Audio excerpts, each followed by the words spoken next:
is the driving force of the energy. I'm not a monster. I'm a demon.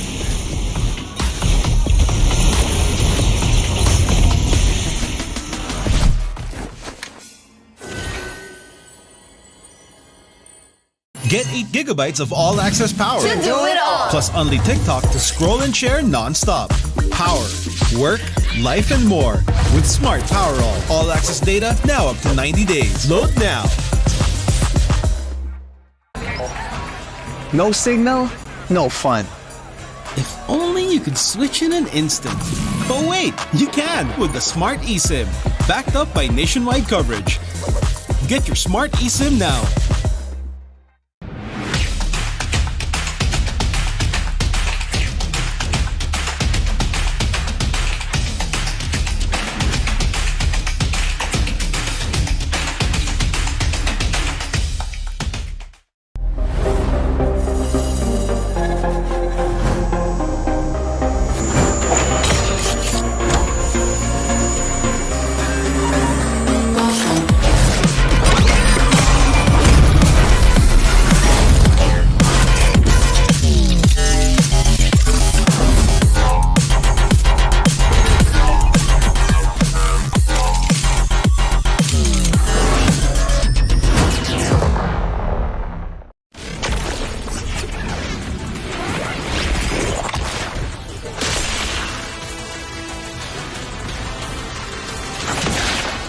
Strike first and without mercy.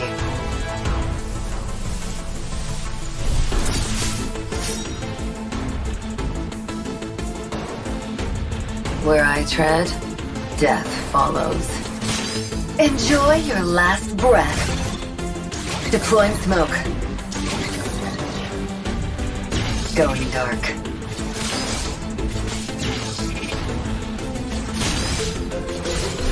War is my trade.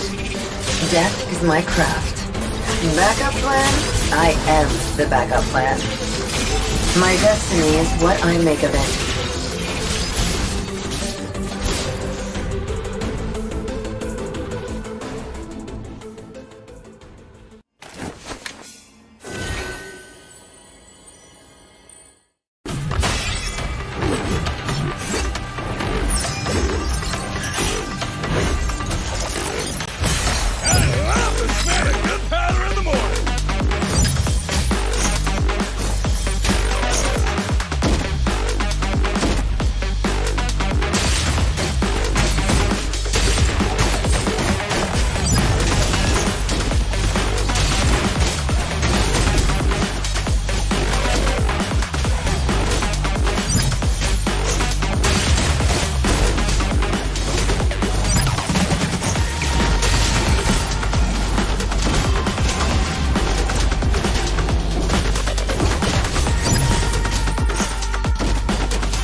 You will never learn. Mystic magic is so wonderful. Face yourself.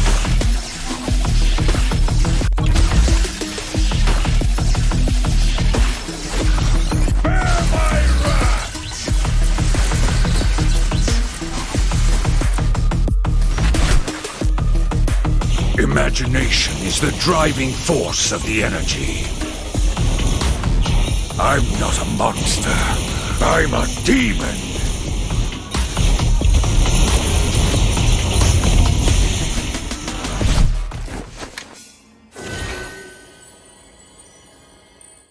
Get 8 gigabytes of all-access power. To do it all! Plus only TikTok to scroll and share non-stop. Power, work, life, and more. With Smart Power all-access data now up to 90 days. Load now. No signal, no fun. If only you could switch in an instant. But wait, you can with the Smart eSIM, backed up by nationwide coverage. Get your Smart eSIM now.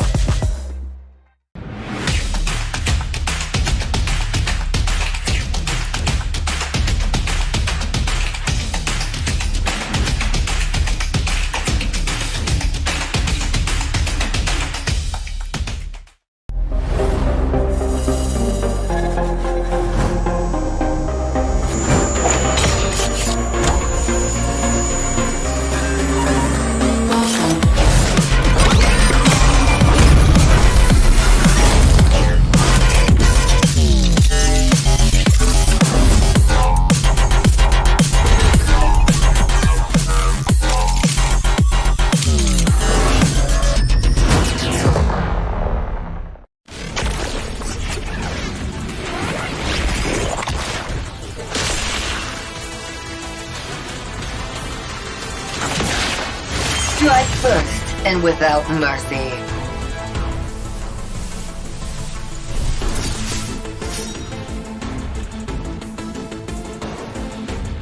Where I tread, death follows. Enjoy your last breath. Deploying smoke. Going dark.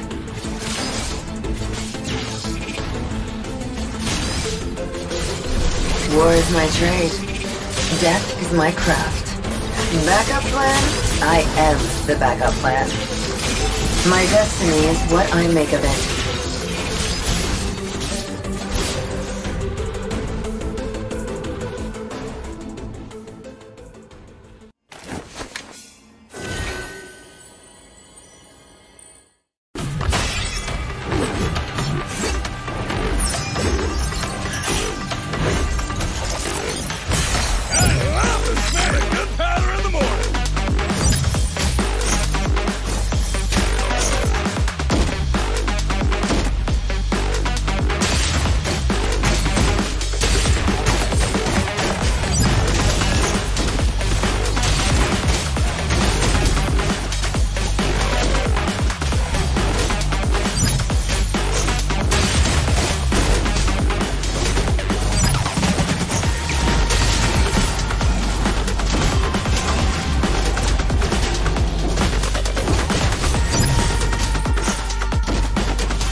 Chat.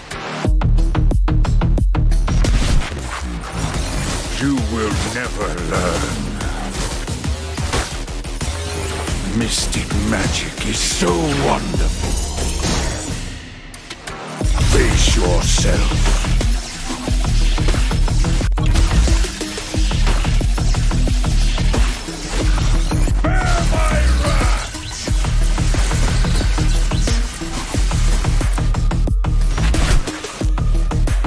Imagination is the driving force of the energy. I'm not a monster. I'm a demon.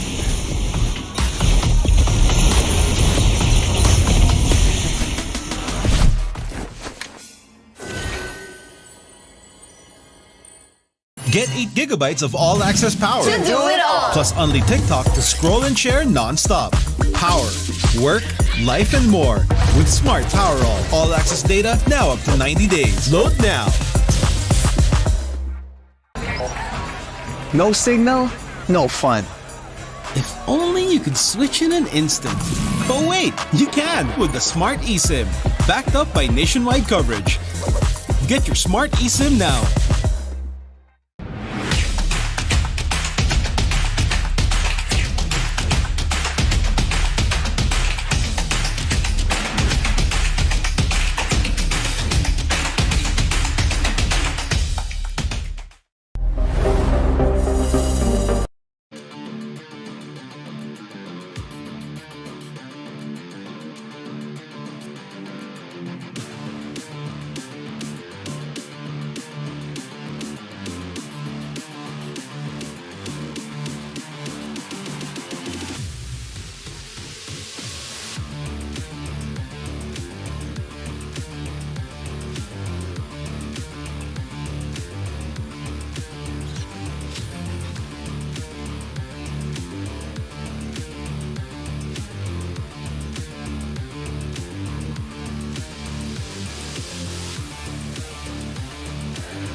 Malakas, Pilipinas, malakas kahit anong lane, we become the monsters. Malakas, Pilipinas, malakas face the golden sun and reppin' for the 3 stars. Look at us, to the top, no ifs, no buts. Winning any game, para to sa PIN na yes.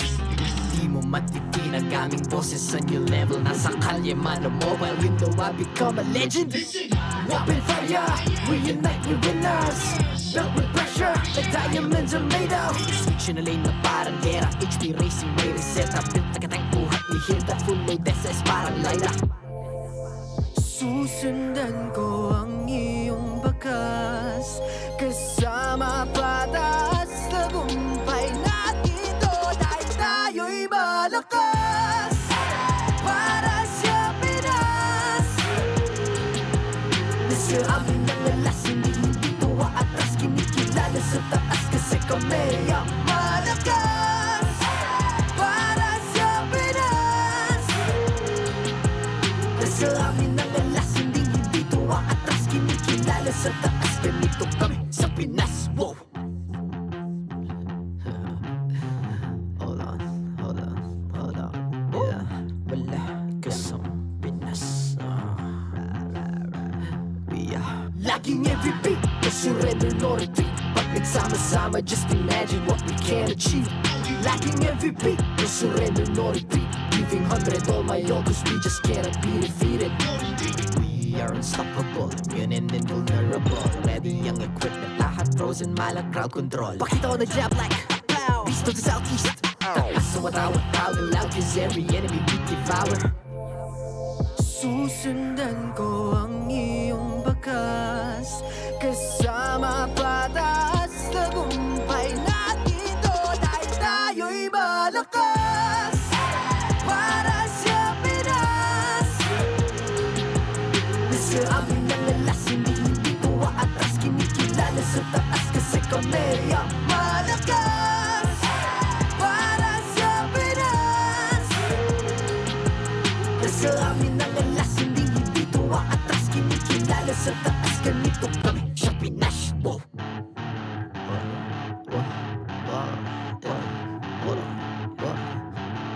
Malakas, Pilipinas, malakas kahit anong lane, we become the monsters. Malakas, Pilipinas, malakas face the golden sun and reppin' for the 3 stars.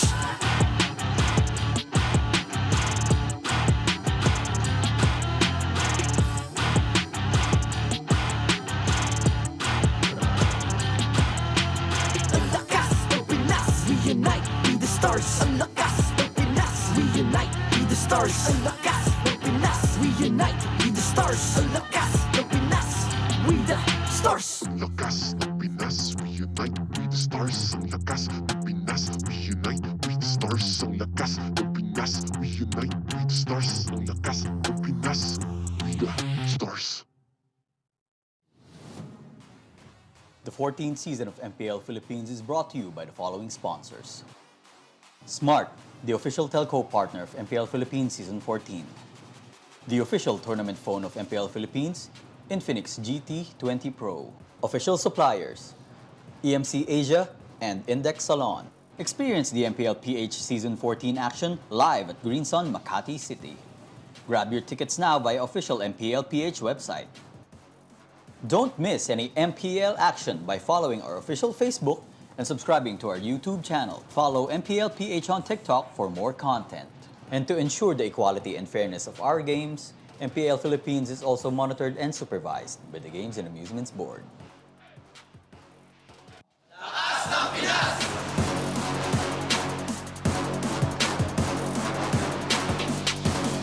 Lakas ng Pinas!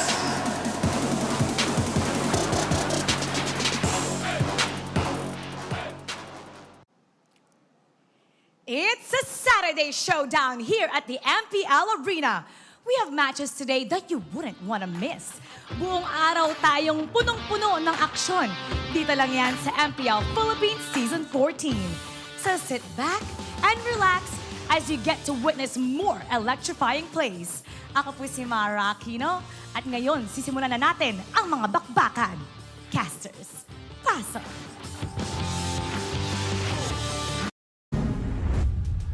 What's good? You're watching Week 4, Day 2 of MPL Philippines Season 14, and you're not seeing double. It's not two Leos, it's not two Nices, it's one of each. At your service. Joseph, how you doing?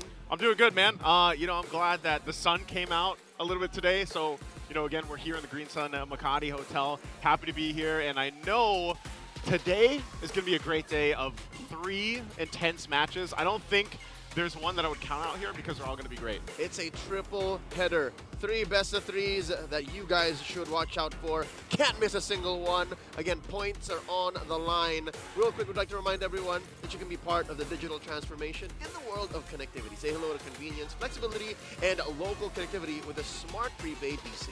It's now available for digital delivery through the smart online store, and it's only 99 pesos. Giggity Joseph, before we jump in to today's matches, let's talk about last night. All right. As much as I'd like to forget what happened, given the crazy state of affairs, what are some core memories that made it to you?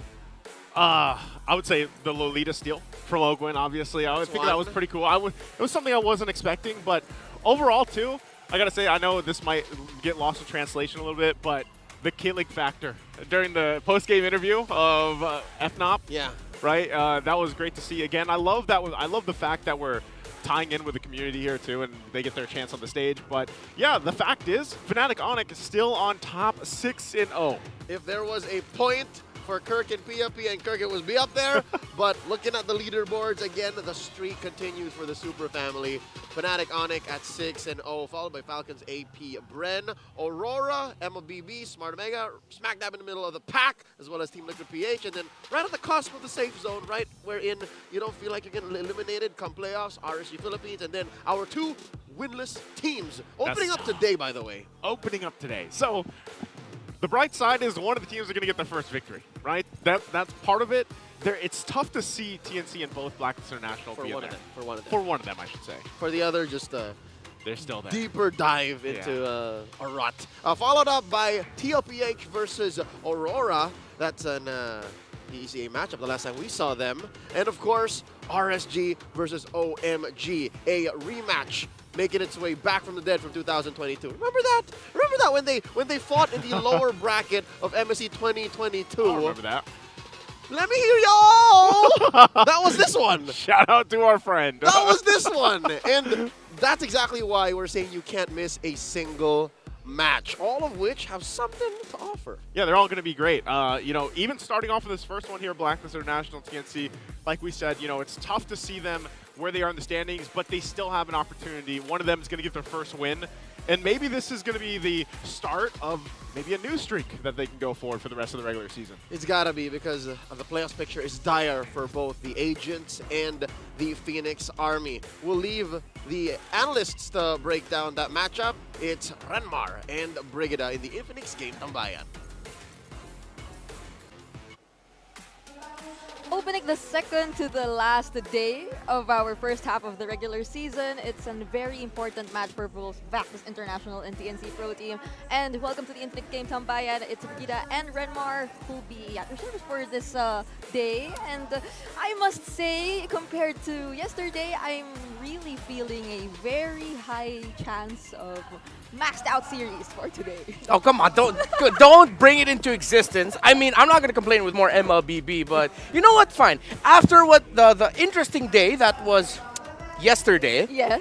if you know, you know, I wouldn't mind if we go all 9 games today. I agree. Also, are you Brigida? You look like Alex to me. Oh, yeah. Something's different about you. I lost my glasses. No, I lost it on purpose, if you know what I mean. Oh, because you got caught? Cool. I got cool. contact lens. Cool. So Okay.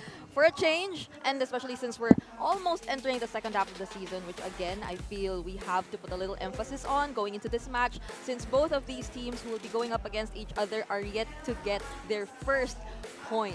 Big which oof. It feels heavy since our point system changed. Yeah. We only get 1 point each series, but for both of these teams, they'll get to get at least 1.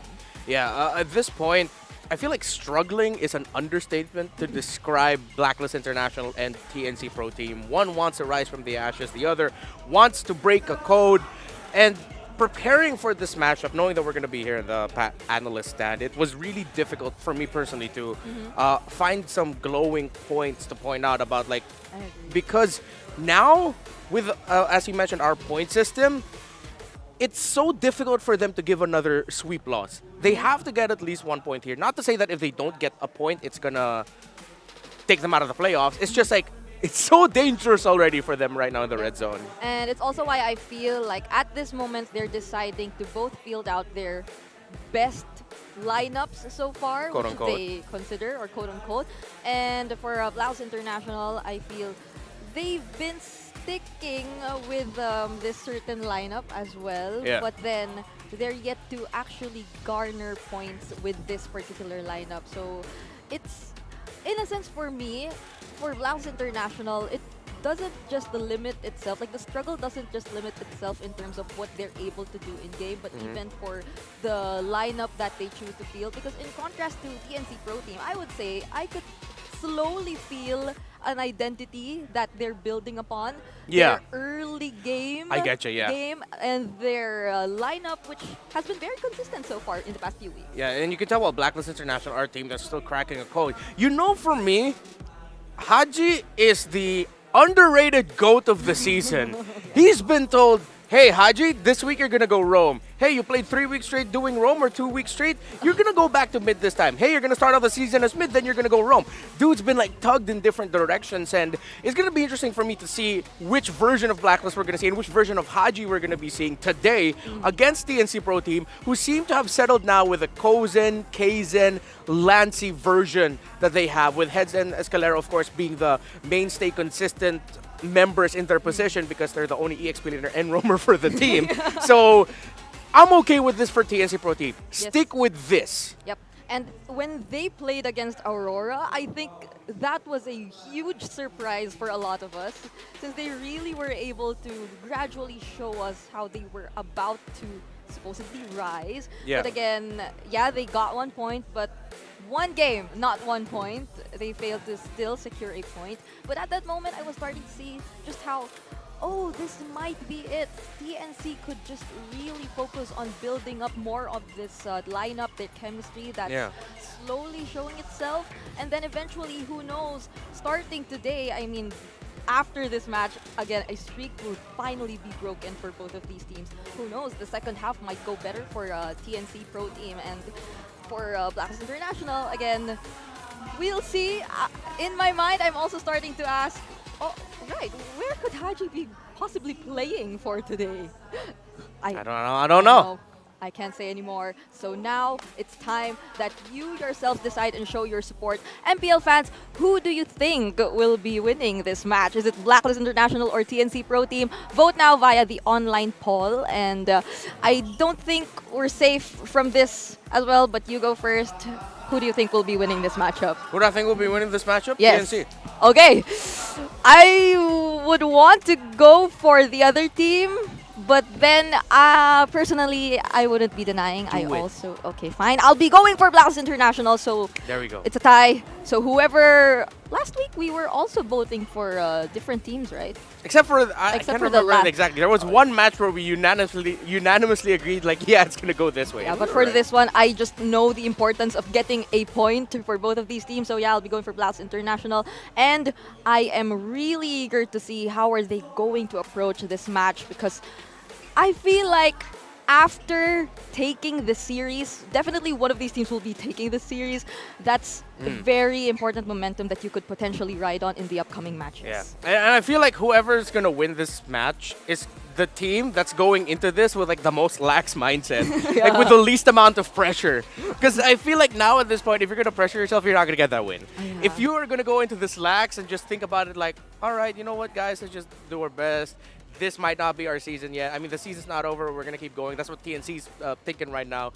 But whatever it is, just, it's going to sound cliche and funny coming from an analyst area. But I feel like now the team that with the stronger sense of, hey, let's just have fun, might actually be able to win this. That's right, that's right. I've seen a lot of instances where people seeing the silver lining in their unfortunate situations eventually get to show huge or surprising amount of confidence, and eventually a gameplay we've never possibly seen from these teams before. And now I'm eager to answer or to know the answers to our questions. Who will be the players playing today? What roles will they be going in? So let's now head into the team.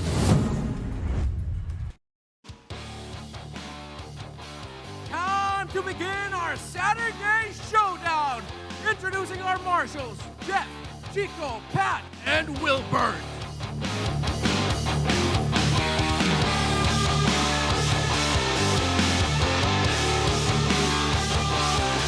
Their story is far from over.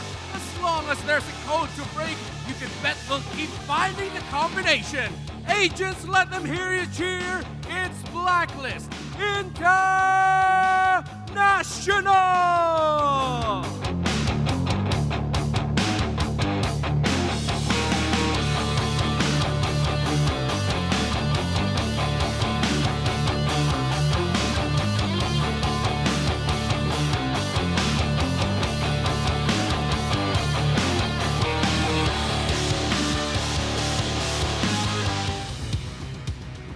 They may not be cracking codes, but right now, they're trying to find the recipe to rise! Welcome to the arena! It's TNC Pro Team!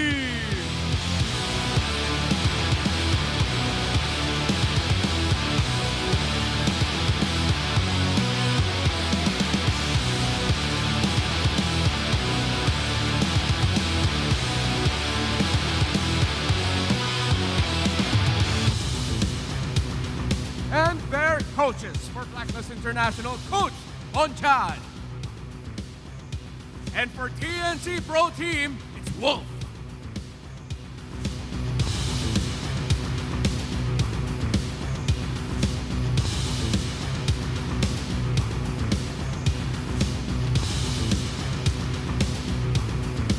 It's time for the face-off. Escalera. Haji, please step forward. Step closer together. This is the face-off. Escalera, ano ang palag mo kay Haji? Top 7 kami ngayon. Haji, ano ang palag mo kay Escalera? Mamaya pa malalaman. Palag kung palag, fist bump. It's the story of two teams with similar determination. Sisimulan na natin ang kanilang bakbakan. Panel, pasok.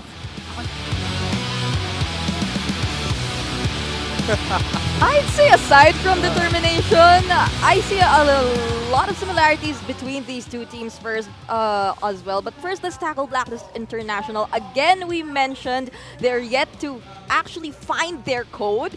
And to answer our question, Haji once again will be going back in the mid lane role. Oh man, he gets tugged back into the 4, coming from the 5, and now Perks. I'm not gonna lie, I wish we saw more of this lineup with Perks at the roam, with Haji at the mid, and build the consistency from there. But hey, no point crying over spilled milk. Now against the TNC Pro Team, it's Escalera still, and Lancy, who as much as I am a hatred, not that I love to hate, but I love hate the player. I like how Lancy meshes with Escalera, and it's going to be interesting to see how much he's going to be dominating the mid lane up against Haji, who's been tugged in 2 different roles this season, and we know Lancy to be a low-key lane bully in the mid. Yep, we're seeing somewhat of a better chemistry coming in from this particular lineup for TNC Pro Team. And looking at the team head-to-head, not much differences in terms of statistics, but I would say I'd really want to watch out for how Blacklist International will be, or how TNC will be handling or maintaining whichever possible good start they might just secure heading into this game, because we've seen them struggle whenever they lose hold of that momentum that they eventually secure. And in line with our Infinix keys to victory, it seems somewhat related to that for TNC, strengthen the mid-game execution. But for Blacklist International, going back to the idea that we're seeing tugging for Haji here and there, so they really have to prioritize building your code, and probably this game is one of the best ways to do just that. I like that last point for these two teams. Whoever wins game 1, just ride the momentum. I feel like this is one of those games where you can afford to go into game number 3, just dominate out of the gate, and that might be easier said than done, or easier for TNC Pro Team. who throughout the season, I think it's unanimous, even the community agrees with us, with all of the action that we've seen, they are that early game team. They just somehow flub somewhere at the 6th to 10th minute. Just something always goes wrong for TNC Pro Team. While Blacklist International are the inverse of that, wherein a good amount of the chances where they saw that, hey, I feel like they could win this game, or they do win this game, is because it comes from a comeback. Past a 10th minute, they turn things around. Yep, so one thing I'd probably want to watch out for is this side selection update, because Blacklist International surprisingly picks the blue side. One thing I'd like to note is that for both of these teams, who each have both one game win, it's both on the red side that they secured that win, if I'm not mistaken. So this is an interesting decision for Blacklist International for them to secure the blue side, but there might just be a game plan for them that doesn't change the fact that for the longest time, the blue side still has had the highest or the higher win rate in contrast to the red side. Yeah, I mean, if y'all watch a wonderful series called MLBB Season 14, Fun Facts by a guy named Brenman, who the hell is that guy? Yeah, it's quite unhealthy, but it was balanced out last week as a lot of the red side teams won.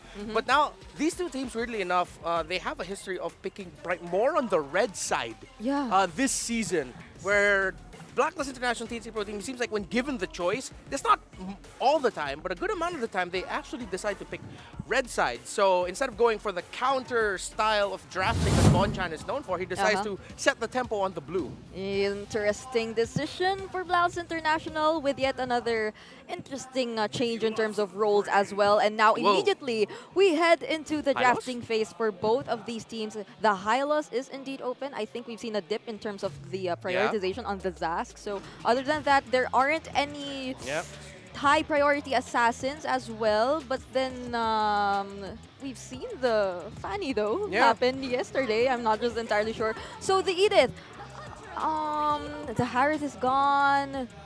The Zask is still there, so they get the Nolan. Nolan again. Like, this is more of their trend now. They like rushing the Nolan. Usually we see Nolan red side pick third.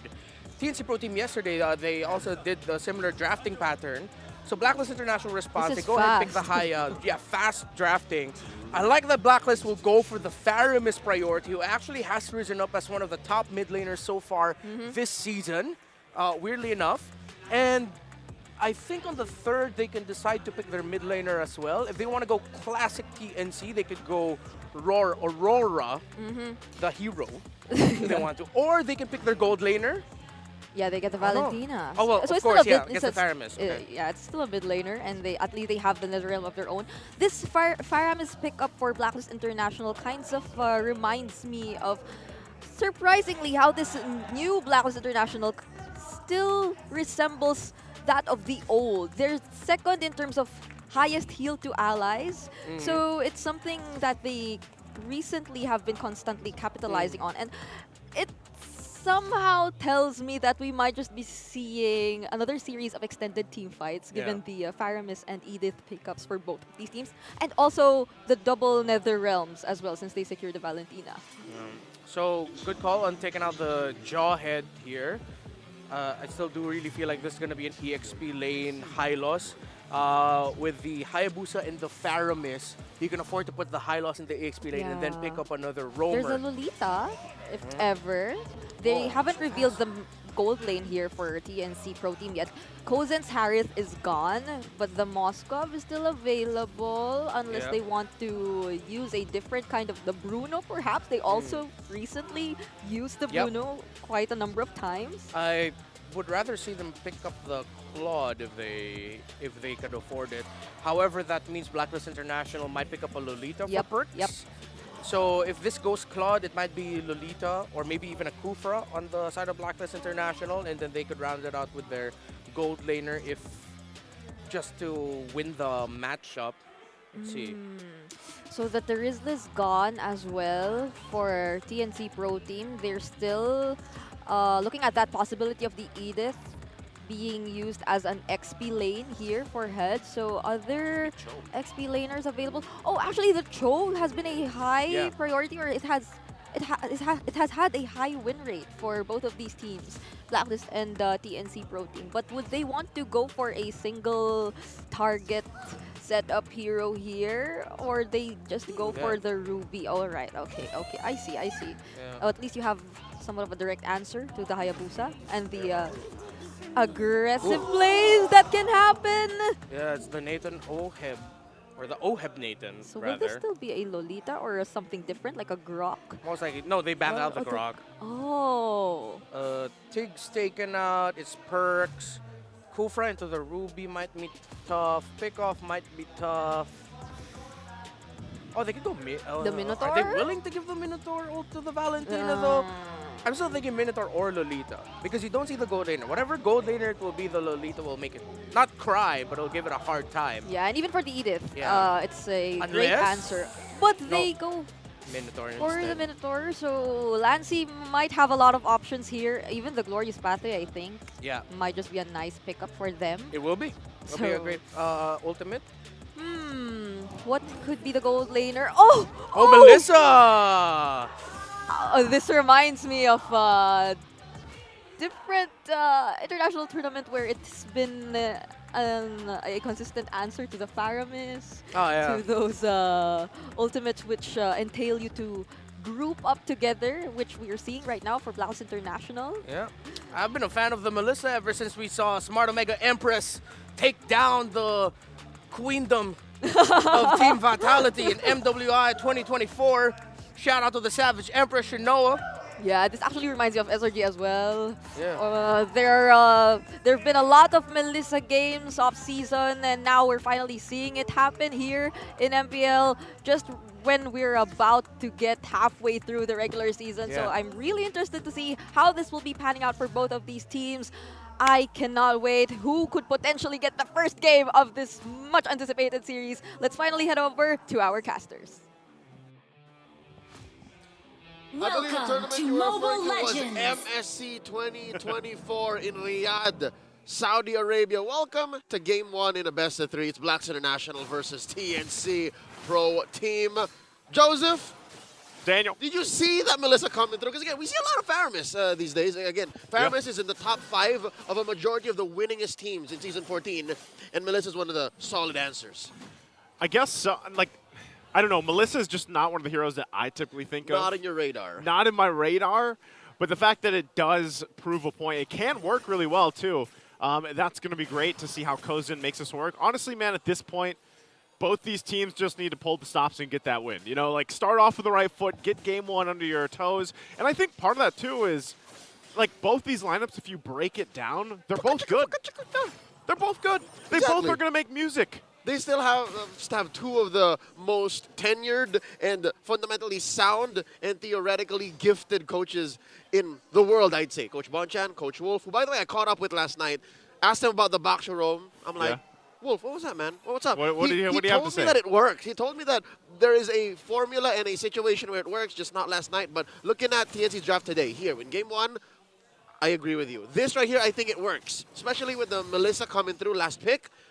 I think compared to Blacklist, like, no offense, like Blacklist solid draft here, especially since Hagi's back in mid. Yep. I like TNC's draft a little better. That's a good change. Yeah, like you just mentioned, Haji going to the mid here too. But I think we say this so many times. Like every time we look at a draft, it's always like, yeah, you know, this is a good draft. Depends on the execution. And when you talk about both these teams, that's been their issue. Like up to this point, halfway to the regular season is, what's the execution been like for them? You know, and I think that's the question. It's going to matter 110% more now that the turtle has spawned. We see a little bit of the early game lane to lane.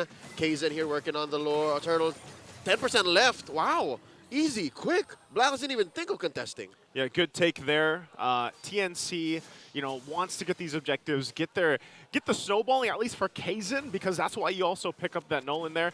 And I think Brigida and also Renmar pointed out too, it's funny because for TNC, the fact that Lancy has so many options on what ultimate does he want to take on the other side. So many good options. So many good options. Like, is it the Glorious Pathway? Does he take the Nether Realm? Does he take the Minoan Fury? Like, there's so many good options that TNC can play around with from every point of this game. And that always goes back to the point of, you know, how are they going to execute that? Because like Renmar mentioned too, they always get this tendency where they start really strong. and then something douses the fire mid-game. And that's the story of last night's Valentina in the hands of this very same gentleman you see here, Lancy. He was also facing off against a Paramis, Falcon is AP Brent's Paramis to be specific, and he always had his hands on the Netherrealm. So now I think he's going to take lessons from that match, put it into play here, help TNC get a solid early lead. Now fight up top! Already up on top here. MP the King burning a little bit, but will be able to get away with a sliver of HP. So no first blood being taken up yet. Lancy got wind where he was in there. Gonna go for Haji. They get the Netherrealm out, but Haji looks like he's gonna be able to escape as well. Escalera's still in the hunt, but there's no way he's gonna catch him. So they'll put the pressure at least on the tier 1 in the mid. All right, I'll call that a small victory for TNC. A TKO, if you will. They did win 2 lanes, trading off with the bottom on Haji. And now Perks getting a little bit from Kozin. It's a lot of plating, Joseph. See that? Like, that's like mid's gone. Mid's gone. Top lane, they got maybe, you know, almost half. TNC, about 1,000 ahead now, 4 minutes in. Yeah, that's great, because, and honestly, like, I just feel like TNC has this phase of the game down for the most part. You look at, statistically, a lot of their games, they control the early game. And so, with this lineup, again, I'm looking at it, and, like, they have the pieces to the puzzle here. I'm waiting for heads. All right, scoots on out. It is just Lord JM on Hylos. He's going to go back, but now bringing it here to the objective. Turtles up, second 1. He was teetering on the edge. I was like, oh. He did not want to use the flicker, did not want to use his ult. It's like, no! I got this. No, Lord JM. Second turtle up already. Kazin and Escalera working on it. Perks walks into the pixel brush here. Turtle approaching half health. Wow, Perks is going to get already pulled in. It's quite low, does have the ultimate, Minoan Fury available, but I think they might still try to fight this. Kozin goes down in the exchange. They trade it for an objective, though. So still now for the fight here, looking for the kill. Glorious Pathway going to be dropped down. Wow. Lord GM will get out, but TNC grabs themselves another objective. You see that? He was running away, topping himself up with the Revitalize and got away with it. Not a kill for TNC. They did score a major objective, but they lost Kozin in the process. You know what? I'll call that a wash. You know, it's a 50-50 because, again, that's still your gold laner you lost. Yeah, it's still the gold laner you lost. Like I said, TNC seems to just want to focus on these objectives, get that down. And honestly, for Blacklist International, for MP the King, you kind of do the same thing. If you're not getting objectives, if you're not comfortable fighting face-to-face in those fights, then why not go find a pick-off? Yep, find the flank. Spotlight on Kazin, TNC's jungler in his Assassin era. Prior to Week 4 matches, he's played Assassin Heroes 11 out of 76 times in his whole career. Okay, so he's adjusting to the meta that we're in now, you know? I think a lot of the junglers, especially the newer ones that came into the professional league, like over the course of, you know, the last year even, have had to make that adjustment. And it's something that, let's just be honest, they all have in their repertoire. It's just like they were forced to play a different meta. He's slowly overriding the memories of him playing Akai. He played a mean Akai when he was wearing black and purple. Now under the black and orange, he's also kicking butt. There's a pull on the Hodge. Pops a Purify. They're fine. He's fine. Every time Escalera can do that, get something. As long as you get something, whether it's a battle spell, whether it's an ultimate, then great for them. But then how do they follow up on that value? You know, and that's why I think you have to utilize heads eventually once he's kind of roaming around the team a little bit more on this Edith pick. A lot of focus here. Top side turret's going to go down. Blacklist will grab that one. And now Lancy still holding on to the Netherrealm. I don't think anything's going to happen. Third turtle up, and it looks like it could just go in the hands of Kazin again here. That's right. Blacklist taking down the first turret, while TNT take 100% of the turtles in Game 1. You know what? Say what you will about TNC winning in the early game plenty, but I think Blacklist did the best they could under that situation, you know, under the pressure. They were still able to push first and protect their tier 1s. They protected the tier 1s. They got a push on top. But I'm just wondering again, what is the play here, you know, for Blacklist International? Flask of the Oasis does get picking up too, so Perks maybe a little more confident now that he has that item locked in. But you can see this. Like, look at the balloon of gold. Lord hold on. TNC's going to find a pick off. Lord JM will finally not escape this one. Couldn't even get the Glorious Pathway down. A bout of carelessness is what it seems like. I don't think I remember the last time I saw anybody recall in that very same bush when you have vision of your opponent about 50 meters away. That was odd. That was off timing for Lord JM. I hope the Blacks can still recover, but TNC punished. Yeah, hard. They got a kill off of it. And Not a single battle spell spent, Joseph. Exactly. It was just a pull, and they come up and get a kill, and now this turret does go down on the bottom side. Blacklist still trying to find objectives where they can. But what TNC is doing is they're kind of very meticulous about this portion of the game. Like, everything they've done, objectively especially, has gotten them to 3K gold. That's right. This is the handoff. This is the mid-game to late-game handoff. For the next maybe 2 or 3 minutes, if everything goes swellingly for TNC, then they're walking away with a dub game 1. So far, this right here, this area right here for Blacklist, this is the danger zone. They find it hard to engage, and now wait, Lancey walking in. He knows who's there. He knows exactly what he's walking into. But you asked me a question about 2 minutes ago, George. You said, what is Blacklist looking for? Yeah. I'll tell you now. I think they're looking for an Ube. I think they're looking for a 3 or 4 man catch on a pull from Haji or Glorious Pathway, and then a Minoan Fury, and then the cleanup from MP. Like, that's the picture-perfect situation. I'm thinking part of this, too, is just the fact that they know...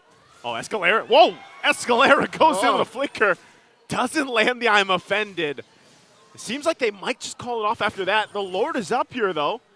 And so Blacklist might be looking to make a move in themselves. Malefic Aurora also just picked up by MP the King. Luckily, 2,000, 2,500 is a big... Oh, wait! They're coming in! Heads, there's the Shadow Kill. Going to get the Primal Form out. Primal Wrath is popped. Still, though, dropping down Glorious Pathway, too. They force a fight in the mid lane, and now joining it. Kazin also forced out. Perks out of the picture. Down a member already, Haji.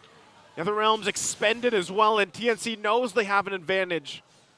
They played a part. Still, Kazin on the bottom side, pushing that wave. And with Perks out of the picture, TNC are fully controlling the river. Now one more time to pull. So pull again from Escalera. Lord JM waiting for the rest of the team to follow this up, but they just don't want to go in just yet. Oheb possibly looking for a follow-up on the kill, but he gets just zoned out from Kozin.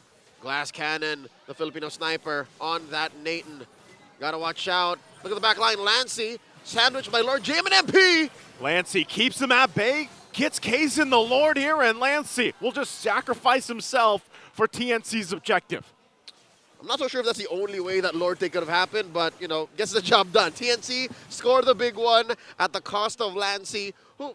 You know what? Sure. In hindsight, like, sure, if that's what it takes for you to not spend too much and to not threaten the kill on Kozin or Kazin, I guess you could sacrifice the mid lane. You could sacrifice the Valentina. It's like, hey, I got this, guys. You got the Lord, I got this. They got eyes on me. I got the other Lord. We got him, the Lord JM, who, by the way, is now currently on his way to his second item here that does build the Thunder Belt. Looking at the cores this time around, at about deadlock between Kozin and Oheb. So that's good. Again, Oheb hasn't died. So at least they're still banking on one of their cores here. And that's why I'm going to go back. I'm going to answer my own question to myself 5 minutes ago. Okay. I think it was the plan here for Blacklist was like, yeah, let's just wait because we know Nathan needs time to build up. And he's there. Like, they're going to clear this Lord out. They try to hold on to what they can. They will lose a turret. They might want to force the fight now, too. Nether Realm already going to be used. The go away keeps them away on point. And now Escalera, what does he want? Has the flicker. They get cut off from heads. Looking for more. Kazin trying to join this fight, but still when to catch up to the team and won't be able to get a kill after it all. But the Holy Shield will be popped on the base turret top side of Blacklist. The cow gets away. Oh, look at the ungodly amount of heal. Perks has heal. Lord JM has heal, which he, by the way, used up, I think. You pressed the red vitalize there. TNC about 5,000 gold ahead, slow and steady. They're pushing in. The map is turning red. Lord JM drops the Glorious Pathway. Whoa, MP the King also not going to be able to find the angle he was looking for. Going to fight for the purple buff. Oheb looks like he's one to secure it here. So TNC playing with the control they have. And I would say, you know, there's some mistakes on both sides happening from both teams, but TNC has been holding it together so far. You mentioned a very interesting word, mistake. I think it's more complex than that. I think they're both very careful, where it seems like they don't want to make any mistakes, which lead to them overthinking the approach. We're in there, you know, they're walking on thin ice, Joseph. They're walking around broken glass, which, by the way, is a perfect metaphor for the past 4 weeks that they've gone through. It's tough to be an agent. It's tough to be a member of the Phoenix Army because your teams are winless right now. And off of this series, this single series alone, they get a point on the board. So maybe that's why everything just matters. Like, it's 10 like 10 times more. Super focused on discipline. That's right. You know, we can look at it that way. That it affects your state of flow. Yeah. And your synergy with your teammates, which, by the way, coming from these two teams who are freshly built, I would understand why there's a little bit more, I don't want to use the word hesitation, but carefulness. You know what I mean? Yeah. Like, will they take this well? Will this gambit work out? Yeah. And I think that's, again, with the lineups that they both have, they can afford to do that too. Especially for Blacklist lineup. It's covered so well. It's a fresh new lineup. It is. It's a reconfiguration. New, what is it? A new iteration, new code, if you will. Which, by the way, is holding out well. Look at this box formation approaching onto the Lord, while TNC a little more scattered out. In control of the river brush, though, don't worry. With heads in the pixel brush. KarlTzy taking care of the wave up top. What's MP the King up to? Is he securing his orange? Yeah, it looks like he's just going to grab his orange. He knows that as long as Lord JM's here, he's fine. Like, he can do what he needs to do. He can delay. He can delay it. They can wait. And that's what I'm saying. The upside of Blacklist lineup is the fact that they can extend a fight for so long with the lineup that they have and even the revitalize that is brought to this, plus the healing of the Minotaur. Like, they got HP bars good for 2 teams. Yes, exactly. they got 2 teams worth, a 10-man squad's worth of HP and healing. 14.5 minutes in, this is an enhanced Lord that both teams are circling around. Look at this 5-man approach from TNC. Oh, wow. Just by movements and rotations alone, they're able to push back Black. This feels like a different board game at this point. You know, both teams kind of feeling each other out, especially around the second Lord. It's rugby-esque. Rugby. Yeah. Rugby-esque. I feel like we should have done a haka before. Oh, look at KarlTzy! Oh, no. He's going to pop the Winter's Crown. There's the Minoan Fury 2. Going to get the knock-up on KarlTzy. He's out of the picture. NetherRealm dropped down as well. Kozin trying to get the distance, and MP the King on the hunt. Pops the shadow kill. Does he have enough damage? He doesn't. To get the kill, the flicker comes out from LPH. Looking for Blacklist jungler. Woo! Won't be able to get him, and now Haji keeping LPH at bay. But still, TNC, they lose 2, and no one, it seems like, is going to be able to get this Lord just yet. And TNC spent so much on the way out. Look at that, all the battle spells, the 2-for-1 trade. Lord JM was more than willing to give that up. And look at this, Black's going to try to burst. They're going to try to delay here as much as they can. KarlTzy will be up now. Head's just a couple seconds away, so TNC has done what they needed to do. Losing the jungler, they delay the Lord. That was the best 5 seconds to try and burst down a Lord. Especially when TNC were down 2, and wait, they're going to pick a fight again? MP the King using the shadow kill. He'll get a couple health bars down here from TNC, but that's about all he gets. Yeah, go away indeed does pull you out of the shadow kill. Yeah. Like you bounce off of it. Yeah, you just kind of get zoned out. Yep. Here we go, another 5v5, another scrum, if you will. Very rugby-esque engagement. Again, you know, you're looking for the better positioning. You drop the ball, you reset. The ball here being the Lord. Being the Lord. And look at this, wow, 5-man control of the river bush. Again, KarlTzy too. This time, like, he's got to, like, if we look at the last fight, KarlTzy has to be protected here. Can't go down. There's the conceal, setting it up on Lord JM, forcing out a Glorious Pathway. He's going to get pulled, and now pops the Revitalize and the Glorious Pathway. Do they actually just back off again? This time, though, Blacklist might start it up. As if it was nothing, Joseph. As if it was nothing. Via a single ult and a battle spell, Blacklist undoes TNC's engagement. Lord here standing at about half health. Now it's Blacklist in control of the river bush. KarlTzy taking the flank. I don't know if Lord JM knows. Oh, now he does. Now he does for sure. They get kicked out. Shadow kill! Shadow kill! MP the King will finally get the kill he was looking for. And now they're going to battle it out. Minoan Fury going to find 2, knock them up. Heads and Escalera fall in their place. KarlTzy's still up, though. What? Blacklist going to focus on the tier 2 in the mid lane and run it down. KarlTzy, though, will find Lord JM. So at least gets one out of it. Call it a lane. Backstab. KarlTzy just coming in. Even a hero as chunky as a high loss on Lord JM will fall. And now for sure, Blacklist, for sure, the coast is clear. They take the Lord. This is what we're always talking about, though. TNC had the lead, and in, I don't know, discipline, hesitation, whatever we want to call it, they're not able to get the major objective. And although they hold on to a lead, things slowly change in momentum. All right, save for her outing in Riyadh for MSC 2024. The last time we saw Melissa in MPL Philippines was in Season 11. It was played by RG's Eman, who's now playing for MPL ID under BTR. And it was used in the lower bracket final playoffs against then Echo, now Team Liquid. Looking at the map, Joseph, it looks like Blacklist will slowly but surely take control.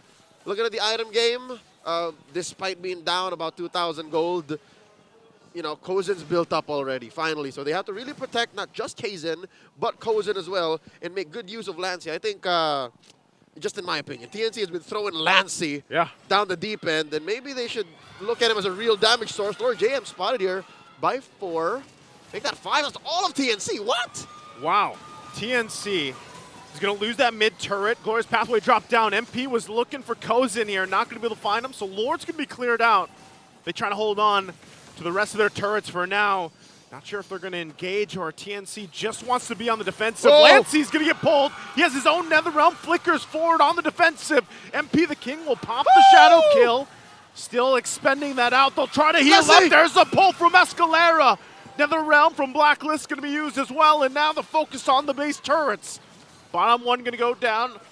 Top one still standing with a little bit of health, and they'll get pushed off. TNC holds on. Able to kick Blacklist out of their backyard. And now the pendulum swings. Blacklist in control. 1 inhibitor left standing for the Phoenix Army, while Blacklist staring at a 1,000 gold lead and a map all blue. Just as I was saying, man. Just as I was saying, Lancey almost died. He spent everything. He had to take a loan and say, you know, can I borrow Flicker real quick? All right, thanks. Pow. Can I borrow another round? Pow. I wonder what the end game is for TNC. Like, are they really saving heads for the flank? Are they really saving heads for the flank? And does Escalade have to start off with an I'm offended? Is there like a late entry I'm offended? Maybe they can let heads do it, but like even if for too much? If you look at the last push from the Lord, man, they were in near the orange buff right here, push. right about yay. Oh, no, yeah, no, up on the top, other up top, side. yeah. And then they didn't do anything with it, so then they were in a very awkward like rotate back to their base retreat. Yeah. And so it makes me wonder, like, what was the idea there? What was the call there? It's like moonwalking away from a fight. Yeah, so you're already trying to rush back to position on the defensive, and then you get collapsed down on. Yeah. So, you know, with that, hopefully they've learned. Escalera is going to get the immortality. Lord's coming up, though.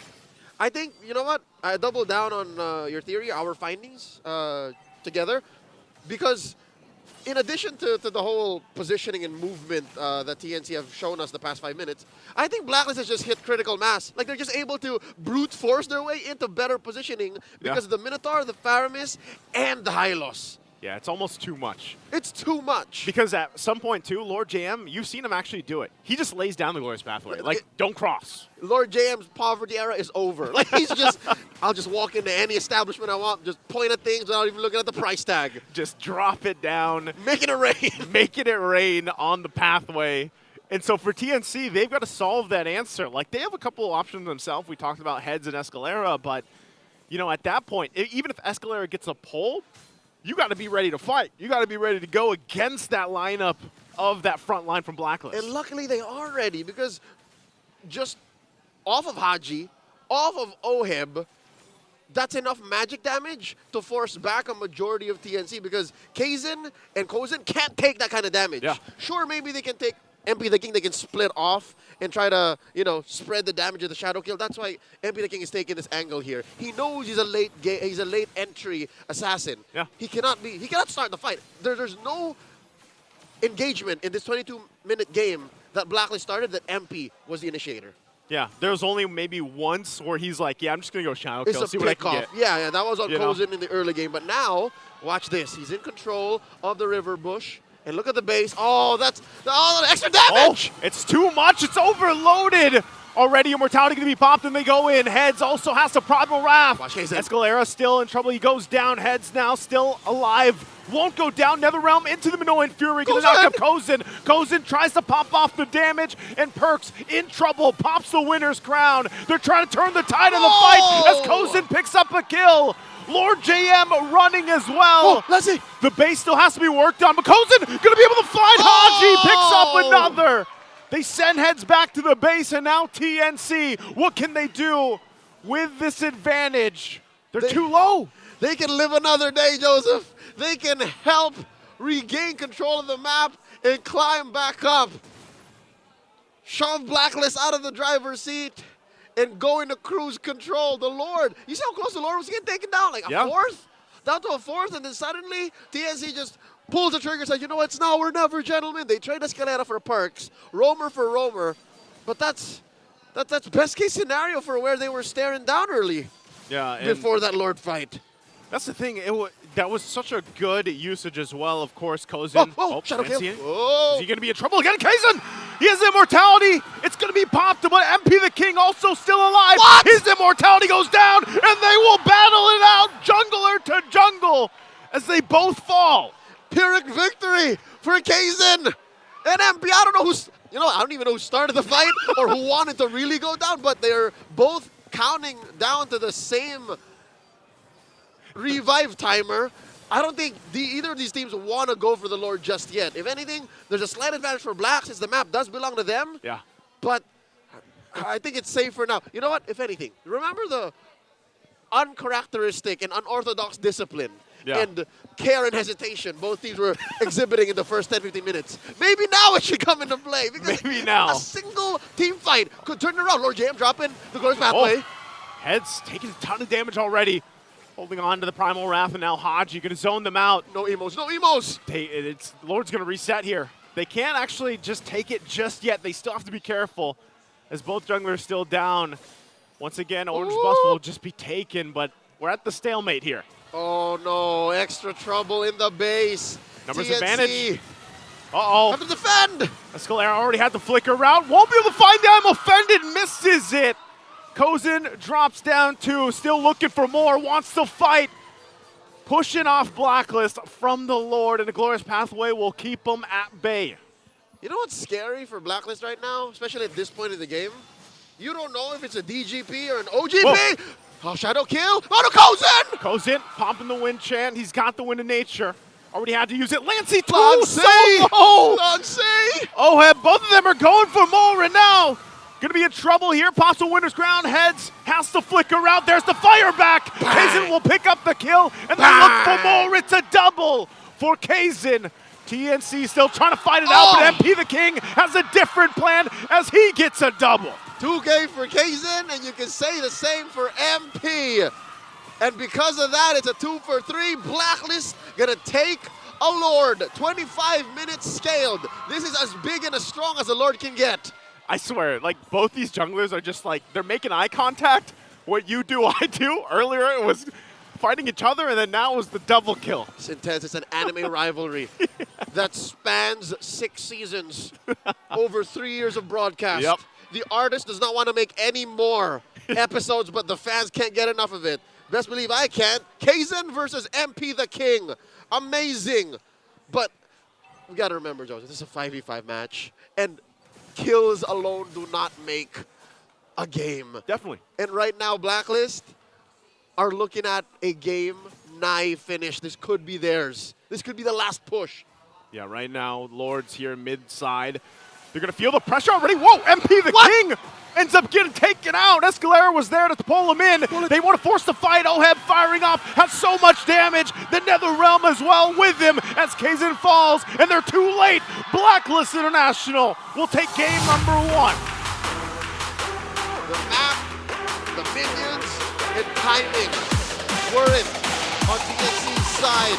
MP the King's final sacrifice allowed for Blacklist to clutch the victory. Whew. Well, I guess, going back to what it is, the final part 1's done. Game 1's done in the hands here. We still have the final part 2 in the next game. We'll see if TNC can get it back. Let's throw over the Infinite Game Online and bring it down.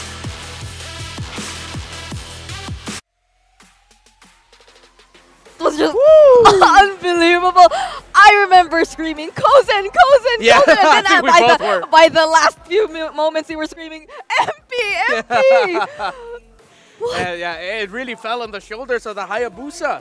One thing I wanted to mention earlier during at the end of the draft was that there was no clear catch for the Melissa and the backline of TNC Pro Team other than that Hayabusa, eventually going to be backed up by an entry of Haji as the Faramis to just unleash a Ghost Bursters.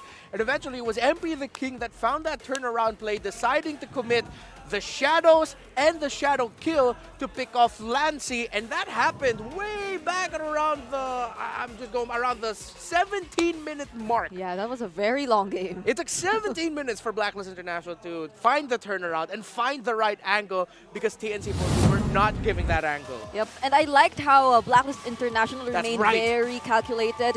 Our match MVP, the name we've been screaming towards the end of that game, really well deserved. And going back to what I was saying, I really liked how they remained really, I would say, calculated in terms of which team fights were they willing to pursue in the first few moments or parts of that game, because they were really capable of just going in and out, not really going for the full commit.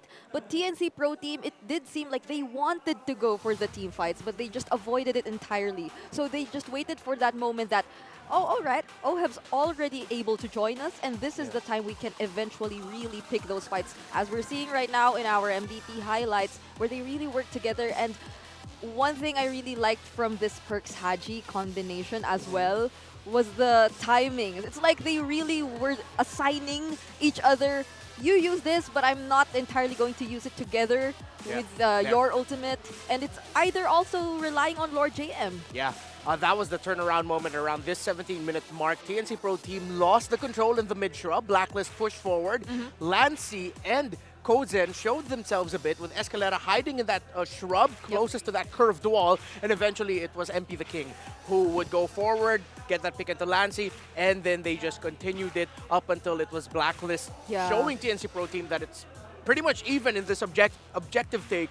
We're just going to show who's a little bit better. And eventually, TNC Pro Team felt the wrath of a late-game Nathan. 7-0-4 for the Filipino sniper. We saw that there in the end, that without the presence of the Melissa anymore, or even so, they can just go all in. They will have the damage, and they have the capabilities to push it out.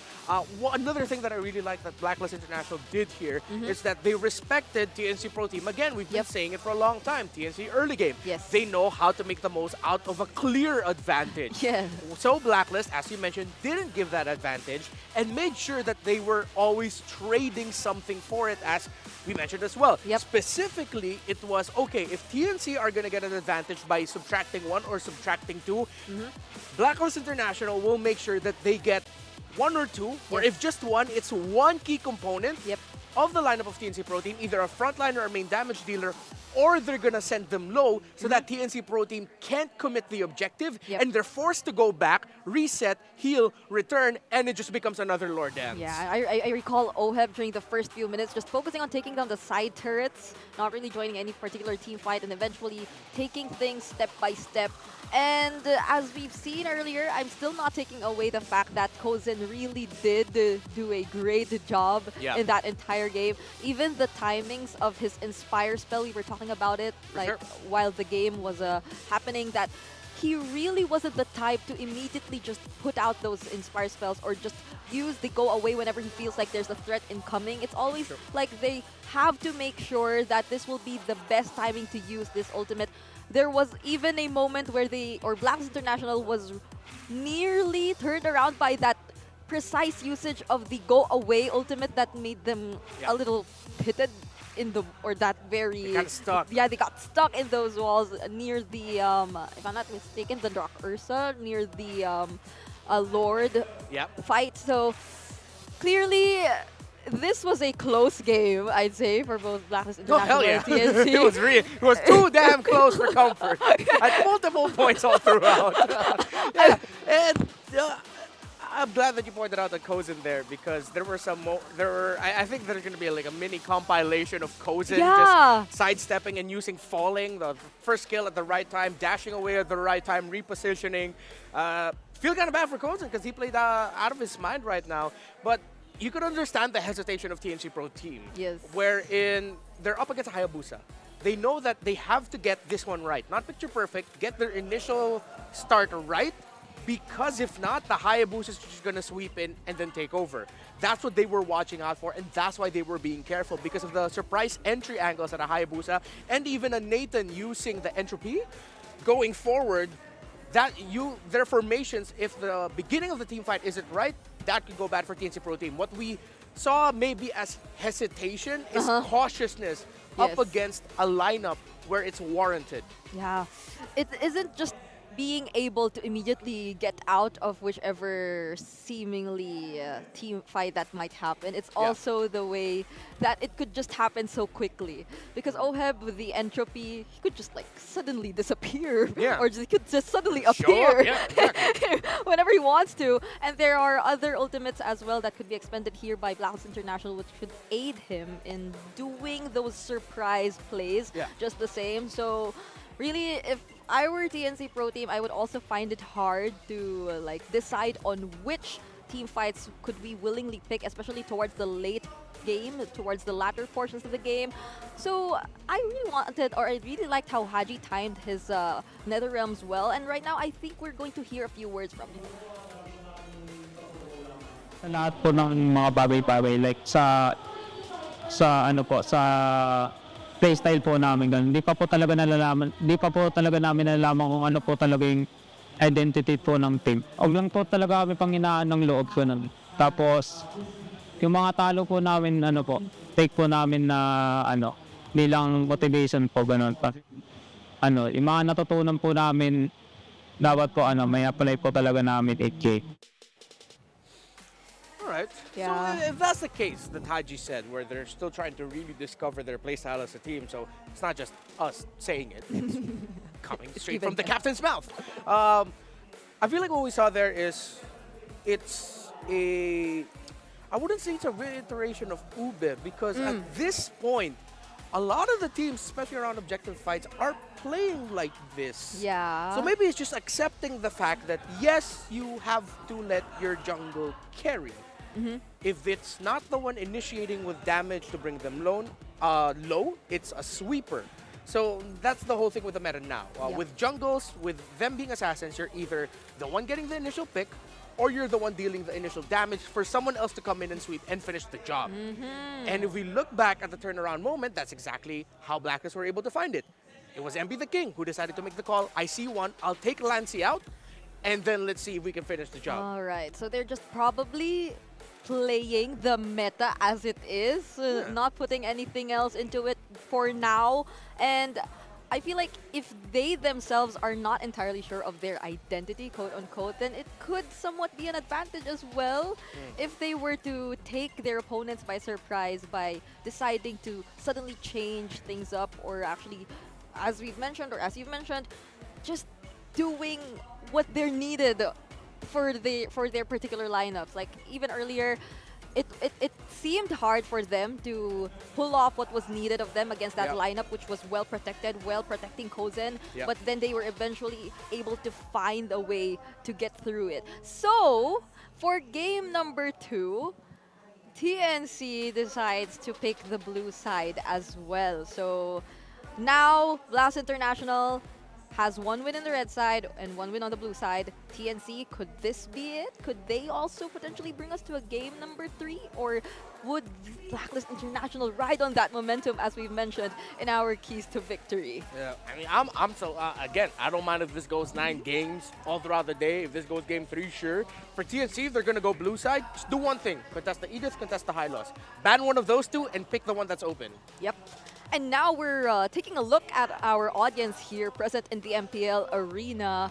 We have a lot of audience present, even though if it's, I'd say, It's still 3 o'clock in the afternoon here, quite early, I'd say, compared to our Saturday and Sunday schedules. But we're packed. We're seeing a lot of faces here, so just give us your freshest look because we're looking for Index Salon beauties. Don't hide. Don't hide. That sounded like a threat. That sounded like the nicest threat ever. Don't hide. Don't hide. Bring it up. Okay, Sounded low-key terrifying. so that just means I sound nice? Or, Sure. Okay. Let's go with that. Nice. I sound nice. All right. So, really, this game, it felt quite tiring if I were like either Blacklist International or TNC Pro Team. Yeah. Not gonna lie, dude. I feel bad for TNC Pro Team. I really do. That is a loss that hurts.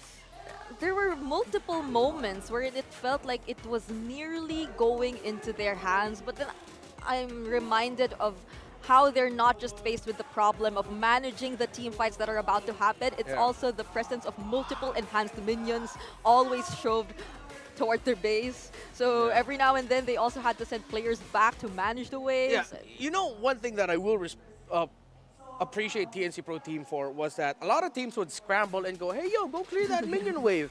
But they trusted on the timers of 40 seconds and 10 seconds, where that's when new minions spawn.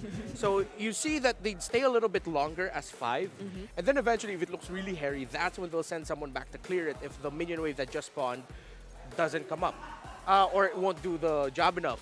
And Blacklist International, they also adjusted to that. They started seeing that, oh wait, they're really playing into this 10 seconds, 40 seconds, a minute condition so much with clearing their minion waves. Okay, let's wait. Once you see that it's already at 10, they'll give it a few more seconds, then they'll commit the play. Then that's when they'll go forward and say, you know what, we already know we're at an advantage, we're gonna go back. At this point of the game, you're gonna need to fight full 5v5. So it's just both of them adjusting a lot to one another. Yeah. It's just Blacklist International got to adjust more and adjust better against a lineup that is supposed to really mess them up. That Melissa pick was perfect, which now I will be that guy that people don't like and say, it should have been the Lolita, man. Oh! I'm sorry. Well, in hindsight, again, hindsight is 2020, but if it was a Lolita, you know, it would have worked really well. it would have been faster. It would have been faster. But I mean, the Minotaur still got them the cake and the W, which is still really good. Yeah. And eventually, and that's when now we have to talk about how, as you mentioned earlier, Perks and Haji, the entry of the Minotaur and the Faramis together was so good. Yeah. I mean, both the Minotaur and the Lolita somehow had the same concept. If ever they were thinking of that ultimate potentially going into Lancy, you get to slow them for a while. You get to lay out an AoE stun. But then, other than that, of course, the Guardian's Reflection would have worked really well in a lot of situations we've seen earlier between Blacklist International and TNC Pro Team. But maybe this is coming from the guy that, like, one of my most played right now is Lolita. I just desperately wanted to see her. Actually. But again, that's why I feel like Haji, low-key GOAT. Low-key GOAT. Imagine you go from like roam, mid, and then suddenly you're up to play a Faramis. You have to play really well with a Minotaur and its entries, and Haji did just that. And shout out to Perks as well, who timed the flicker forwards with his ultimates, with his Minoan Fury, really damn good as well. Yeah, a lot of times earlier, Blacklist International's capability to just go in and commit whenever they were decisive enough to do so was just terrifying. They had a lot of ultimates that could complement that idea really well. So What? We're already in the draft? Are we? Is that right? No. We're not yet. We're still banning. That's correct. Okay. Are we? So Blacklist International is on the red side. First pick right now is TNC Pro Team. TNC banned out, as we saw, Ling and Roger and the High Loss. This is what we were talking about. Edith will be open for TNC Pro Team blue side. Blacklist International banned Chip, Hayabusa, and Jushin on the red side. So we're still waiting for the first pick of TNC Pro Team, which I still really feel like should be an Edith. Yep, there was huge respect coming from TNC right now towards the High Loss. They wouldn't want to let it pass anymore. Will they be picking up the Edith though, or something different, such as the oh no, the Roger's already out as well. So they picked a Nolan. Was that the Nolan? Is that a Nolan Rush blue side first pick? Was it? Do they really just don't want to give that to MP? Oh, they did. they prioritized the Nolan. Well, I'd say Kaizen's performance on the Nolan was really Yeah, but then well, they could but then go Minotaur again, Ruby again. there'll be too much potential counters here if Blacklist International were to get their hands again. And if they will be sticking with that similar to the Ube kind of idea that Yeah. they'd be picking up the Fire Mist eventually later on or something along those lines. But the Zask as well is still open. That's one. If ever. Or even the Aurora if they want to change things up a bit. But the Edith could potentially get into the hands of Blacklist International now. Yeah, exactly. This is why I really thought that TNC would rush that instead. And now they get 2 power picks. They get the Edith and the Harith. Oh no. So TNC, what they got was the most efficient jungler in the game right now, walking into today with around a 64%, 62% win rate. But then you trade off for an Edith and a Harith, that's not worth it. Unless they go ahead and pick up either no, they have to pick up the Ruby now. Yeah. Get the Ruby for Escalera again, and then go for it to Rizla. But then you're going to be lacking because you're up against an Edith in terms of the magic damage department, so they might even swerve and go Phoveus. Yeah, they'll be revealing too much of their lineup as well, but I heard that it is there is Rizla. and they take the Faramis for themselves. So will Blacklist International respond to the Valentina similar to what we've seen in game number 1? But if so, Just go Valen. then this will be a really scary game for TNC Pro Team. Yeah, if they go Valentina here, the problem is they're overloaded with magic damage Yeah, that that's allows one. them to potentially take control of the early game, but they won't have the Oh, excuse me. Oh yeah, they could potentially take control of the early game Against TNC Pro Team. against TNC Pro Team. And TNC Pro Team wouldn't want that because they're really trying to address their mid-game management. Oh, But then, there it is. instead of the Valentina, I think Leo's really happy right now. He's Yeah. rejoicing. I don't know, what do you call that move, that action? He's pumping his arms. He's pumping his arms. Oh, okay. He's screaming. Yeah, so they pick up the Bane. I thought they'd actually pick this later into the draft, maybe second phase, but they said, yeah, no, let's not screw around. Let's just go ahead and pick up the Bane already. It's the perfect pickup. You're up against a Nolan. You didn't need to play into Assassins. TNC Pro Team, hopefully they know, or they knew, they should have known that the Bane was going to come up here as the best pick right now into the 3rd slot. Wait. Okay, but now I'm thinking, wouldn't TNC this time want to pick up the Lolita for themselves? Because you can potentially Send back the Sharks, yep. send back the Sharks and also somewhat protect your teammates from both the Edith and some of those the skills or damages that could be thrown out here by Oheb. Yeah, I agree with you. You know I'm a Lolita guy, We've so you been- go Lolita. Yeah. And it's still open. It's Oh, still no! open. No, wait, what? No! Wait, did they ban it themselves? No, they took it. Oh, wait, they did? Blacklist took the Lolita. Oh, okay. Stole it. Oh no. So Like the- now huh? Wait. Okay. So Blacklist took the Lolita Yes. and TNC sticks with the Melissa. Yes. Okay. Which is a very brave choice, because I Yeah. made a big deal earlier about how Blacklist International could have won the game faster against the Melissa in game 1. It was a Lolita. Oh, how do TNC Dude, they have- respond to this? Just go pick the Grok already, even though it's already going to be tough. Yeah, I mean, Grok likes or would not want magic Or damage Kaja? rather I don't than physical know. damage, but lockdown.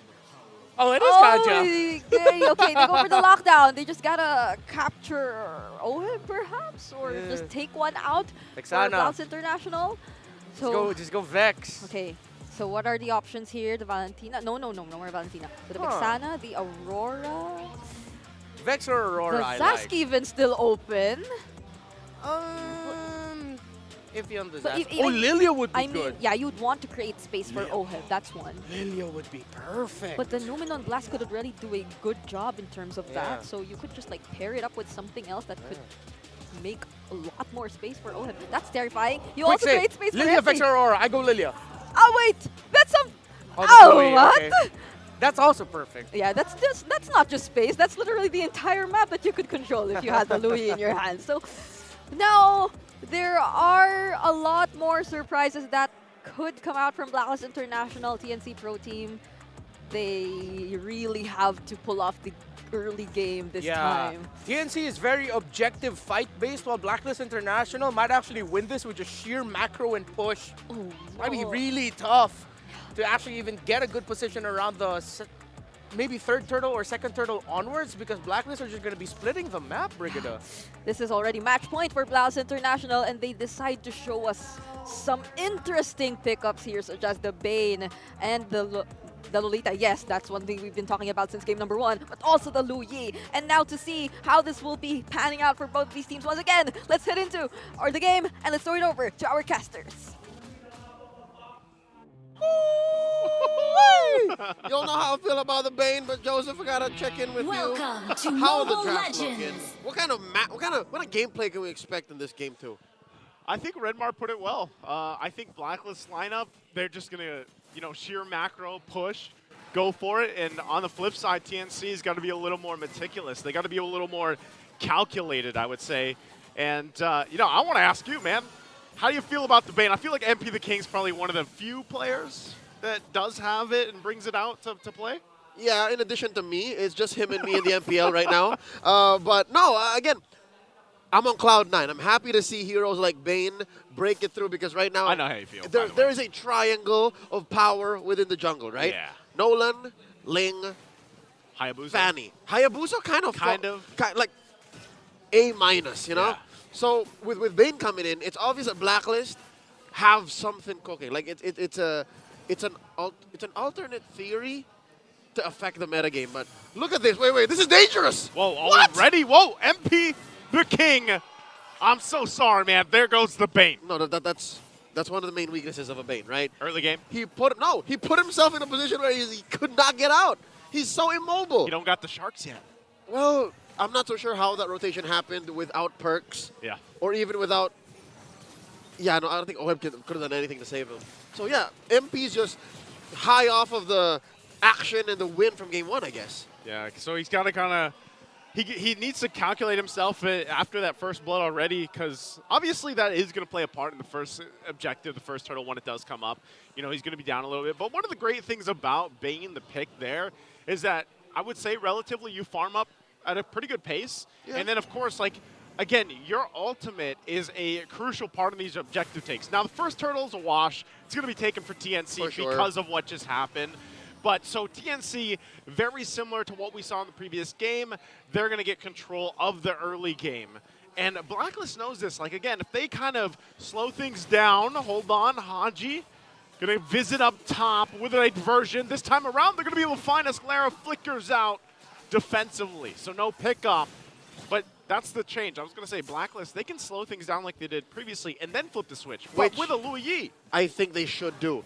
Given what happened, first blood on their jungler, and the first turtle going over to TNC, they should slow the game down to the point wherein they're clearly in control, and wherein these full-on diversions out of nowhere are lethal. Because you saw there in that approach, in that attempt up top, they were short on damage and range. If somebody flickers away and somebody dashes away, look at this lineup.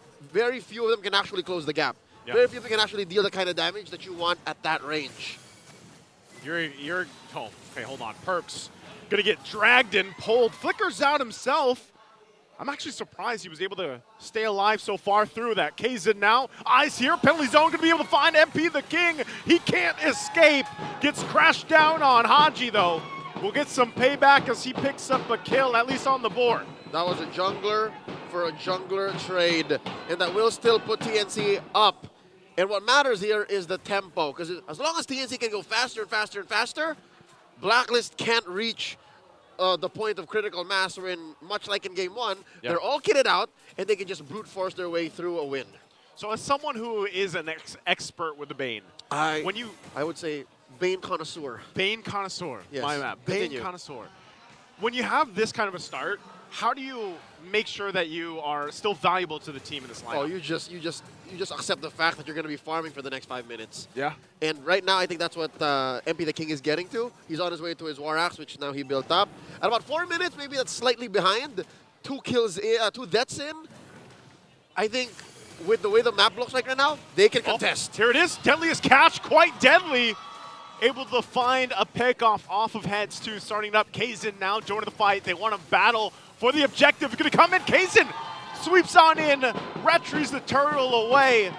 So they're not going to be able to get that, but Blacklist does find a kill amongst it all. He is down a level, so that does allow for KarlTzy to just burst in. Lord JM! Lord JM in trouble. Blacklist trying to make a play up top against KarlTzy. They won't find it. So TNC still able to find a positive plus the objective. Oh, look at this, a steal! Oh, KarlTzy does get it! They're starving MP!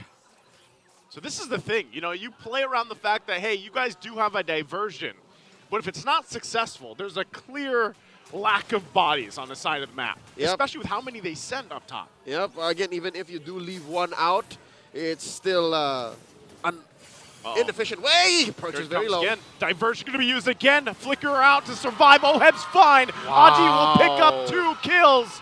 But MP the King will strike into KarlTzy comes on in and finds an assassination.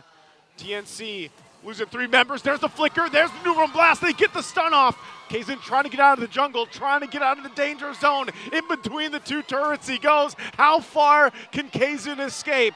Heads just around the corner. They go in, he bobs, he weaves, but he gets tossed up. A huge penalty zone, but it's all Heads until Lancey gets there in time. Flickers forward, gets the pull off. We'll be able to find Perks as well before Heads goes down. That's an expensive escort mission that Heads put himself on to try and protect KarlTzy.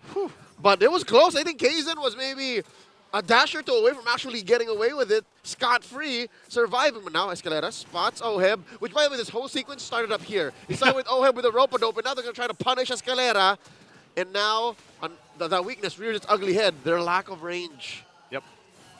Escalera did not need to flicker away, by the way. He just dashed out. He just dashed out. And that's what you're talking about, the range here. Oheb taking some damage. Has to back off. Perks there now to help him out. How many times have we seen that choreography here up top? You know, the diversion used into the bush. 3rd time this game. 3rd time? 3rd time in 6 minutes. Oh, man. So, best believe as long as this turret stands, Blacklist has all the incentive to try it again and again and again. And let's see, one more ballista hit. And, okay, so they have room to do it. But because of that, a push by TNC in mid. That's a main artery. Wow, I think this is a green light for MP to actually, I was going to say ramp up the farm, but he's doing pretty good. Yeah, all throughout that, he was able to stay in touch with KarlTzy's gold lead. Check it out. Oh! For the 4th time, Numenor Blast going to find the mark here. Still fighting it out, though. TNC going to lose KarlTzy. Oheb gets a kill. KarlTzy on the backside. Looking for Haji off of it. Lancey's still fine. There's the burst damage. Can he pick up the kill? Haji's still alive for now. He won't go down somehow. Oheb does fall as well. Now Heads on the hunt for Lord JM here. Haji trying to tank it all with that body of Smith. But does he have enough damage? Escalera there using the conceal. He pops off the rings here. Lord JM is still alive. Not just Lord JM, but even Haji. Folks, this exactly is the reason why they call him the KDA machine. His numbers are always through the roof. 5-0 and 3. Joseph, 5-0 and 3 at 8 minutes. Yeah, he's been a staple so far for the lineup Blacklist International. It's great to see him back in this position. Total of 8, by the way. That's a lot. When you calculate for KDA, you just add your assists and your kills divided by your deaths, and spotless so far. The young Salik Imam Haji, the captain of Blacklist International. Looking at TNC, though, given how on a micro scale Blacklist are doing well to recover, TNC are still in control. All Tier 1 turrets pushed in. Yep. TNC about 1,500 gold ahead for the first time in a while. MP the King able to taste his buffs. Because KarlTzy has been crossing the river, man. KarlTzy has been living in MP the King's jungle. And I'll tell you now, as a Bane, you always need to be hyper farming. Best case scenario, you're taking your opponent's jungle. Here, he's barely touching his own. Oh. Wait, whoa. All right, Lord JM's going to be fine. Diversion. Ooh. That's a good displacement here, of course. It's a long lizard bush. Long lizard. Little push up top. Of course, coming out from KarlTzy, and now they're going to force the fight. Heads will flicker out. Zalman Force drop down 2. Lancey pulls 2. They get the nether round. They get the new room blast down. There's the deadliest catch as well. They're trying to focus down Escalera. They'll finally get him, but KarlTzy fires back. Gets the double. It's Lord JM on the run, and they have to back off. Now TNC with control of the Lord. That's a bad trade. They bought high, sold low. 2 for 1. Now Haji sending him back right in the bush. Oh, KarlTzy will get the Lord though, and now still for the fight. KarlTzy goes down. Oheb picks up a double. Him and Haji keeping them together. Head still on the run. Tanky enough. MV2 strikes again. They turned something worse to bad. Again, it was still a bad trade. We don't take that away from TNC. But Blacklist able to take KarlTzy and KarlTzy out on the way through. Now they have to accept the fact that they have to defend against the Lord. Joseph, again, this is something that showed itself in the first minute, second minute. MP the King is going to have to sacrifice himself a lot of times. Yeah. He's a hero with a lot of burst damage, a lot of consistent CC, but he has to put himself in harm's way. Check out our stat on the Filipino sniper who's locked in on turrets. He's second in all-time turret damage with 3.26 million turret damage dealt in his career in MPL, which started in Season 7. That's a whole lot of turret damage, you know, for Oheb. And at this point, too, I think he's going to be a pinnacle part for them to go ahead and get this defense. Escalera flickers in, gets his Divine Judgment off, but a whole lot of AoEs thrown at him, cutting him off from the push. Numinum Blast, Deadliest Catch, everything thrown. Was that or was that not a Divine Judgment on the almost perfect target? Was that an Oheb? It wasn't, right? Because Oheb was like down to a third, and then he just dropped the Z-Force. Oh, wait, what is this? What is this shocking rotation? All right, I guess they're just taking a visit, see what they can see. Just checking. All right, so back to what could have been a devastating approach by TNC. They could have not just killed Oheb. Yeah. They could have popped that turret, and they could have won maybe 2 or 3 kills. Even on a trade, that would have been amazing. But Blacklist defended very well. Kudos to Black. That's what I mean. Like their front, like throw of utility and damage, like you mentioned, Deadliest Catch. Bane himself is like, you got a lot of damage, just throw it out. You know, throw the Deadliest Catch there, and that's something that always stops any lineup in their tracks with this lineup. For sure, especially since TNC only really have one peeler, one front liner that can actually take it, it being heads. Think if you're Escalera here, man. If you're a Kaja going into the face of that, dude, I'll close my eyes and hope. A stray Crab Claw Cannon can kill a random, non-XP or roamer at half health. Like, that happens, especially with the kit that MP is building. I think last time we checked in, he was on his way to a Brute Force Breastplate. Yep. I wonder what he's at now. I'm guessing maybe a Bladed Despair or Malefic Roar. There's no need to Malefic Roar. Like, none of these heroes build armor. Yeah, and Haji just recently, you can see, he picked the Divine Glaive. Oheb now has the Holy Crystal. So, in terms of damage, Blacklist is there. Like, they're online, they're ready to fight. And so that's why I'm saying, like, the challenge here is for TNC to make those adjustments and pick those fights in the best way possible, which is, again, if Escalera, hold on, go away already going to be used. Look at the damage coming out. Deadliest Catch into the Num Blast. Going to force Lancey back. He's trying to get away, trying to peel them off the team. He's going to collapse down. Oheb picks up a kill. Meanwhile, this whole time, KarlTzy with the Lord secures it in. All right. Diversion. Whoa. They find heads, toss them up into the Deadliest Catch again. They pick up a kill. Heads is rolling, and they're not done. Goes in, gets it. Could not get away. And they turn the switch now on Lancey. I set on him. They'll get a double for Oheb. Now Blacklist looks to run it down mid. That was Lancey after he revived. He got the Faramis stacks, came back in, ran his way back into the fight, and still fell. Now, the Lord just spawns from TNC right underneath their base, right underneath their turret. Escalera trying to buy time. KarlTzy does get back. Immortality into the flicker. Trying to clear out the lanes, and Lancey's back up as well. Heads here to TNC. Just barely saves himself from getting swept. All right, all this while, KarlTzy stole away the purple from Black, and the pendulum swung. Blacklist now about 1,000 gold ahead at 13 and 45. They send themselves up top, try to clean up the waves, and we're close to deadlock. There's still a lot of turrets standing for TNC, but just leave Oheb, just leave MP the King, give him like 10 seconds each in a free lane. It should equalize. it still amazes me how this happens to TNC in almost every series. You know, they have such good control early, mid, even this one, but then something happens here. It's a snap. Yeah, somewhere, somehow. Because, again, Blacklist now have reached or are approaching critical mass on their damage. Now the diversion. All right, long bush up top. I checked in on MP the King. Built Endless Battle. Yeah. And Malefic Roar. Malefic Roar. My guess is he built the next best thing to Bladed Spare because prior to that whole sequence, right? Prior to the whole sequence, he was in his poverty era. He wasn't exactly doing the best job as a Bane. Yeah. Just recently did he get a KDA of 4, 4, and 9. And that's why the thing, like, you mentioned this really on point. All he has to do now, or even then, was throw out a deadliest catch. Or like, even a random crab claw cannon. Just random cannon. Just boom. And that's good enough because of that frontal threat that this lineup has here for Blacklist. And much. Oh! What? Diversion play! Diversion 2. Penalty zone going to collapse down. NetherRealm brought down. Oheb finally taken care of. Out of the picture here. Heads! Trying to run heads. Body of Smith not going to be enough to keep him alive. And now Escalera in trouble as well. Trying to flap back to base. But here's MP the King as he gets a double. It's over. Lancey left to his It's wins, over, Joseph. but he's get taken out. And Blacklist, with a decisive win, will take the series in a sweep. Call it a blackout diversion. Blink and you miss it. Blacklist score their first win in Season 14, a sweep against TNC.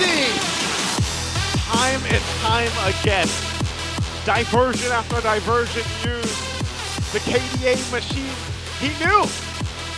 They knew where to collapse down. Even if it was the wrong bush, they could have hit 1 or 2 bushes off and they still would have pushed KZ out of position and got a pick off. What a read by the veteran. What a read by Haji and the rest of Blacklist. Got to feel good for them as well. First point now for them, and that is tough also on the flip side here. TNC still looking for that first match victory. And again, fundamentals are there, man. Early game, mid-game, it looks good, but something has to change for TNC in that late game focus of the game. Very similar to Game 1. TNC were in control up until they weren't. Once more, the Phoenix Army stands tall, but they have to take their bow as they go back to the drawing board and figure out how they can score their first dub in Season 14. All this while as an agent, as a code breaker. Yeah. This is monumental in Season 14. First point, though, the first point. First point for them, so congratulations to them. They'll be talking about Aquino on stage, talking about their first victory. Let's hear from Blacklist International. All right, everybody, Blacklist! I have not heard that in a while. Congratulations to Blacklist International. Haji, finally, pagkatapos ng about 1 month, very challenging 1 month, nakuha nyo na ang inyong unang panalo. How is it like getting that, especially sweep ang nagawa nyo today?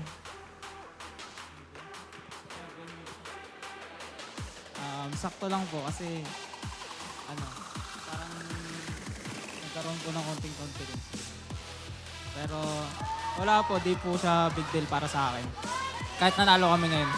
Bakit? What do you mean? Bakit hindi siya big deal? I mean, for a lot of people, they would rejoice kasi finally, meron ng first win. Ito na yung confidence booster dapat. What's going through your mind right now? Wala po, nasa baba pa rin po kami. For now. For now. Nasa baba kayo for now. But if you keep going at it the way you're doing now, may chance na talaga kayong umakyat ng umakyat. Now, being a leader para sa inyong koponan, paano mo motivate yung mga teammates mo to make sure na hindi sila madadown and they keep their hopes up every game? Ano lang po, sinasabi ko lang po na na wag lang po kami mawala ng pag-asa, ganun. Siyempre, bago pa lang po kami as a team. So, expect ko talaga na ganito po talagang na mangyari. Sino ba dito yung confidence booster nyo? Sino dito yung talagang nagle-lift ng team na nagpapagaan ng pakiramdam para sa inyo? Ako po minsan, tas si Coach Bon. Paiba-iba po yung Kung sino po yung pinapangit yung laro, yung po yung madadown talaga eh. Kung sino po yung magandang laro, yung po yung I would imagine actually si MP kasi MP is very vocal. Tama ba? Sakto lang po. Actually, kung nga MP, alam mo ba na ikaw ang nangunguna ngayon ng jungler with most heroes picked? 9 before this series started. Sabi mo sa isang interview na gusto mong patunayan yung kakayahan mo here in the home soil. Masasabi mo ba na napakita mo yun sa larong ito or meron ka pa bang ibang gustong patunayan? Hindi pa po kasi plano talaga namin kahit mahirap ngayon makapasok sa playoffs. Pag nakapasok siguro dun kahit paano papapatunayan ko kahit onte. You know what? It ain't over till it's over. As long as you keep on going. Sabi nga sa basketball, bilog ang bola. Anything can happen, especially what you guys have shown today. And now, announce natin ang ating MVP. Can I hear some names? Unanimous ah. Sino ulit? Sino? Sino? Isa pa. Sino? Let's take a look at the screen. Our MVP is Haji. Haji, first win, first sweep, first MVP. Nakasmile ka na finally. Anong masasabi mo? Di ko po in-expect na mag-MVP ako, tapos mananalo kami. Ganun. Parang in-expect ko lang na magandang performance lang may pakita ako. Ganun. You know, with that kind of performance that you've shown today, expect mo talaga yung mga gantong type of result with you being MVP. What do you want to say to all the fans? Narinig mo ba lahat sila sinisigaw, Haji? Maraming salamat po sa mga sumusuporta sa amin. Kahit na nasa baba kami, ganun. Andyan pa rin sila nakasuporta. Nakakataba lang ng puso kasi kahit nasa baba kami, dami pa rin nanonood. You see what a difference your support does to your favorite teams? Now, ito ang ating #1 supporter for today, ang lucky fan na makakakuha ng 3,000 diamonds. Congratulations! Come on up! Hello! Hi, what's your name? RA po. RA! RA! Oh, congratulations sa Blacklist. Congrats po. Sino dito ang favorite mo? Si Dilar po sana kaso di po siya naglaro. Si Oheb po. Si Oheb! Oheb! Nasaan si Dilar? Dilar! Nasaan si Dilar? Oheb! Tabi ka. Ayan. Nandito si Oheb.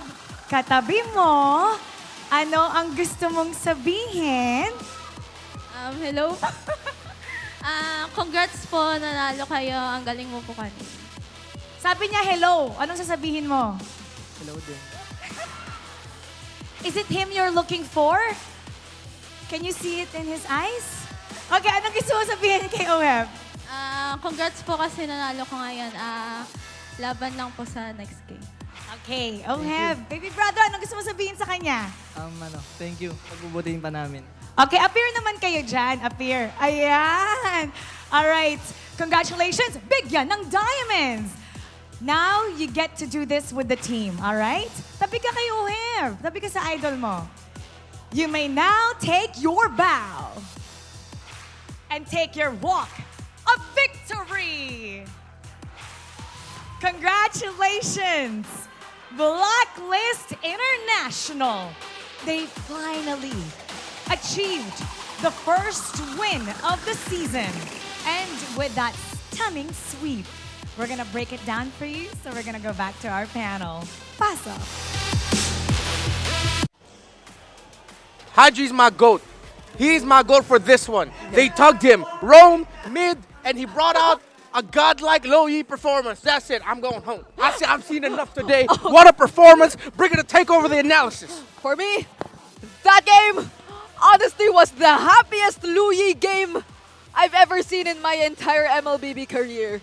It's aside from the fact that it was the game which gave Blacklist International their first series win throughout the season. It was a Luyi game which was completely unanticipated from my end, at least. Yeah. That I was already suggesting the Aurora, I was suggesting the Vixana, earlier the Zask, but then to think that they would pair up the Lui with this composition. And mind you, MP in the first few minutes was clearly punished by TNC. He was denied of that seamless juggling pattern he wanted to do, but Blacklist International eventually, they were able to just bounce back. Yeah, we were talking about it earlier. We said names, we said Lilia, Aurora, all of that, as you mentioned. But then Blacklist thought, hey, we could go bigger. We don't need to focus on the fights, although they would win it from the fights, but they did ish like this, man. What kind of madman calls that after your opposing team gets the Lord, you call for a diversion, 5-man into the Pixel Shrub, and Blacklist knew that there was a high chance there was at least one member of TNC there,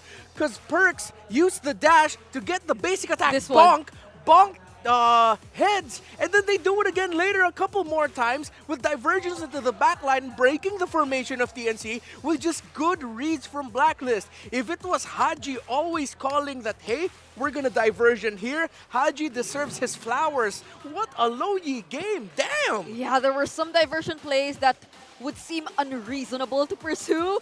But then Blacklist International, they were just very decisive in doing so, and they knew that they wanted to go for it. Even Kaizen, I feel at that moment, he was just so sure that they wouldn't continue that diversion play anyway. And this is coming from an early game that was, again, won relatively by TNC. Yeah. They were doing well with the lineup that they had. It was a bit tougher this time for a Melissa, yes, but Kaizen was God mode right now in this game.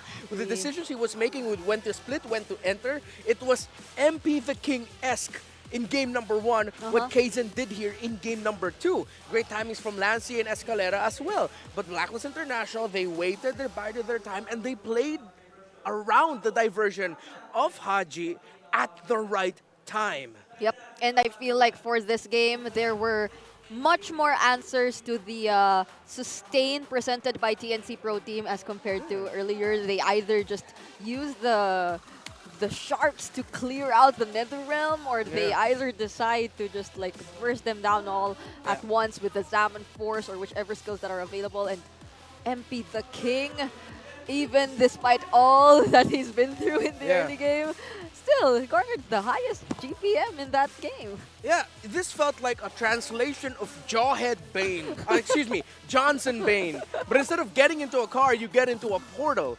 For people thinking like, oh my goodness, why is this guy so overacting? Why is he so excited? He's so biased against Blacklist. Y'all, I predicted TNC would win this. Yeah, I predicted that. I'm just hyped up about what Haji did in this game as that low-yi.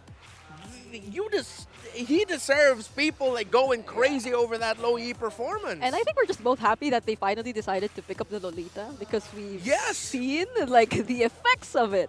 How beautiful the Lolita actually pairs up with the rest of the lineup here of Blacklist International, and even counters or potentially anticipates like whichever answers TNC Pro Team might eventually throw at them later on.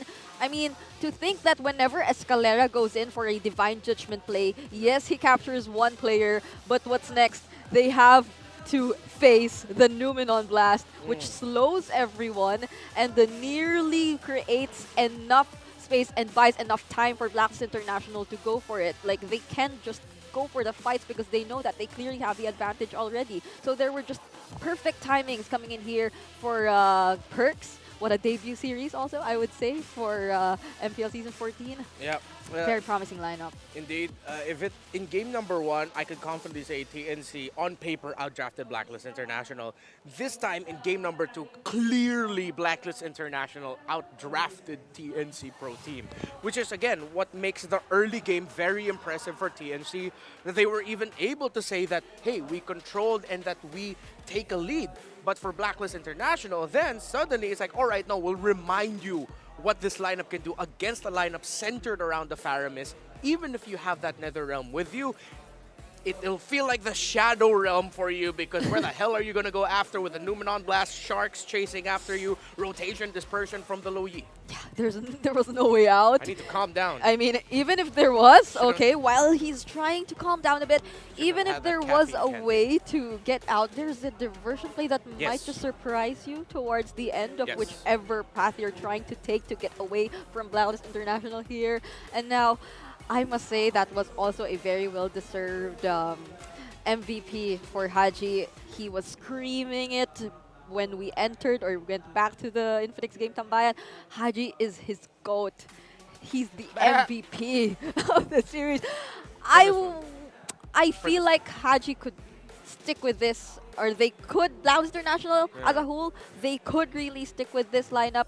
We're seeing the identity slowly coming to life, or they're just slowly building up on this, and I'm just looking forward to see what else they have in store for us. But for TNC Pro Team, they need to get through a much more difficult path after they lost this series as well. At this point, it'll be hard to give even recommendations like for what TNC could do. Because it seems like in the moments where they do something really correct, they do something right, their opponent just does something better. It's always just that. It does something better, or their opponent does something unexpected that's just so good in that context. And the reaction you're giving me right now is like, oh yeah, that's so true. That's so true. It's sad, but it's true. I was also caught by surprise by the Louis pick. But then it worked so well for Blacklist International here. And it was in that game where I felt that Haji was also somewhat leading the team in terms of like the diversion plays, like which fights are we going to go after? Like, Alex, I think it's safe to assume that you can say that it was Haji who was calling the shots there. Because it would have been really funny if it was Oheb going, hey, Captain, can you divergent here? No, I'm sure it was Haji. Who knows? Who knows? But here we have an MPL fan comment. He says that we love you. Wow, you're directly translating it. Yeah, I think we should. Yeah, we love you, Haji. I'll help you out there, Alex. We love you, Haji. Just come back and come back. Yeah. And for Donabel Villegas said, we're still here for our KDA machine. yes, thank you. So we helped each other out. Yeah, my brain completely blanked there. So that's like the agents showing their all-out support for Blacklist International, and You forgot to do the emoji. What's the emoji? So do the translation and then do the emoji. It's like the Is the one with pouty stars face. on The it? pouty face. Okay, so we're still here for Arcadia Machine. Is that it? Is that There you go. You're welcome, Clippers. I couldn't see it. I couldn't see it clearly, so I hope I'm right. Did that right. I hope it was the pouty face that they did, but You're welcome. I did that for y'all. the agents are so happy right now. That's one Your thing fans I'm are sure of. happy too right now. They were screaming. They brought what? Sorry. That I didn't get it. Okay. But then they were they the team with the drums? Oh no, that was the Phoenix Army. That was the TNC. Phoenix Army. But we're hearing a lot of drums today. We're hearing more and more support, and we're seeing 2 more series later on. But for now, don't forget to catch the biggest Clash of Legends every Monday with We Are Legends. Also get a chance to win 10,000 in-game diamonds just by liking and supporting the show. More details on WeTrend's official Facebook page. You can see a lot of MDL and other amateur Philippine teams battle it out here, so don't forget to check it out. Since, who knows, we still have the transfer window. So Oh yeah. maybe, just maybe, recently we've just seen some new players come in the MPL as well. Yeah, the global transfer system is still available, but I'm already excited, looking forward to what's coming up next. I wonder what is up. I think they saw some players. Oh, that's it. Yeah, that's it. Oh, that's gonna be hot. Oh, Yes. KarlTzy, Demonkite. Yes, I think Let's they go. saw some of the players pass behind us earlier, and I can't wait as well. But for now, let's relax for a bit. We're going into a short break, and once we get back, we're heading into TLPH versus Aurora MLBB.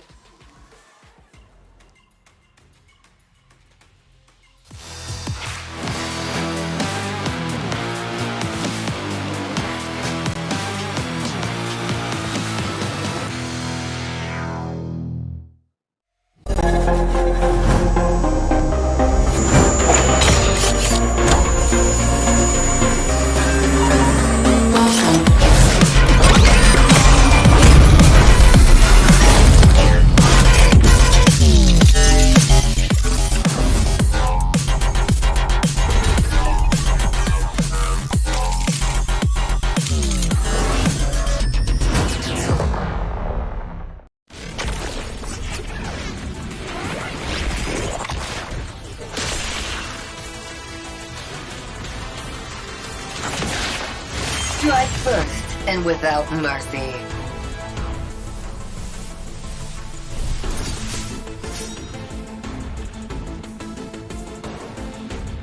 Where I tread, death follows. Enjoy your last breath. Deploying smoke. Going dark.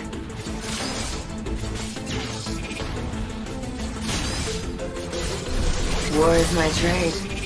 Death is my craft. Backup plan? I am the backup plan. My destiny is what I make of it.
You will never learn.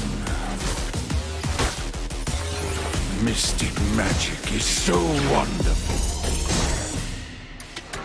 Face yourself.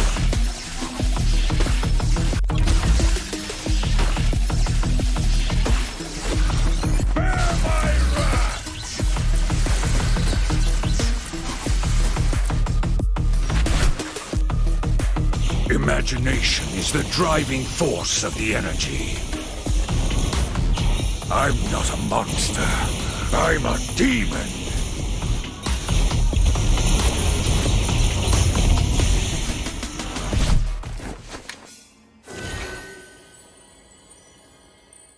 Get 8 gigabytes of all-access power. To do it all. Plus only TikTok to scroll and share non-stop.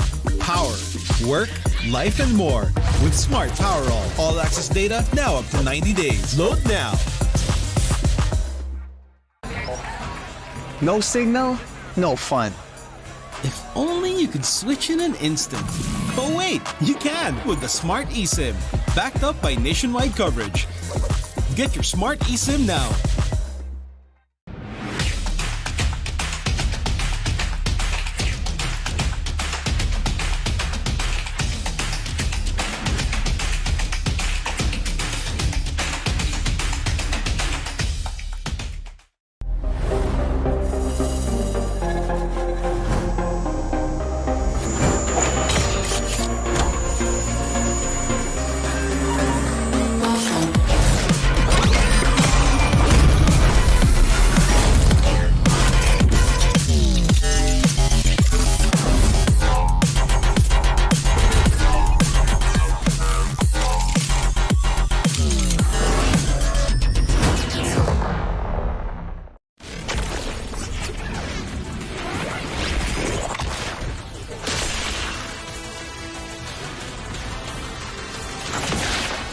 Strike first and without mercy.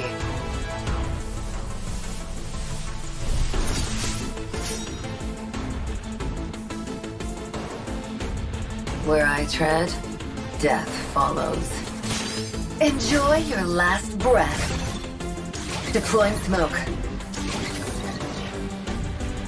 Going dark.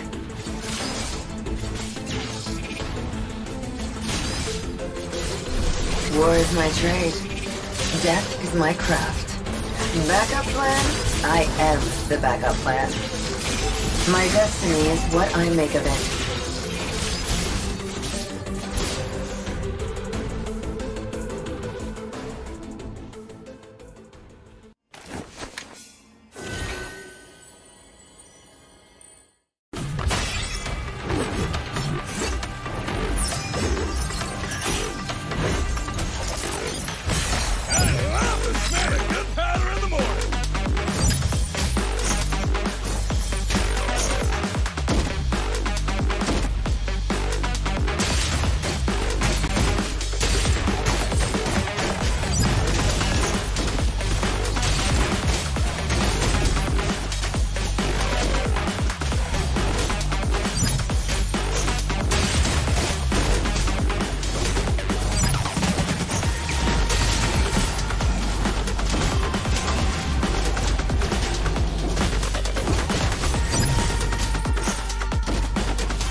never learn.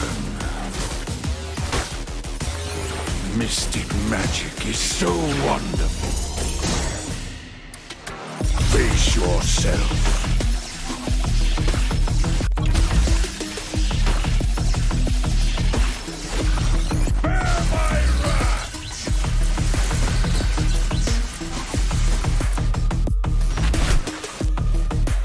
Imagination is the driving force of the energy. I'm not a monster. I'm a demon.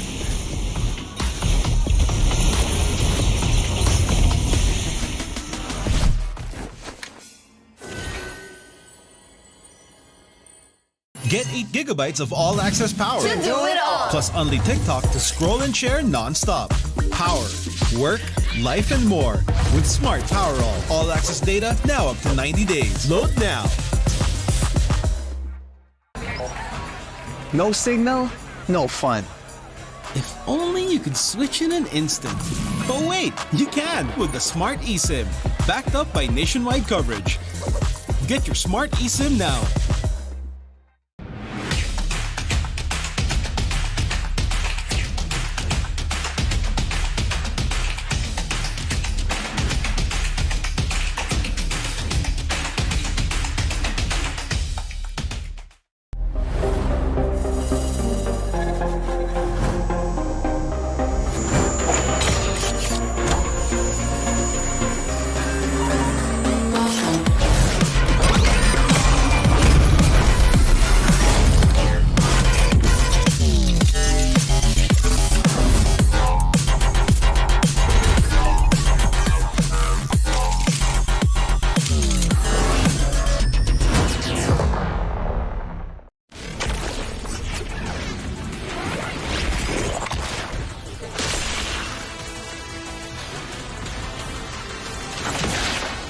Strike first and without mercy.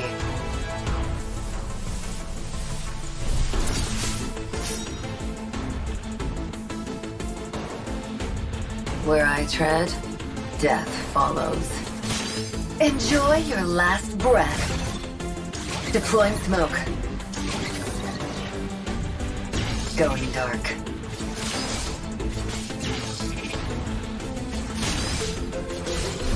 War is my trade.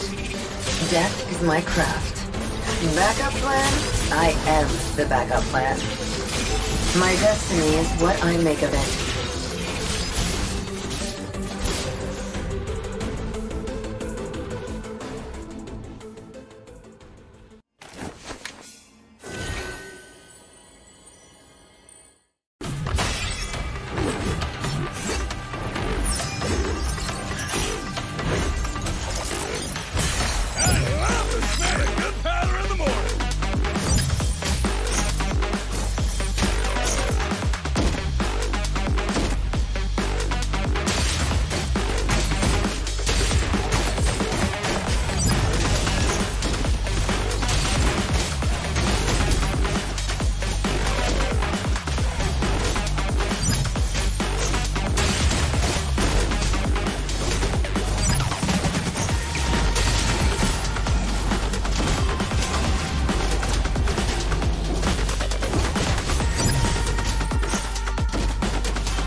There's no time to chit-chat.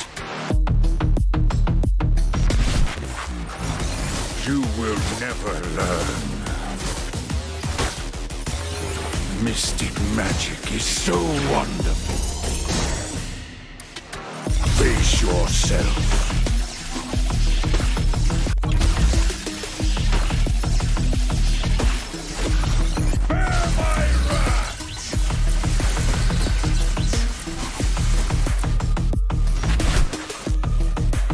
Imagination is the driving force of the energy.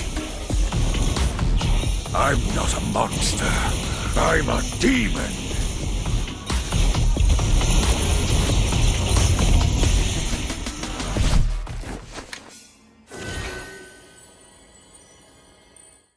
Get 8 gigabytes of all-access power. To do it all. Plus only TikTok to scroll and share non-stop. Power, work, life, and more. With Smart Power all-access data now up to 90 days. Load now. No signal, no fun. If only you could switch in an instant. But wait, you can with the Smart eSIM. Backed up by nationwide coverage. Get your Smart eSIM now.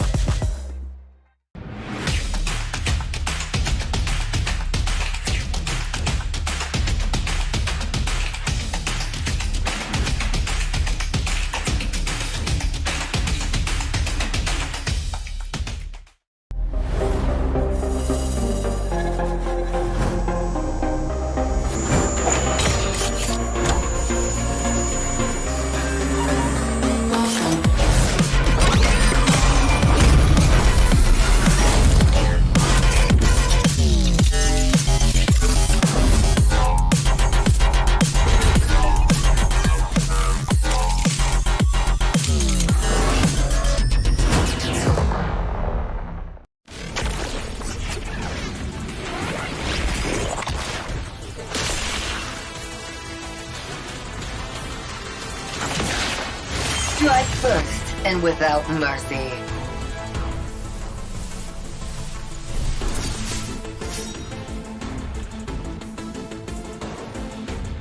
Where I tread, death follows.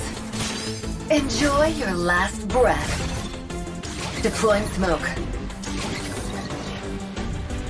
Going dark.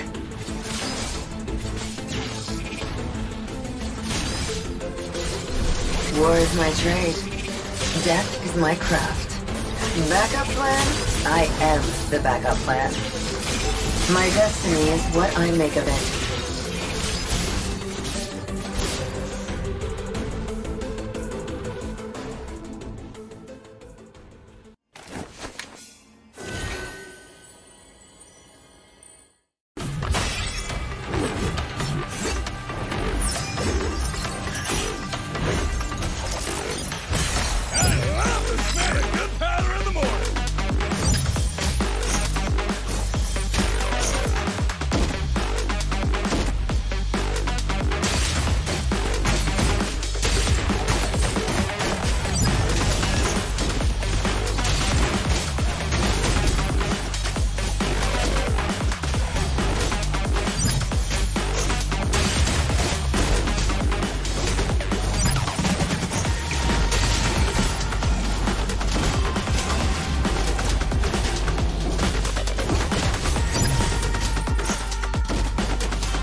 chat.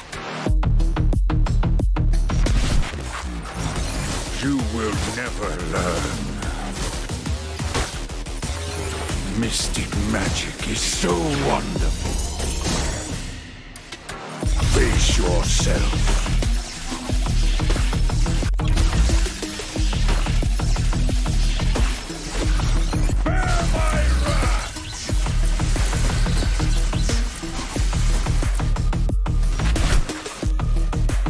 Imagination is the driving force of the energy. I'm not a monster. I'm a demon.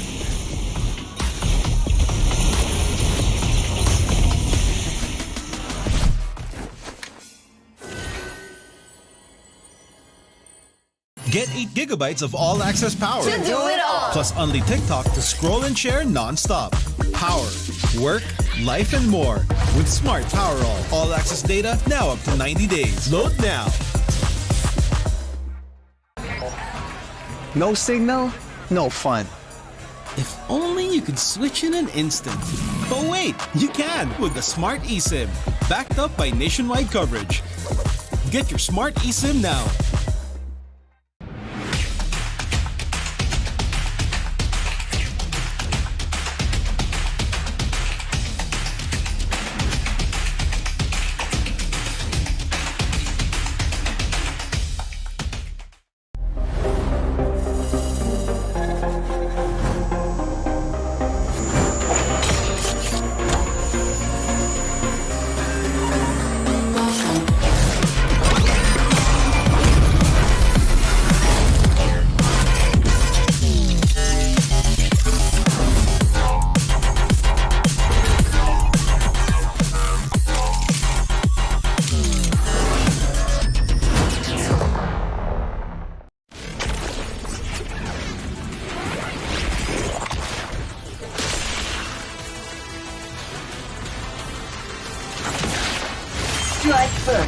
and without mercy.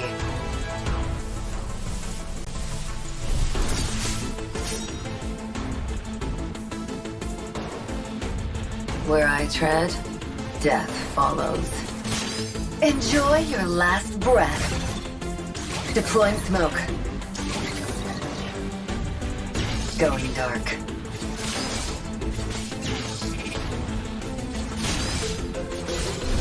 War is my trade. Death is my craft. Backup plan? I am the backup plan. My destiny is what I make of it.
You will never learn.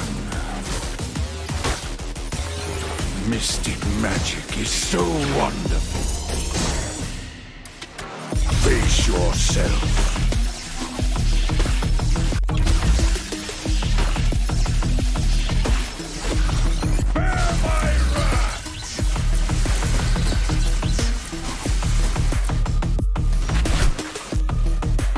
Imagination is the driving force of the energy.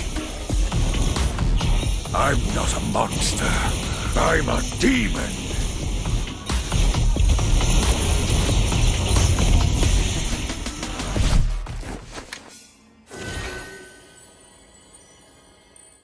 Get 8 gigabytes of all-access power. To do it all. Plus only TikTok to scroll and share non-stop. Power, work, life, and more. With Smart Power all-access data now up to 90 days. Load now. No signal, no fun. If only you could switch in an instant. But wait, you can with the Smart eSIM. Backed up by nationwide coverage. Get your Smart eSIM now.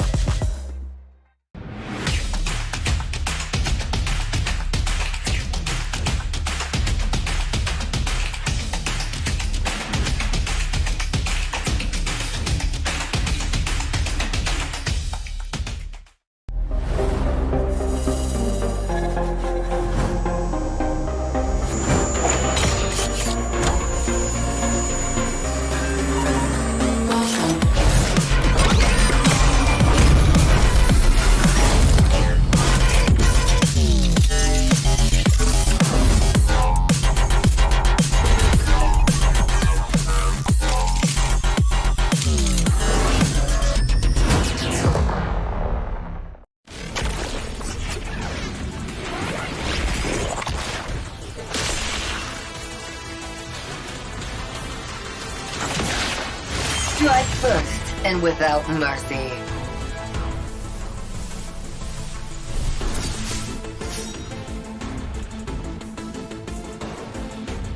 Where I tread, death follows. Enjoy your last breath. Deploying smoke. Going dark.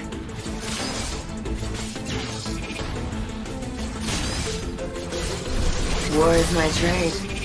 Death is my craft. Backup plan? I am the backup plan. My destiny is what I make of it.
no time to chit-chat. You will never learn. Mystic magic is so wonderful. Face yourself.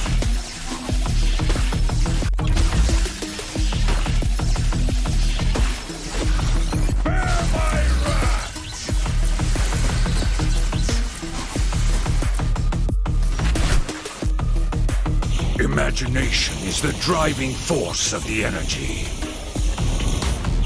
I'm not a monster. I'm a demon.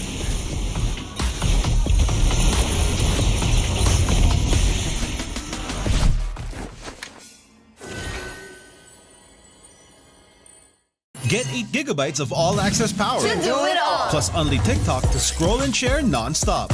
Power, work, life, and more. With Smart Power all-access data now up to 90 days. Load now. No signal, no fun. If only you could switch in an instant. But wait, you can with the Smart eSIM. Backed up by nationwide coverage. Get your Smart eSIM now.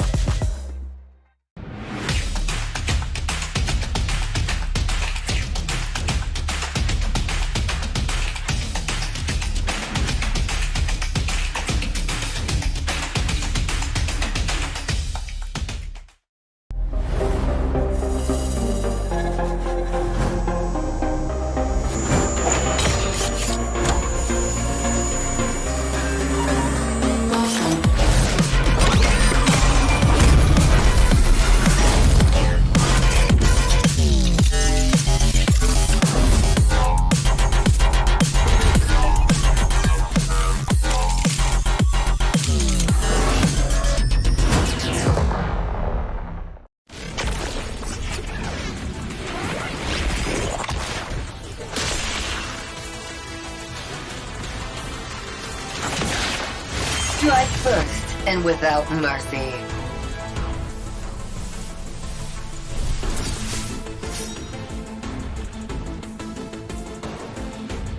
Where I tread, death follows.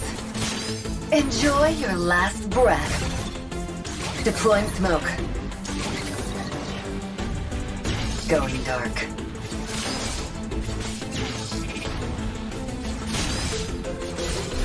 War is my trade. Death is my craft. Backup plan? I am the backup plan. My destiny is what I make of it.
There's no time to chit-chat. You will never learn. Mystic magic is so wonderful. Face yourself.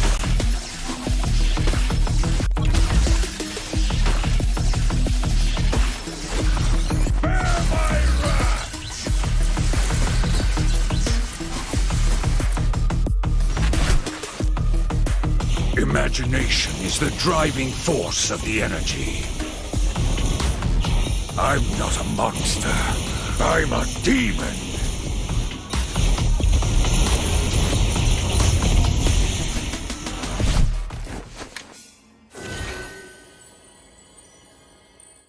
Get 8 gigabytes of all-access power. To do it all. Plus only TikTok to scroll and share non-stop. Power, work, life, and more. With Smart Power all-access data now up to 90 days. Load now. No signal, no fun. If only you could switch in an instant. But wait, you can with the Smart eSIM. Backed up by nationwide coverage. Get your Smart eSIM now.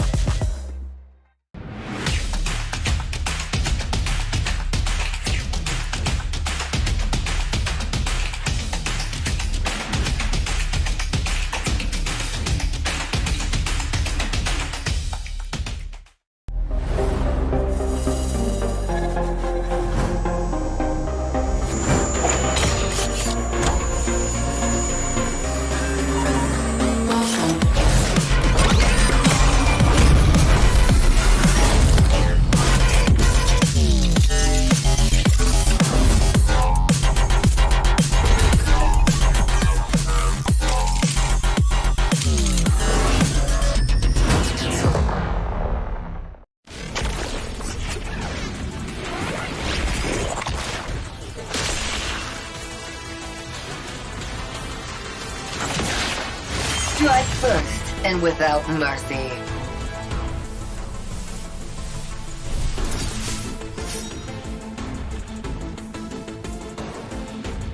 Where I tread, death follows. Enjoy your last breath. Deploying smoke. Going dark.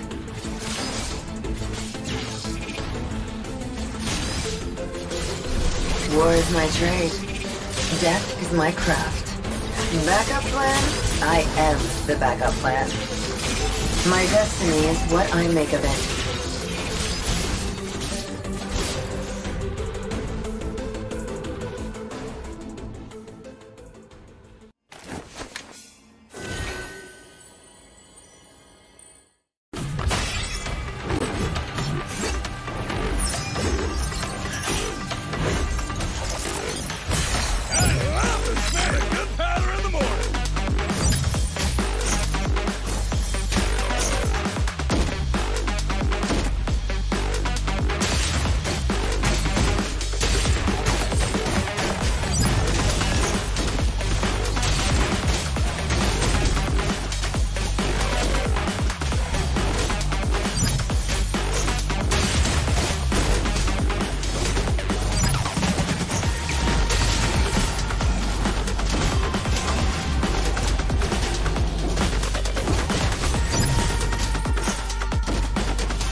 There's no time to chit-chat. You will never learn. Mystic magic is so wonderful. Face yourself.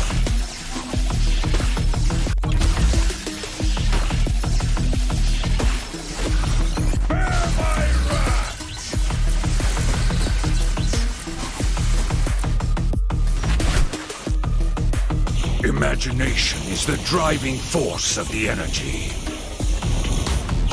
I'm not a monster. I'm a demon.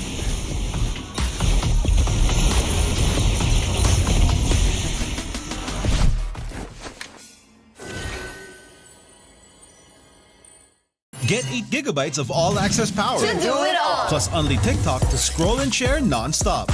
Power, work, life, and more. With Smart Power all-access data now up to 90 days. Load now. No signal, no fun. If only you could switch in an instant. But wait, you can with the Smart eSIM. backed up by nationwide coverage. Get your smart eSIM now.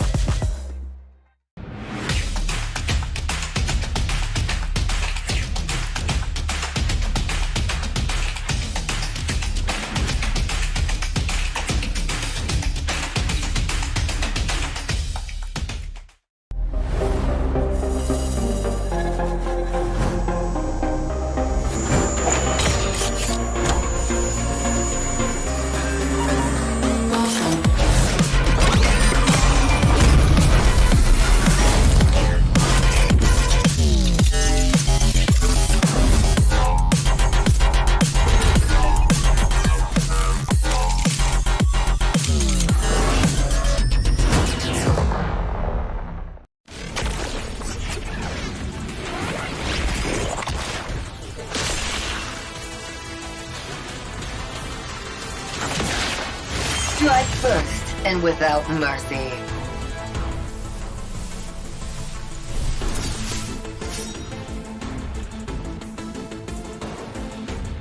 Where I tread, death follows.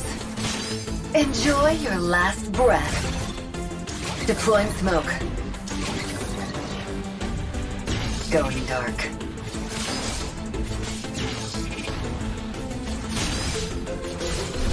War is my trade. Death is my craft. Backup plan? I am the backup plan. My destiny is what I make of it.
There's no time to chit-chat.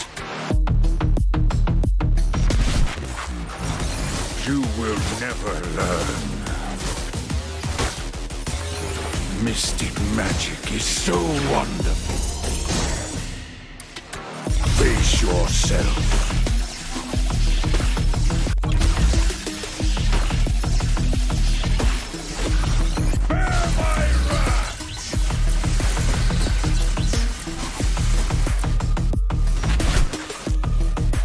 Imagination is the driving force of the energy.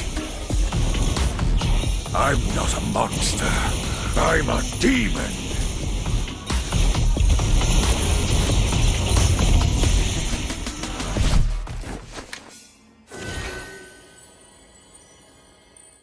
Get 8 gigabytes of all-access power. To do it all. Plus only TikTok to scroll and share non-stop. Power, work, life, and more. With Smart Power all-access data now up to 90 days. Load now. No signal, no fun. If only you could switch in an instant. But wait, you can with the Smart eSIM. Backed up by nationwide coverage. Get your Smart eSIM now.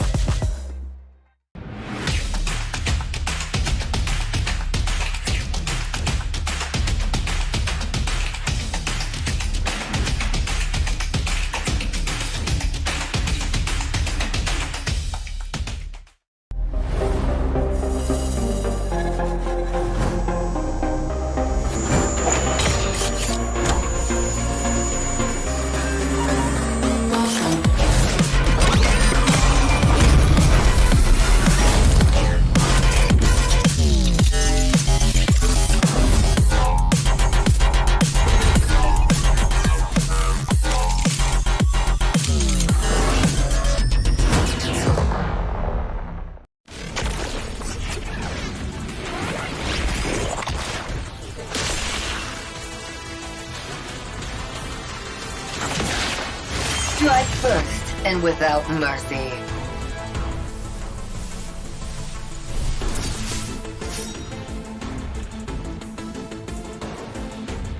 Where I tread, death follows. Enjoy your last breath. Deploying smoke. Going dark.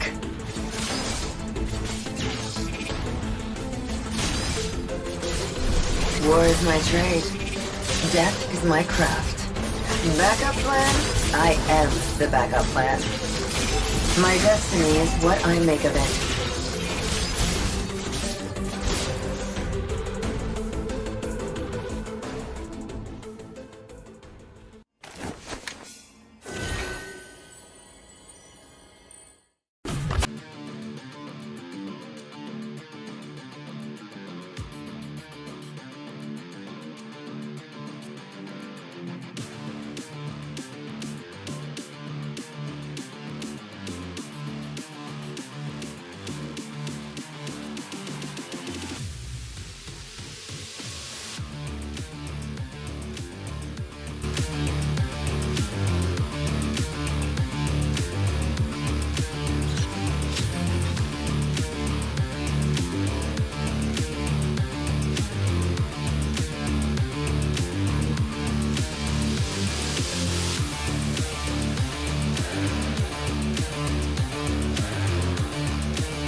Malakas, Pilipinas, malakas Kahit anong lane, we become the monsters. Malakas, Pilipinas, malakas Face the golden sun and ripping for the 3 stars. Look at us to the top, no ifs, no buts. Winning any game, para to sa yan na yes. Di mo matitin ang aming boses sa new level. Nasa kalye man o mobile, you know I become a legend. Open fire, we unite, we winners. Built with pressure, the diamonds are made of. Switch in a lane na parang gera. HP racing, way reset up. Built like a tank, buhat, we hear that full load SS parang Lyra. Susundan ko ang iyong bakas. Kasama patas, tagumpay natin ito. Dahil tayo'y malakas. Para sa Pinas. Nasa amin ang alas, hindi tuwa atras. Kinikilala sa taas kasi kami ang malakas. Para sa Pinas. Nasa amin ang alas, hindi tuwa atras. Kinikilala sa taas, ganito kami sa Pinas. Wow! Hold on. Yeah, malakas ang Pinas. We are laging every beat, no surrender, no retreat. Pag nagsama-sama, just imagine what we can achieve. Lacking every beat, no surrender, no retreat. Giving 100 all my all, cause we just cannot be defeated. We are unstoppable, immune and invulnerable. Ready ang equipment, lahat frozen, malang crowd control. Pakita ko na jab like pow, beast of the southeast. So matawag proud and loud, cause every enemy we devour. Susundan ko ang iyong bakas. Kasama patas, tagumpay natin ito. Dahil tayo'y malakas. Para sa Pinas. Nasa amin ang alas, hindi tuwa atras. Kinikilala sa taas kasi kami ang malakas. Para sa Pinas. Nasa amin ang alas, hindi tuwa atras. Kinikilala sa taas, ganito kami sa Pinas. Wow!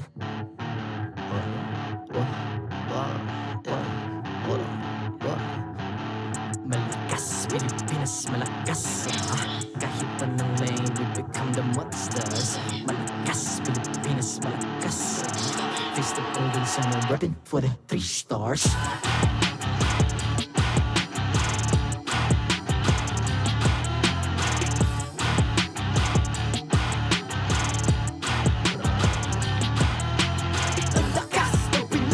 Unite, be the stars. Ang lakas ng Pinas. We unite, be the stars. Ang lakas ng Pinas. We unite, be the stars. Ang lakas ng Pinas.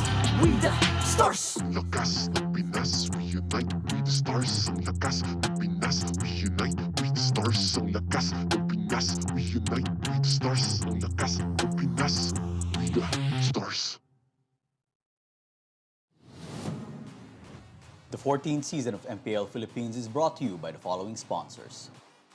Smart, the official telco partner of MPL Philippines Season 14. The official tournament phone of MPL Philippines, Infinix GT20 Pro. Official suppliers, EMC Asia and Index Salon. Experience the TLPH Season 14 action live at Green Sun, Makati City. Grab your tickets now via official MPLPH website. Don't miss any MPL action by following our official Facebook and subscribing to our YouTube channel. Follow MPLPH on TikTok for more content. And to ensure the equality and fairness of our games, MPL Philippines is also monitored and supervised by the Games and Amusements Board.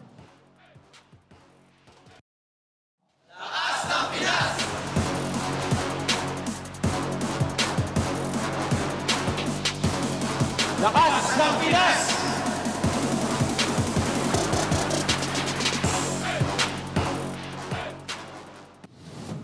Wala pang Melissa, Kel. Wala pang Melissa.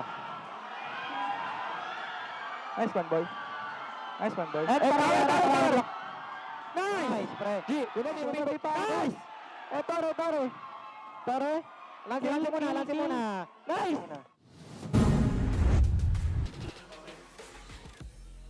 There we go. Welcome back to MPL Philippines Season 14. It's day 2, and we got our second best of 3 coming your way. You just witnessed Blacklist International's winning moments and the corresponding calls on communications. Congratulations, by the way. This is Joseph Naisur-Rezabek. I'm Leo at your service. Real quick, let's double back on what happened there. Congratulations to the agents. I got you. Thank you. There you go. You know what? And that's what I think. They were a helping hand to each other throughout the series. They finally got their winning moment. And I would say, listening to the comms there, it feels very calm. Aside from when they're like, lock on the base. But very calm, I Yeah, say. even stragglers left, you know. Escalator first, grab that.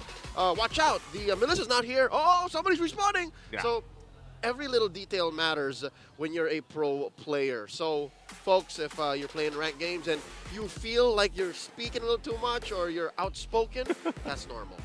Just let them, let your captains do it again. But I will say, you know, real quick, last thing about that matchup, maybe this is the code that they were looking for, the iteration of Blacklist to make things work. Yeah, it took a while. And again, not just in general in time, but even in game. Like, there's always a tough 5 or 6 minutes for Blacklist, and then they bounce back.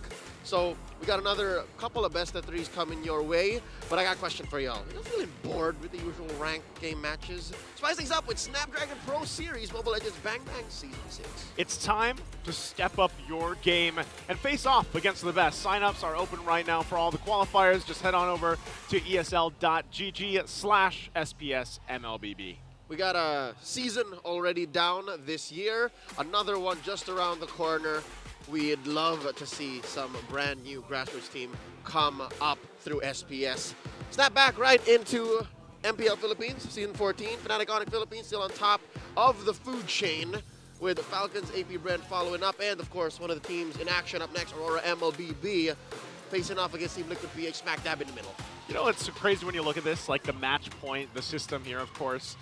Like that 1 point that Blacklist got in the previous series, it makes things so much more, like, close, I guess, for them and even you know the fans. RSG, right? Yeah, against like RSG. And even Team Liquid. Team Liquid, Smart Omega, like you mentioned, they're here at the middle of the pack. You know, things can change here based off this. But I would still say, even from the coaches that were on the English panel last week and the week before, they say as well, this is the most competitive season that we've had so far. And it's because of that 1 point that makes a difference. Yeah. No matter how long a series goes, 2-0, 2-1. Every point matters. Let's throw it over to our Infinix Game Tambayan with Brigida and Renmar Santa Cruz to break down this next best of 3. This next best of 3 sounds like a really close series that's about to happen between TLPH and Aurora MLBB. And one thing we're definitely looking out for would be the showdown that's about to happen between two prominent assassin junglers once again, Demonkite and KarlTzy. Oh man, for the longest time, every time these two faced off against each other, we're thinking, oh, Sanford versus Edward. Yeah. But then now, since the assassins are back, we're gonna bring back the little bit of beef that KarlTzy and Demonkite has. I'm excited. Yeah, I like how you mentioned beef and probably putting in a little bit of history between these two players as well, since we all probably know by now that there's been an ongoing rivalry perhaps way back season 10, starting when, you know, there were some comments flying around regarding these two junglers and how KarlTzy for Demonkite isn't really the best jungler in the league, according to him. Yeah, let's throw it back a little bit as we flash the numbers on your screen right now. That's the match win rate and game win rate, which of course against these two, this is their historical matchup, not just for the season, but how many times they faced each other throughout the years. It all began in season 10 when Demonkite said, hey, why is everyone looking at KarlTzy? I'm strong too. And then that continued up until KarlTzy got to the point where he said, I don't know what the junglers of RSG Philippines have against me, because at that time, Demonkite and Irad were in RSG Philippines. The beef of Demonkite and KarlTzy continued into Irad and KarlTzy until eventually Demonkite came back, and the beef thus continued. But then it's all good and fun, because now we're going to see another episode of that, but this time with both of them rocking assassins. Well, we're seeing these two junglers battle KarlTzy separately now, but then looking at the numbers and statistics, probably we could say, or it's safe to say, that even previously, majority really favor KarlTzy as compared to Demonkite. Yeah, this season, Turtle kills and the Lord kills go for KarlTzy. Eighth is Demonkite. There's the average Turtle kills, while KarlTzy's at third.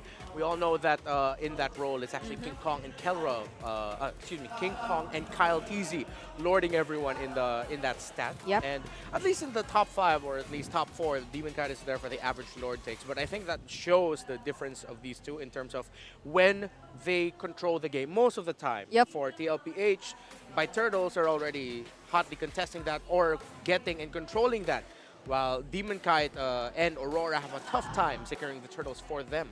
Yep. Ironically though, it seems like Aurora MLBB is the team who likes to work together a lot more as compared to basing on the stats showed to us previously, where KarlTzy tends to make the plays or some plays by himself and basing it off the kill participation numbers we've seen earlier. So we are seeing a well-adjusted KarlTzy versus a well-rested Demonkite in a while. But for now, since we've mentioned a lot about both of these teams, show your support, MPL fans. Who do you think will be winning this match as well? Is it going to be Team Liquid Philippines, or is it going to be Aurora MLBB? So it's your time. You can now vote via the online poll. You know, Brigida, there's an important thing that I wasn't able to mention about the history of their beef. When it was Irad taking over the reins from Demonkite in RSG Philippines, it was Irad, again, talking a bit of spicy things towards KarlTzy. And KarlTzy warned him and said, the last time a jungler said that to me, he took a rest. That was the season where Demonkite sat out, took a break, and Irad took over. That's why it's hot. It's hot between these two, and that's why that's our headline. Yes, it is. It is. I mean, the venue is not that hot. I must say it's feeling quite cold, especially yesterday. But I don't know, today we're seeing a lot more audience with us. So I'd say the heat is slowly starting to kick in. But then what's definitely going to start the heat is once these two teams start the battles that are about to happen in a bit. Later on, I'm very interested to see really how is Aurora MLBB going to manage the early game. We've mentioned Team Liquid Philippines. That's going to be one of the things they really have to take into consideration. Later on, we'll be taking a look at the statistics between these two teams. But for now, I'm also wondering since Aurora MLBB previously, we've seen them, I'd say, give a game away to TNC, and probably there were a little bit of adjustments needed from their end. How well prepared are they coming into the season? And the same goes for Team Liquid. We've seen them struggle a bit, especially against familiar opponents in the previous week. Yeah, well, we're looking at who's going to be getting the objectives. Well, let's look at which of the members will be making their entrance. Who will be playing for today's matches? Let's finally get to know the teams and head into our team intros.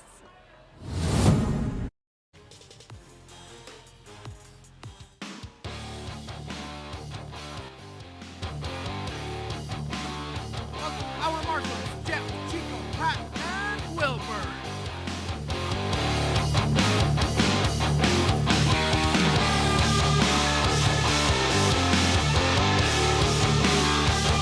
Cavalry has arrived at the halfway point. Not even a storm can stop Maglupeni and his squad. Here's Team Liquid Philippines!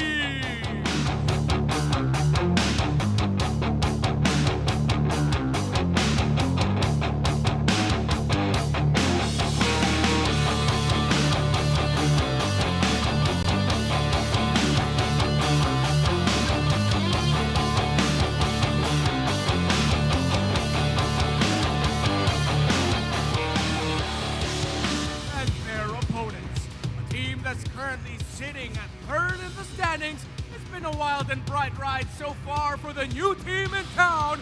It's Aurora!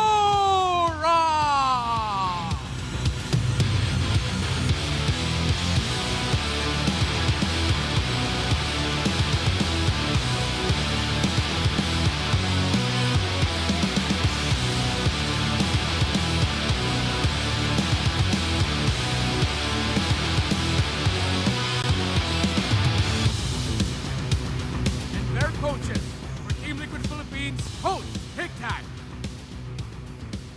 And for Aurora, Coach Master the Basics.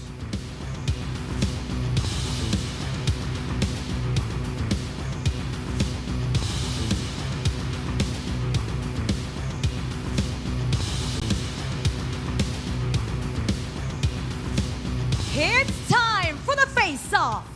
KarlTzy, Demonkite, step forward. Come closer together. Demonkite, ano ang palag mo kay KarlTzy? Malupit ang bagong gupit. KarlTzy, ano ang palag mo kay Demonkite? Mas malupit daw yung bagong gupit. Sana. Ikaw na, palag kong palag, fist bump. A rivalry revived. Which jungler will reign supreme over the other? It's time to find out. Bakbaka na. Panel, pasok. Well, that's a cute rivalry. They gave each other the, I don't know, good haircuts. Yeah. They commended each other's haircuts. No, Demonkite commended his own haircut. Yes. KarlTzy agreed and said his haircut was good. Yeah. That's a good play by Demonkite. You don't want to face off against an angry KarlTzy. Oh no. That's been the community knows that. Don't get Karl angry. No, we've seen KarlTzy and just how focused and driven he could be once you like throw some let's say comments at him, and then how just persevering he could become to prove you wrong. And now Aurora MLBB with their fresh haircuts as well, I'd say are coming into the series with a very consistent performance perhaps, but then sometimes we tend to see like the struggles coming in from this team, and in the head-to-head highlighting the early game perhaps that may happen between these two teams, focusing on the turtle contestation rate among the two. I think this is something they really have to look out for, especially coming into this game. So when it comes to the objectives, we would often think about the Lord and the Turtles, but Aurora handles the map very well. That's something that Team Liquid Philippines needs to take care of because of the tendency of San to be the main frontliners for a team fight. Yes, we know JP will often go deep, and start the pickoff, but usually it's followed up by an entry of Sanford and Sanji. So as we look at the Infinix keys to victory, that's why for Team Liquid Philippines, they need to prioritize objectives over the aggression. Yep. They need to take care of the map. While for Aurora, they need to exploit the fact that Team Liquid Philippines has had some shaky early games and they've had to crawl back into the mid to the late game multiple times this season. While for both, for the cores, for Karl, for Demonkite, and for Benny Cutie and Doming, Yes. make sure they get to secure their comfort picks. I really like how our keys to victory probably highlighted one of the probably biggest inconsistencies we've been seeing from a lot of teams heading into this season, or for the past few weeks at least.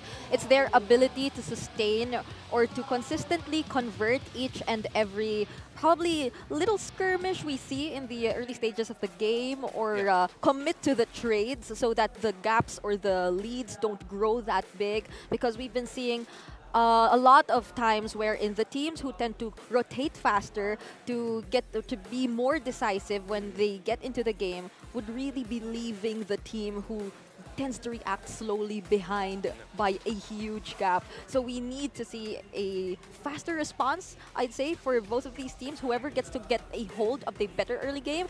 And game side selection update. Once again, Team Liquid Philippines, they will be deciding to go for the blue side. All right, so they're going to be setting the tempo with the draft. And my question is it going to be a pretty typical Team Liquid Philippines blitz draft where they're just going to be picking things really quickly?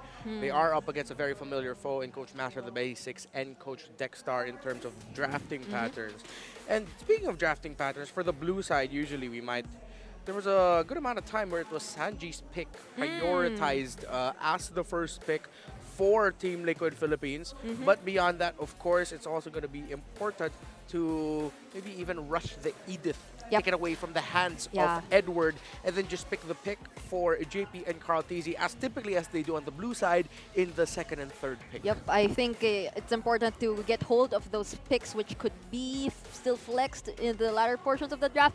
But one thing I'm also watching or looking out for in terms of these two teams is how similar both of our roamers tend to be in terms of their hero picks. They really want to go for the front type of sustain hero and probably setter tank type of composition, which I think is reflected in how both of these teams are relatively low in terms of the average heal for both of these teams. So we'll see, because right now I think the high loss is still open as well for Team Liquid Philippines, just in case they want to prioritize that. So it was a time that when Zask was still really prioritized, that TLPH would be rushing that. Yep. With that gone, with Roger, Link, Fanny taken away as well, will the Jushin be brought up? Lo Yi is still an option for TLPH alongside the Valentina. Oh, they banned it. Now, in terms of the first picks, they have... They're not going to rush the Assassins. The Hylos, the Hylos is going to be open. Edith would be a great first pick. I foresee maybe a Jawhead coming up as one of the first 3 picks for either side. Or maybe even a Phoveus coming in early alongside a Terizla. I think JP's Jawhead has been very successful in the recent times wherein he decided to pick it up. So now they secure the Edith. Will Aurora MLBB secure the Hylos, or probably something else, a different Edward hero? We know that they still tend to show the R-lot sometimes. I wouldn't say immediately pick up the Terizla. Still, we're looking at a lot of other options. Oh yeah, the Harith. Yes. It's still open, so they get the Hylos and the Harith. Okay, so they're going to layer the slows of the Zaman Force and the Glorious Pathway. TLPH, I would appreciate a Jawhead or maybe even surprisingly Tigreal early while they do lock in the KarlTzy jungle. Again, the tendency shows this will also be a JP pickup unless they want to secure their mid or gold laner now. Seeing that Doming already has a Harith, they might want to pick the Benny QT's pick just a little bit earlier so that they don't have to play for the bans around that. However, it's only been 2 times where Benny QT's pick was picked in the blue side first phase for Team Liquid Philippines. What would be the options here? The Moskov is still available. The I feel like it's too early for a different marksman to show up. Yeah, and we have to remember that Lunox is an option for TLPH in the gold lane. Wait, what that? Oh, Yeah, so they it's a do- Vexana. Yeah. So they change their priorities a little bit. So with the onwards and forwards playstyle of the Hylos and the Harith together, the Vexana would be a good stopper to that. So they're just covering their bases, and now will be the choice of Aurora. Will they pick up the Hayabusa for Demonkite, or will they pick an assassin Yeah, later? because for TLPH, they've already secured the comfort jungler here for their jungler, KarlTzy, which was one of the things we've mentioned in our keys to victory earlier. a tick, Wait, yeah. but they secure a counter instead to this lineup so far for Team Liquid Philippines. So they're saving Demonkite's hero for later. Yeah. It isn't revealed to us just yet, but then that might just be, or some of the options might just be Yeah. banned out now by TLPH. We might see a Jawhead ban for Aurora in the second phase. Oh, they banned the Lunox. Yeah, so they do cover their base and still they ban the Lunox. The pick that we brought up earlier. JP has 2 games on the Edith. I believe he is, 2 out of 3 on that hero. Other than the Jawhead and Edith, he's also had history on the Tigreal and Hylos. As expected, a ban on the Hayabusa for Aurora. Now, one thing that Aurora has that we haven't seen banned out yet is the Julian. Oh, yeah. Which is still available here, which would mean that the cores of Aurora are going to be rushing for magic damage. But in terms of the physical assassins, Fanny's? no, not yeah, really. Fanny's gone.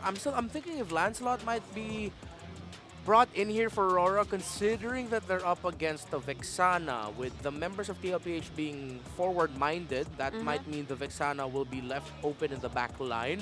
But knowing Aurora and their tendency, I did not expect that. Knowing Aurora and tendencies, it might be a Julian pick.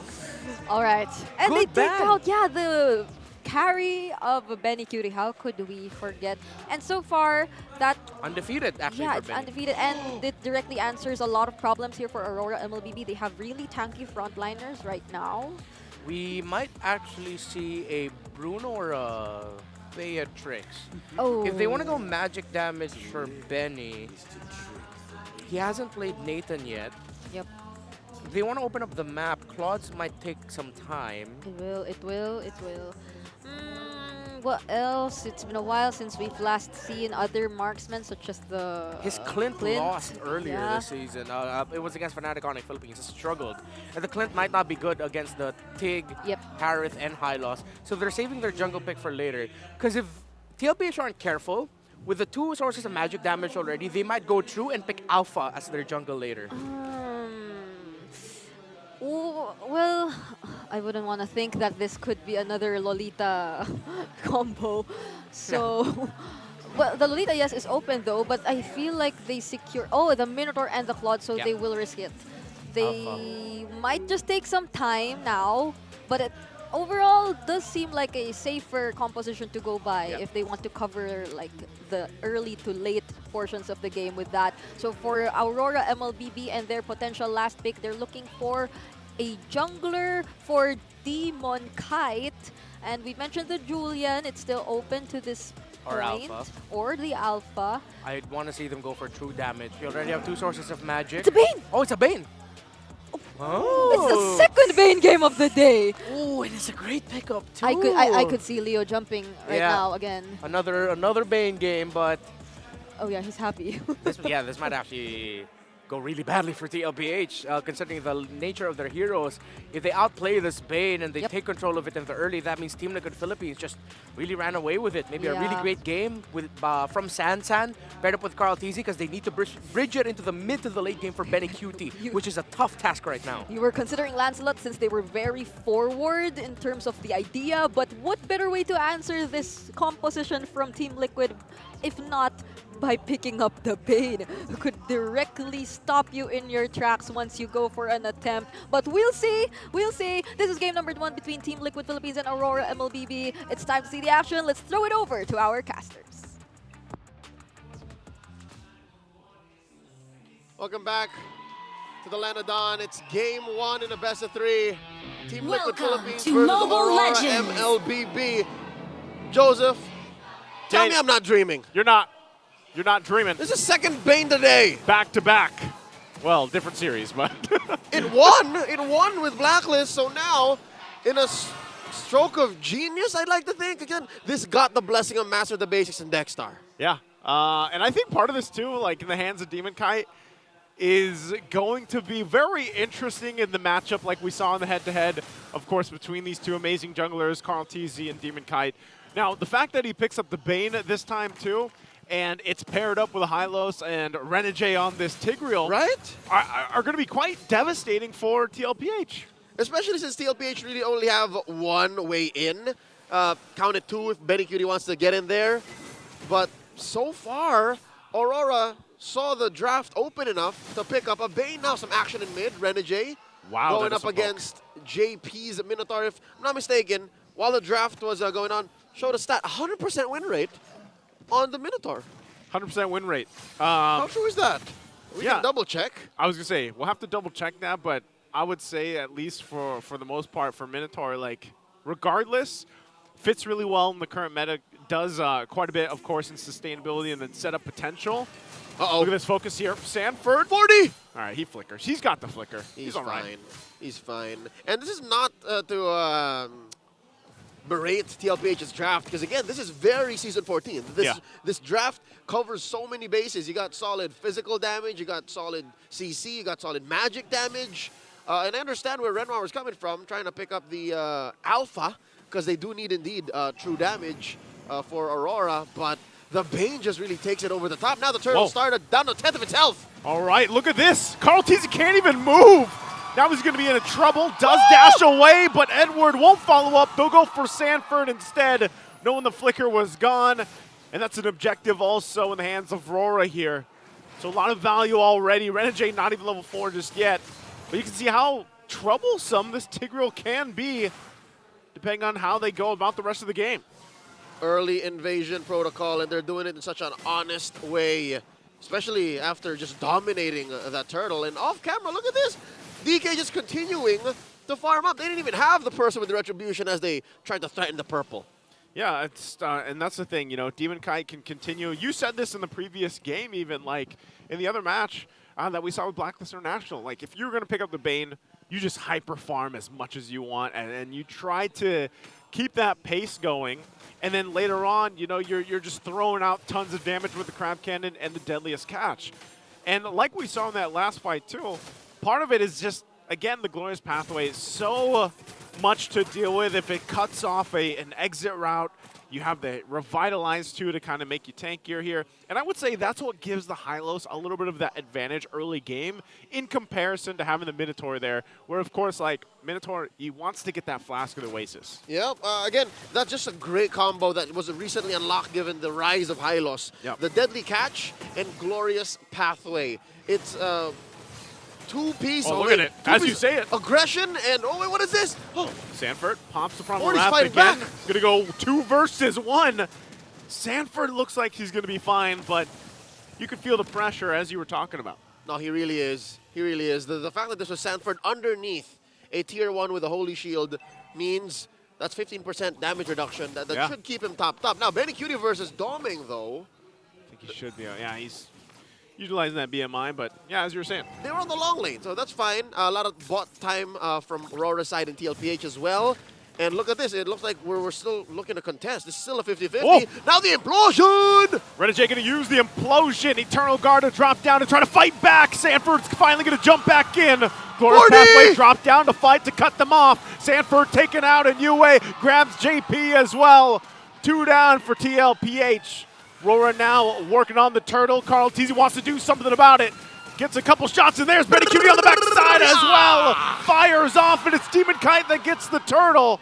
When they get punished, but Renegade will finally go down to put TLPH on the board. Bold movements by the Storm. BennyCutie at 4 minutes, 4.5. You usually wouldn't want to go that deep on a blazing duet. He barely has a core item, if I'm not mistaken. Yeah. But what this does do for Aurora is open up the map. Joseph, look at this. Doming just had free reign over that Holy Shield down bottom on gold lane, and he's going to be fine. He's going to be safe. What does that make for him? 3,500. He's almost 1,000 gold ahead from Benny. That's a ton of gold. Oh! KarlTzy's got the burst. Not enough to pick up a kill. Domeng too. Wow. He's going to go ahead and show that, hey, you know what? I'm all right. And he's going to get back to base, but he already got a ton of gold off of it. The next standard says, next. What else you got up for me? with, of course, Renegade to the rescue. But this does put Aurora 2,000 gold ahead, not even 6 minutes in. There's one more turtle. And so far, Demonkite 10, KarlTzy at 8. What? Not just gold, Joseph, not just gold, even XP. Even XP. That's what this hyper-farming Bane has got for Aurora. And it just feels like you can't really slow Bane down unless you're committing so much to take him out of the picture. To get in his face. Exactly. And, you know, that's why, look at this pressure. This is what Aurora has done constantly, is putting pressure on all parts of the map. If it's not here, then look at the push happening right now with Domeng. Not just Domeng, look up top as well. Look, that's a free wave that Edward is helping Demonkite get to, and that's definitely a push top and bottom. This is Edward just kind of spotting out here. Look how deep RORA is in the jungle. Sanji could be in trouble here. Does pop the Eternal Guard. Had to use the Purify as well. Holds on, but it just looks like RORA wants the next tier 1. They don't even have to go for that. They don't have to force anything. Turtle spawning lower quarter. And, oh, Implosion! Renegade again going to be able to find a couple marks here. Minoan's Fury comes down. Yue gets punished. And Benny Cutie will jump in again. Edward falls next, 2 down. Teasing. But KarlTzy will get taken out. And now Sanford trying to fight him off. But it's Demonkite that gets the 3rd turtle of the game. Domeng, does he want more? Jumps in forward. Takes a couple shots. Sanji gets the call. They want to fight it out. But they're disengaged with the deadliest catch. Amazing work so far from Aurora, taking what they can even from these small windows of opportunity. Looking at the item builds, again, Aurora keeping themselves about 1,500, 2,000 gold ahead. We see Demonkite about 500 gold up from KarlTzy, who just recently picked up his, oh wow, look at the bank on these two.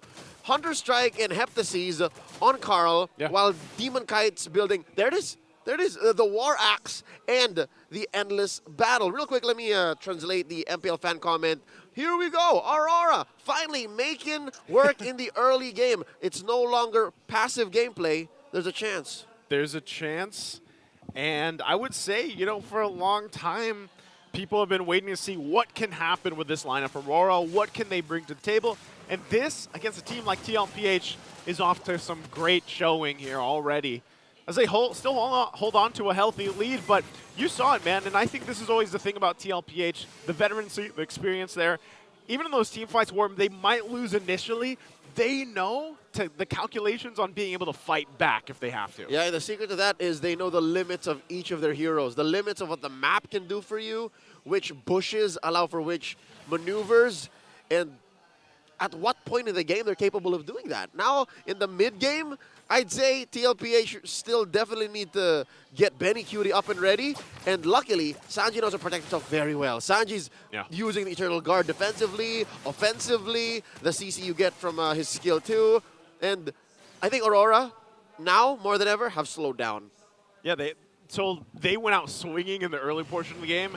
They got all the objectives they wanted to, and now they're like, all right, let's go ahead, settle in. I feel like with the lead that we have, and make sure that we don't throw it into this First Lord, because always, when you look at teams like TLPH, that is where they shine. They might actually give up those turtles if they have to, but then once this Lord comes up, maybe even the second Lord, they're ready to fight. And you can already see it happening here. Conceal, are we going to be used? There's Renegade again, jumping in, Implosion used, locking down here. KarlTzy trying to get some sight here. Renegade's the one to fall, and now JP as well. Lord's still up. KarlTzy's going to focus down on Edward a little bit longer. They force him back. They're so low as Edward falls. And now Sanford, just in time, gets back in form. He doesn't fall, and the fight for the Lord breaks out. Domeng tries to help, but KarlTzy will get the Lord. Demonkite was spaced out.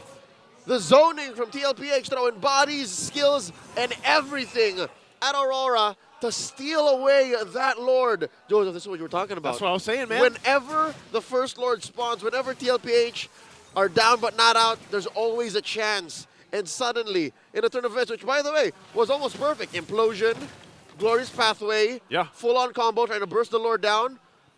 TLPH exactly knew that Aurora would throw those skills away and spread out to be able to zone out Demonkite, to be able to deny Domeng the free Zaman Force dance of just... Just like that. Next thing you know, Zaman Force is timed out, and TLPH took the Lord. just like choreography every single time we see it happen. And with that shift, once again here, Lord is going to go down, and now they're going to fight around the purple buff.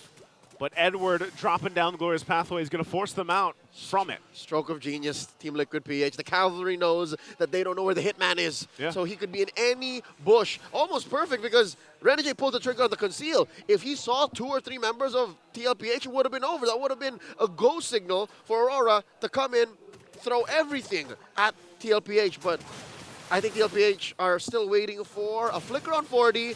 And yeah, if I'm not mistaken, Benny's Purify. Yeah. So that could have been it. Wow, TLPH just, this is what you get. World Championship quality, discipline, and map awareness. I think even with that, oh, hold on. KarlTzy also waiting patiently. He knows he's going to get pressure on the purple buff, and that's exactly what Aurora does. Couple of shots here. Edward, half health. Renegade, though, front of it all. There's the flicker in from JP. They want to fight. Eternal Guard drop down too. Glorious Pathway to cut in as JP falls, and they break it out. Finally, Renegade's going to go down, and Sanford jumps in. He pops off the Primal Wrath before he gets taken out, and there's a drop on Edward. The 2 for 3. KarlTzy, though, wasn't able to pick up the kill. They get a 3 for 3. DK gets one over the young goat as they continue to push. Throw in the deadly catch at the tier 1. One of the handful of skills that actually affect turrets in this game. Once more, the instant replay brought to us by Infinix. So they start off with a trampoline play, right? Chain CC into the AoE, and then of course they take down Renegade and then Doming, which honestly I thought was going to be the end of it for Aurora. Yeah. But look, I think the fact that KarlTzy wanted more than what they got led to Aurora punishing back. Yeah, I almost think like, you know, KarlTzy probably thought maybe he would secure that kill. Yeah. But then ends up getting punished, and so evens it out 3-3. Something tells me Demonkite's building more than just damage items. Little defense. We need to see it, but usually, yeah, Nolan at this point would be able to burst down a Bane. A Bane, yeah. That just shivered down my spine. I could have sworn that Demonkite was going to die, but now, here we go. Edward gets caught with the EG. Look at the damage. JP's in trouble, gets knocked up himself as Demonkite picks up the kill, gets the double, triple, and the Lord. Demonkite takes everything. 3K for DK plus the Lord. And now they're making a beeline for bottom. Oh, as the base turret goes down is the focus here. RORA focusing base turret number 1. They got no minions just yet. They'll clear it out, though. But they got a whole lot in that exchange. Great timing from UA as well on the Minotaur. There it is, Joseph. There it is, the Thunder Belt. The Thunder He Belt. built the Thunder Belt. 1, 2, 3, 4. Pow, 1, 2. That's extra defense, hybrid defense every time he hits. Plus the BOD. The enhanced, plus the BOD, all right? So already very spicy from Aurora, making their siege down mid. Bottom's got a Lord coming up. Lord here making its way. It's going to charge in. First base turret, bottom side of TLPH is down. UA takes the Minoan's Fury again. So Aurora, they have a decision. They can actually force a fight on the base turret. We'll see if they do that with this next wave pushing down the mid. Sanford decides to go in himself. He's going to focus on Demonkite as he will fall. With the rest of Aurora fighting it out. Sanford in trouble as he's the one to fall. And KarlTzy will be able to fight off Renegade, but they lose the mid turret as well. RORA only down Demonkite. Aurora aware of the fact that they cannot win this siege. They cannot end the game here without Demonkite. Amazing work by the Apex Predator, Sanford. He turned that Edith into an assassin. Yeah. You see that, Joseph? I saw it. A full-on flicker, onward, earth shatter. Look, so many heroes taking a nap because of how Sanford initiated. That's what you got to do, man. Look at the community prediction here, too. Almost 55% for Aurora here. All right, so there's a slight numbers advantage for the Auroras. Cavaliers, if you're watching right now, ping it. Let us know. Vote for PLPH because even I believe now, even with Aurora's success so far, 15 minutes in, you can never count out TLPH. That's the thing, man. When you see Sanford, play an Edith like this, that's what you got to do. You can't hesitate. Sometimes you got to make those decisive decisions, even when you're staring down a Lord and a push into the mid. Like a photographer on a rainy day, sometimes you got to make those shots count. Yeah. You look for him, you force him, you be patient with it. But here, he shut down DK. I could have sworn DK was going to walk away with a spotless record. So far, he cannot make it happen. Last built item, that winner crown, Edward built his dominance ice. All the more now, I think, Team Liquid PH have to think of their entries. Maybe even start looking for UMR. Because Yue doesn't even have a Purify. He doesn't, but he's also got the winner crown himself, and I would say that's the advantage. Renegade now gets into Immortality. So defensively, RORA has like this minor advantage where they've got 2 winner crowns of Immortality. So they're able to go ahead and play around those small windows a little bit more than TLPH can. And one of the main advantages that TLPH can force out is, 1, it's been relatively quiet for Benny, so he is fully built. And then 2, is they have chain CCs for days. Like, they could stun Aurora, estimate maybe 6 months. Yeah, and with that... Heroes in the air. Heroes in the air. Take him to the fun house. Throw him up in the air, if you will. They hold on to the Lord. It's going to go ahead and get reset a little bit here. But Demonkite will keep that there, keep it pulled out, as they don't want to commit just yet. Oh, Conceal. Conceal going to be used. Renegade trying to spot out. Will be able to find KarlTzy. Demonkite, that's the signal he needed. They get the Lord, and now for the fight. Sanford's already taken out. JP throws everybody into the air, but it's just too much damage, overloading TLPH. Benny Cutie can't do it himself as they get wiped out by RORA. And it's just a matter of time. The inevitable has come. Aurora MLBB take game 1. And there it is. Game number 1. Very strong showing from Aurora. This looks good. This looks great. It's the best when a Bane is involved. I didn't think I would ever see an implosion used to delay a fight from a Lord and then an eventual clapback. Amazing work by Aurora. Let's throw over to the Infinix Game Tambayan with Renmar and Brigada to break it down. Yeah. Take your sip of coffee first. Yeah. Do you want to do that? Why? Renegade. The hitman. Finding the targets. Conserving that implosion. Yeah.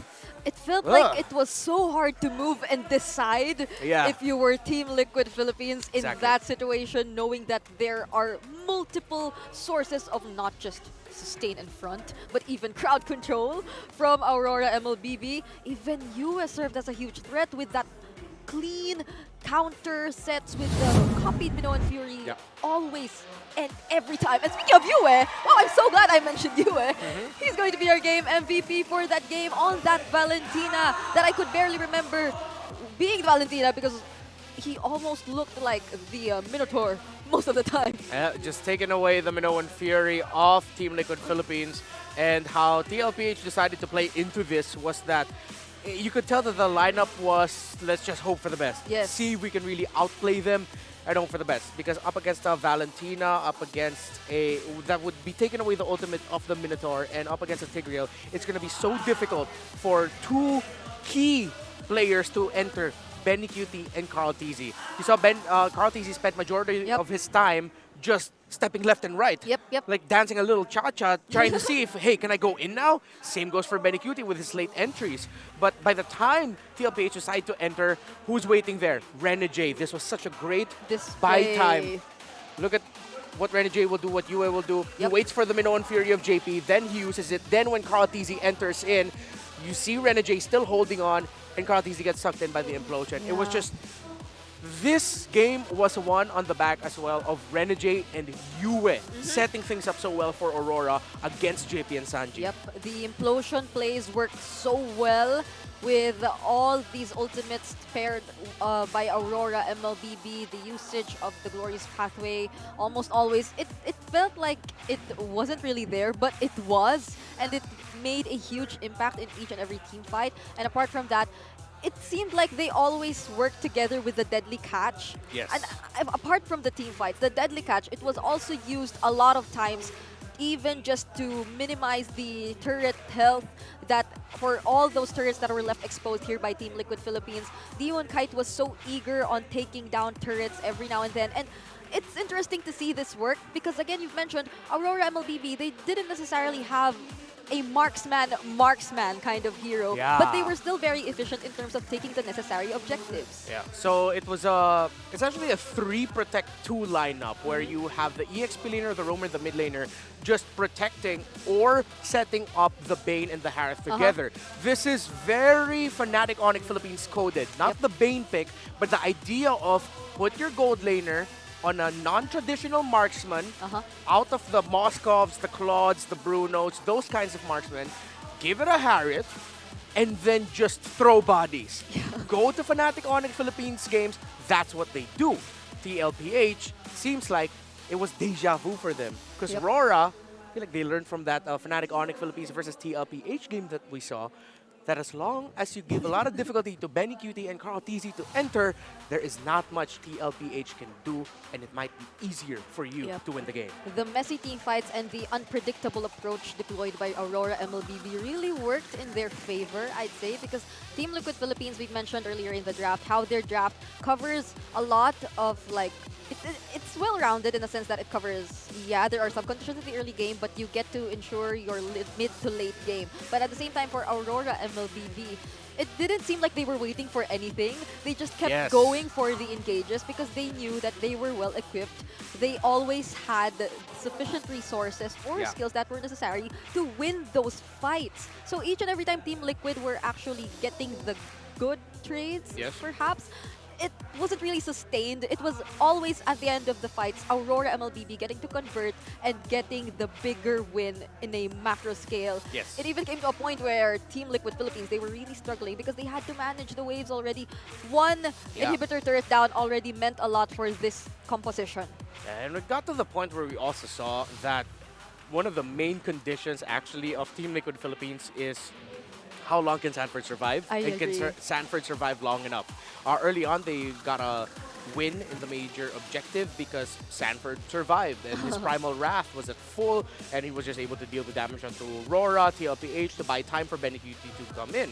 I want to commend Demonkite though. Smart little bit of itemization when he went for the Swift Crossbow, didn't full build it, knowing that dang, we're up against a Hylos and a Tigreal that are so chunky. Okay, I'll build my Demon Hunter Sword first, then he goes into Corrosion, then he goes into the Golden Staff. So nice little bit of itemization, and you can tell the TLPH already knew what they were up against and that they will struggle, so they tried to adjust to it. But at that point, it was just like, damn, this main, man, it's way too hard. There's no entry at all. Yeah, I it's couldn't. Aurora. Yeah. Oh,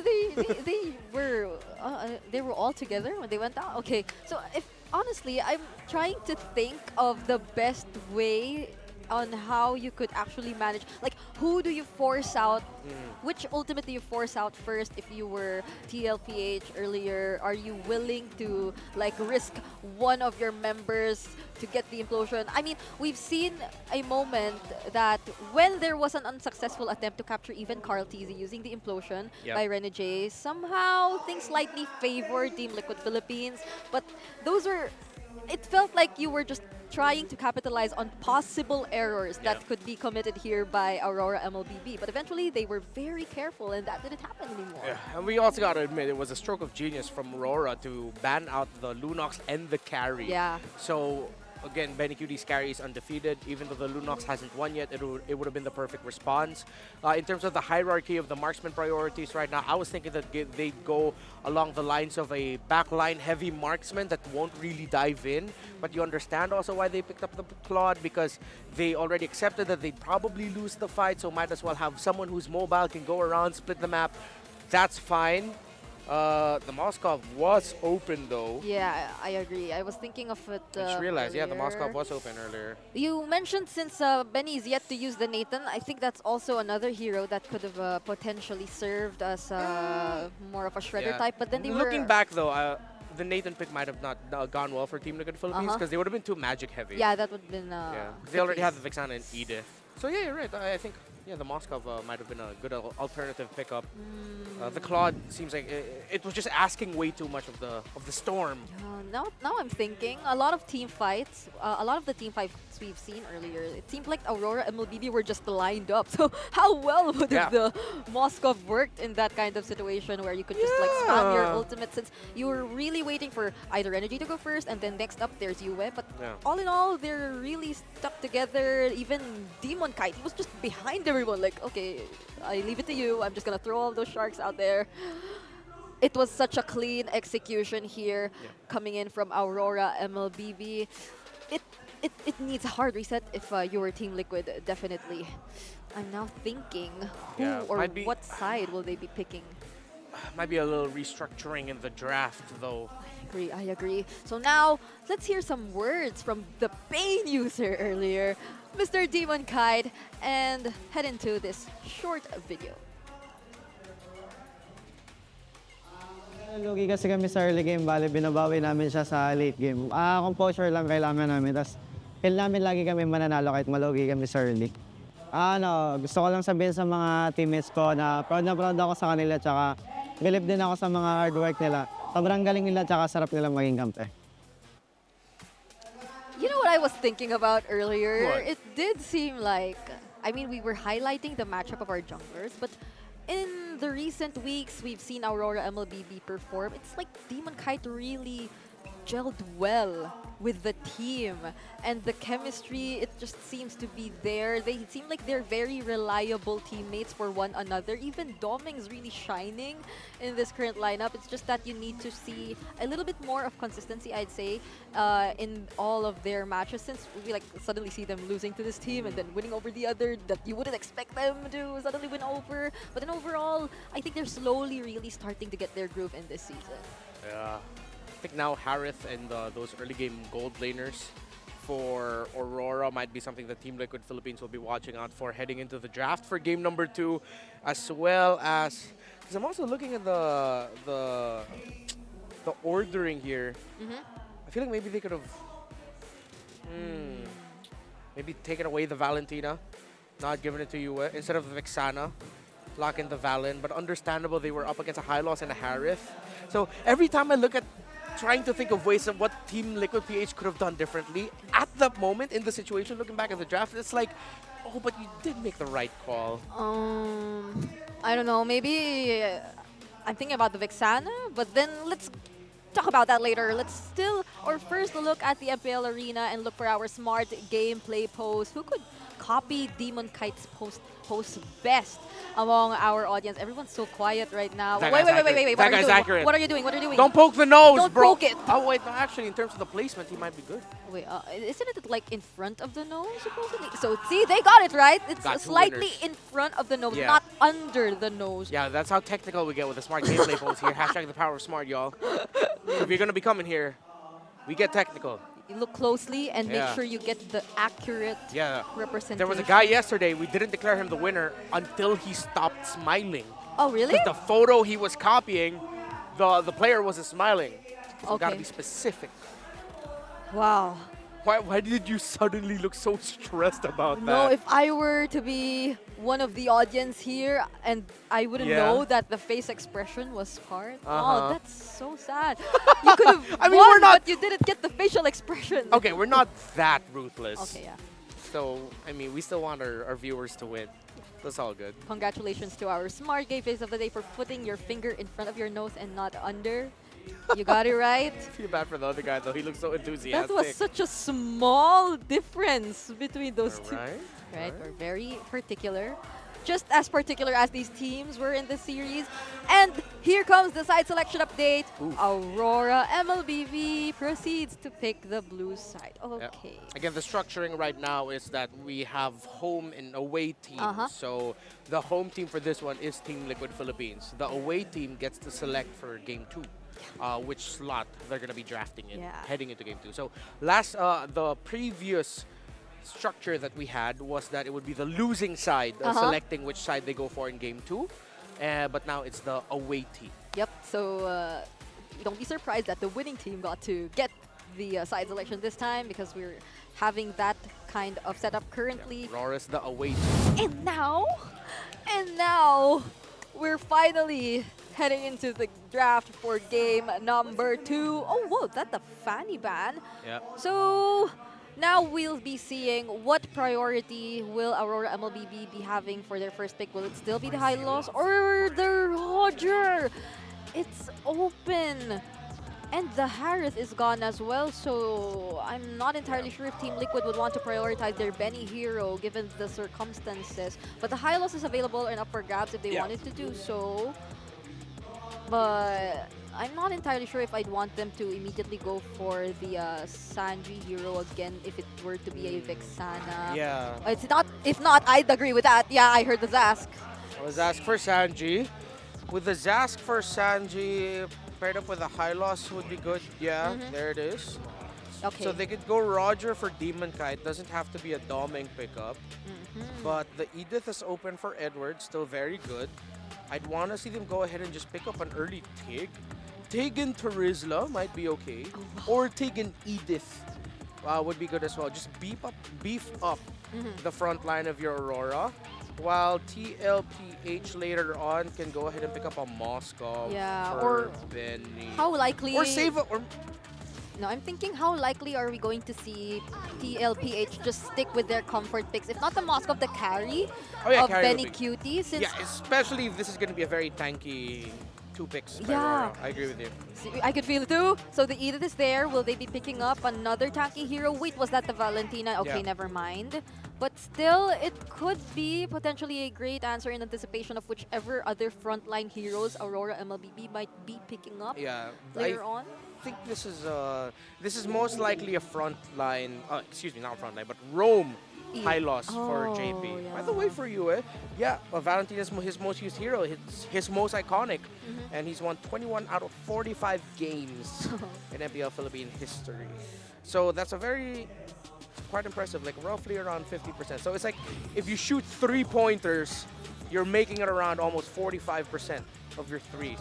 But TLPs are still going to go into the Nolan. Good ban on the Tigreal. Okay, at least they take out one of the biggest problems they faced earlier, which was again the Tigreal. But then, so they will still save Benny's hero for last. Yeah. I'm feeling a possible similar kind of composition from the previous game, where they might just be totally reliant on Benny's late game marksman hero, unless I mean I'm not entirely sure because the Lunox is still open, but it's not necessarily going to be matched up against the Harith anymore. So yeah, they take out the Grok as well. They're limiting the setup heroes right now for both of these teams. What's left? The Minotaur? Yeah, Minotaur for JP is still going to be open, but I really think this is going to be a Row Minotaur, and the EXP is going to be different. But with the presence of the Roger, the Valentina, it might actually be good. Kaja's still open, eh? But in terms of the typical combo, Kaja, Zask, well, that might help Zask with clearing up the menu wave just a little bit better, but you don't really need it. And that puts a lot of pressure into the high loss. But you can afford to go pick off Rome because you have the Zask's Dominator Descent, but that would mean Sanji would have to frontline a little bit more. Hey, okay, that might be an option. The positioning might just be a little bit more tricky for Sanji here. Especially as he might be the go-to ultimate that Yue will be copying later on, if not the Glorious Pathway. Oh, I heard the Lolita! I heard the Lolita! Okay. I'm happy. Yeah? Was it obvious? I'm happy with the Lolita too. Oh. It didn't even cross my mind. Is this gonna be the first Lolita game for JP? I'm gonna have to double check. It is. So the man's only played like 4 roamers. Yeah, I mean they this season. They took out the Jawhead and the True. So yeah, this is now the next? 5th. This is a different pick for JP. So they'd be more willing to give over the potential Numenon Blast rather than the Minion Fury. Yeah, for Doming. Oh man, it's so tough. Roger's okay, Claude, 2 Divey, Roamer for Energy. Did you hear that, Melissa? That? Oh wait, was that the Angela? I heard threads and I thought been a Melissa. while. Wait! Oh! Was that Joy? Yeah, it's a Joy Jungle, Gold Roger, Rome Angela against a high loss Zask. Oh, wait. Moskov. Okay, the Joy Chella combo does seem terrifying, but Team Liquid, I feel like they have enough ways to escape and get away from all those rhythms of joy and whatnot. So this is tough for. This might be really tough for RORA. Not saying, and I'm not, I'm not saying the writing's on the wall and we're gonna be seeing a game number 3, but Joy historically does not fare well anymore in MPL Philippines since she started to dip out. This is very magic damage based. It's like, okay, you're trying to get the early game, but it seems like TLPH has that. Oh, this is gonna be tough. I'd like to believe Aurora MLBB are sticking with their comforts. So let's see how this goes, and let's head into game number 2 together with our casters, Leo and Naisu. If not for that Lolita, Aurora's last 2 picks might have been very different. Joseph, do you concur? I concur, man. Lolita, she's been making waves so far in the current meta in this season, and whether or not that's with the infamous Hanabi pick, she still provides so much to the lineups here, and I can't wait to see how this unfolds. Aurora starting out strong, currently at match point. Want to take Team Liquid down, but with the way things went, again, as mentioned by Brigida and Renmar, this is JP's first outing with the Lolita in Season 14. So let's see if Team Liquid can take us to the distance. Look at it as gold lane matchup. Also, if I'm not mistaken, the first time we're seeing an Angela?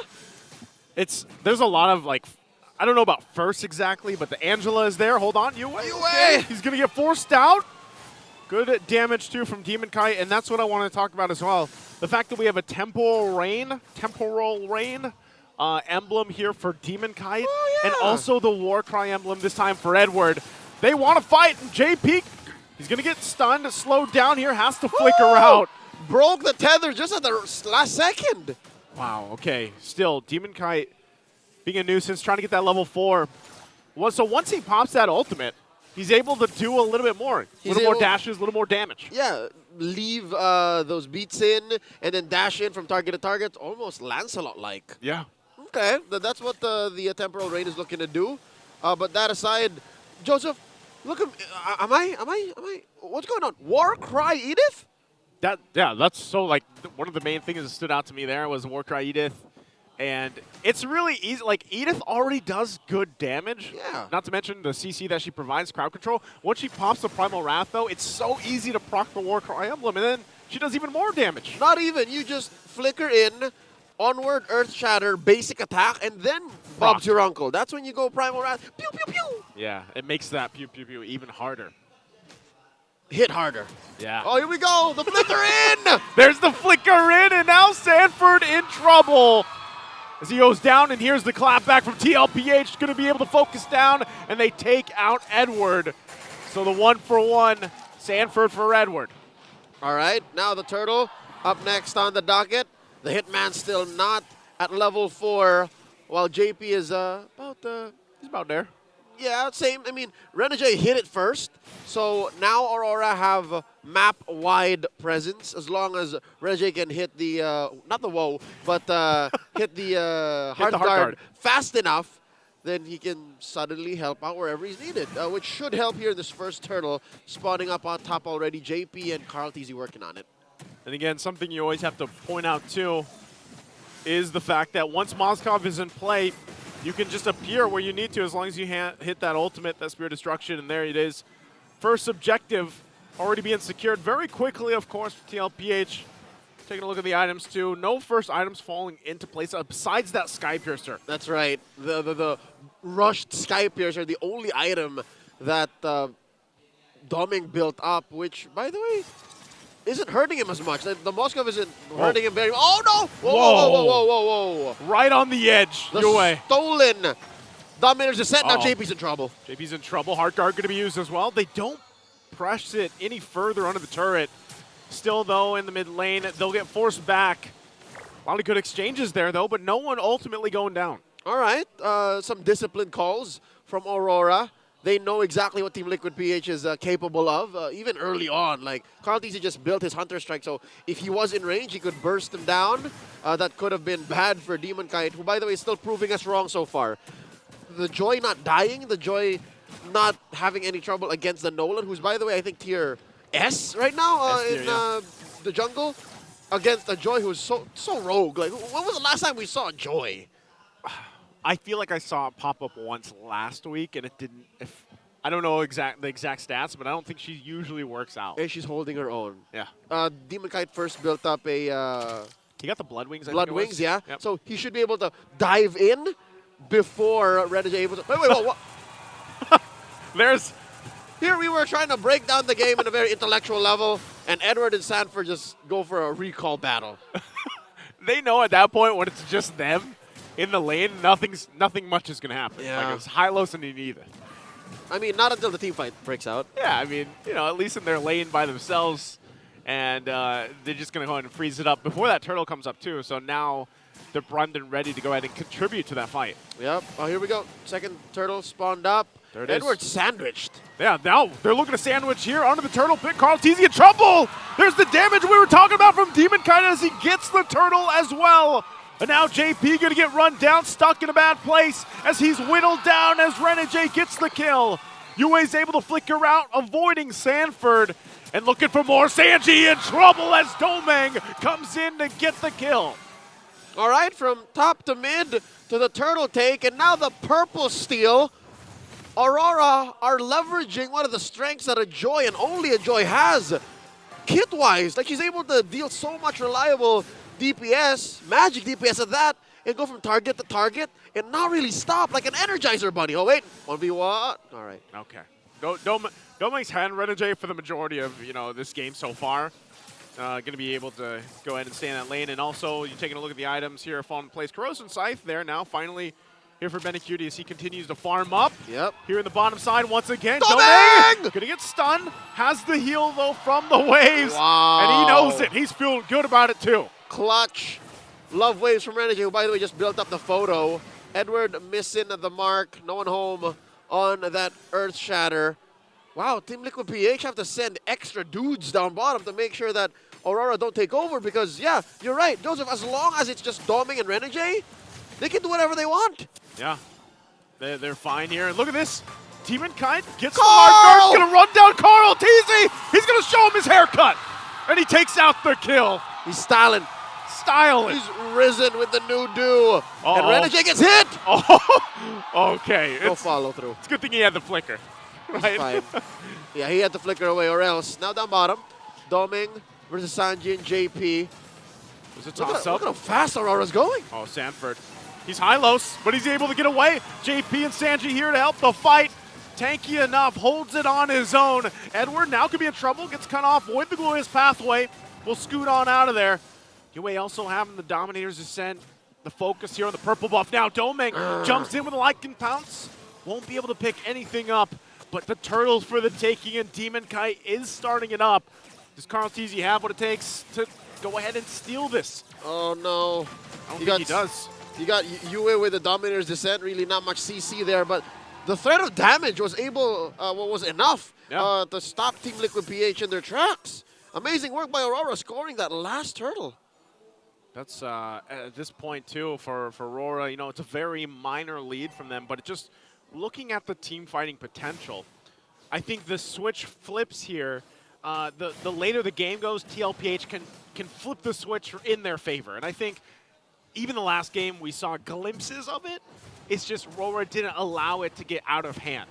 And so as long as RORA can play around this kind of like early game, mid-game transition that they have, then it's good for them. But if TLPH gets those sets, how many close sets have we seen so far? Yep. Even with a Lolita, for example. And more than just the sets, I think it's range. Team Liquid PH have to play around Moskov and Sanji to be able to deal the DPS. They have to watch out for that as we watch out for Week 5 tickets. They're running out fast. Get yours now. Just head on to the ph-mpl.com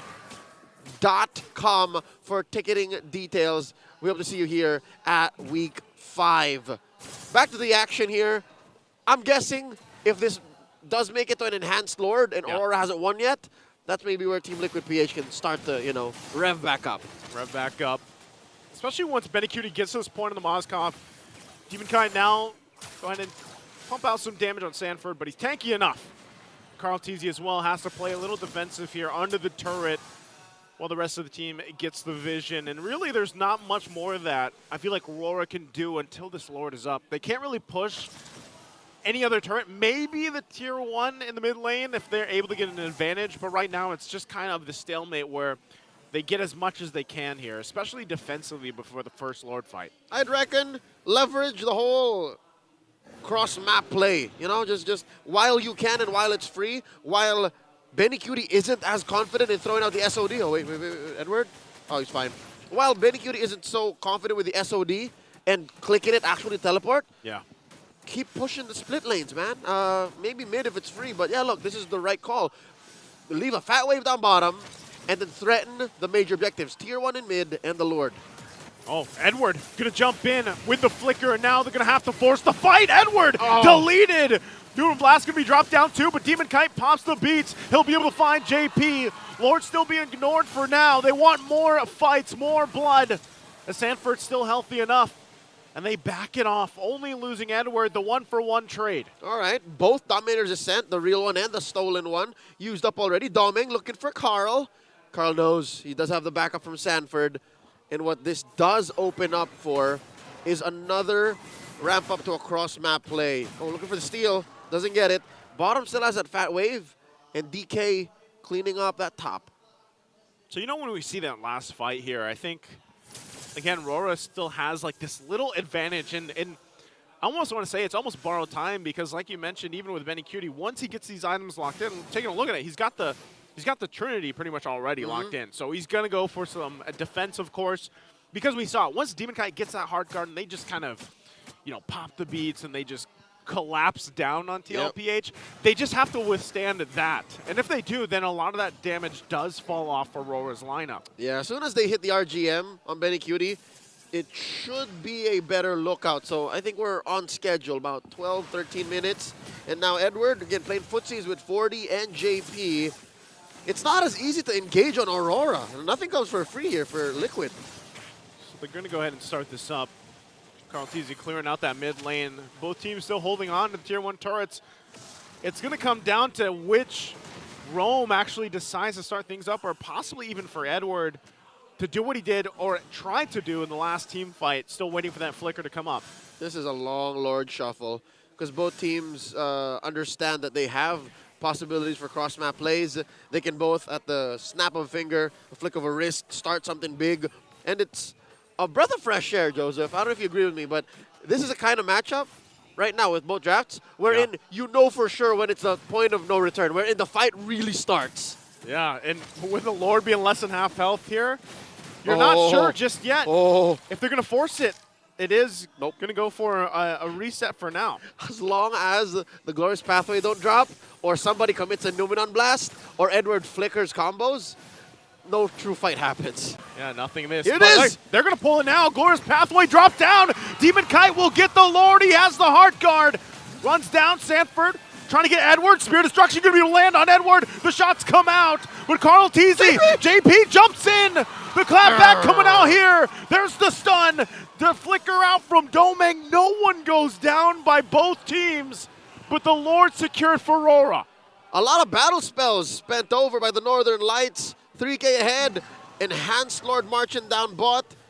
TLPH, I mean, they forced out a good chunk away from Aurora. But check this out. Sanji still has a flicker, and Benikudi still has a purify. What? Well, you don't have KarlTzy anymore. Yeah!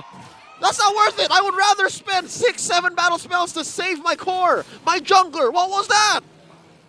Oh, man, I don't know. And Domeng definitely also feeling good about what just happened. That was Domeng and DK. Domeng and DK trying to get this middle lane turret down too. They're going to get the tier 1. Do they still force a fight here? Sanford is going to spot out Demonkite. Lord was already dealt with. So now Aurora with a 5,000 gold lead looks to get some more turrets down and get to knock it on the base of TLPH. Huge. Prior to that death on KarlTzy about 10, 15 seconds ago, he was actually neck and neck with Demonkite on net worth. Like Yeah. he was farming up pretty well for a team that was on the back foot. But now for sure Aurora are in such a dominant position. Even Sanford and JP have to consider where they lay down their zoning skills. Because that's what, 3 stacks on Doming's Skypiercer. If Sanji misses the Dominator's Descent, misses jumping into his ult by a millisecond, he gets popped by Doming. That's the problem. Again, you know, when you're looking at this, Doming has had a relatively, like, a quiet game until now. He's just kind of, like, flipped the switch, and he's where he needs to be. And so not only is TLPH worrying about when Demonkite gets a heart guard and that, you know, the combination comes through, but then Doming. Like, Doming is a threat now as well.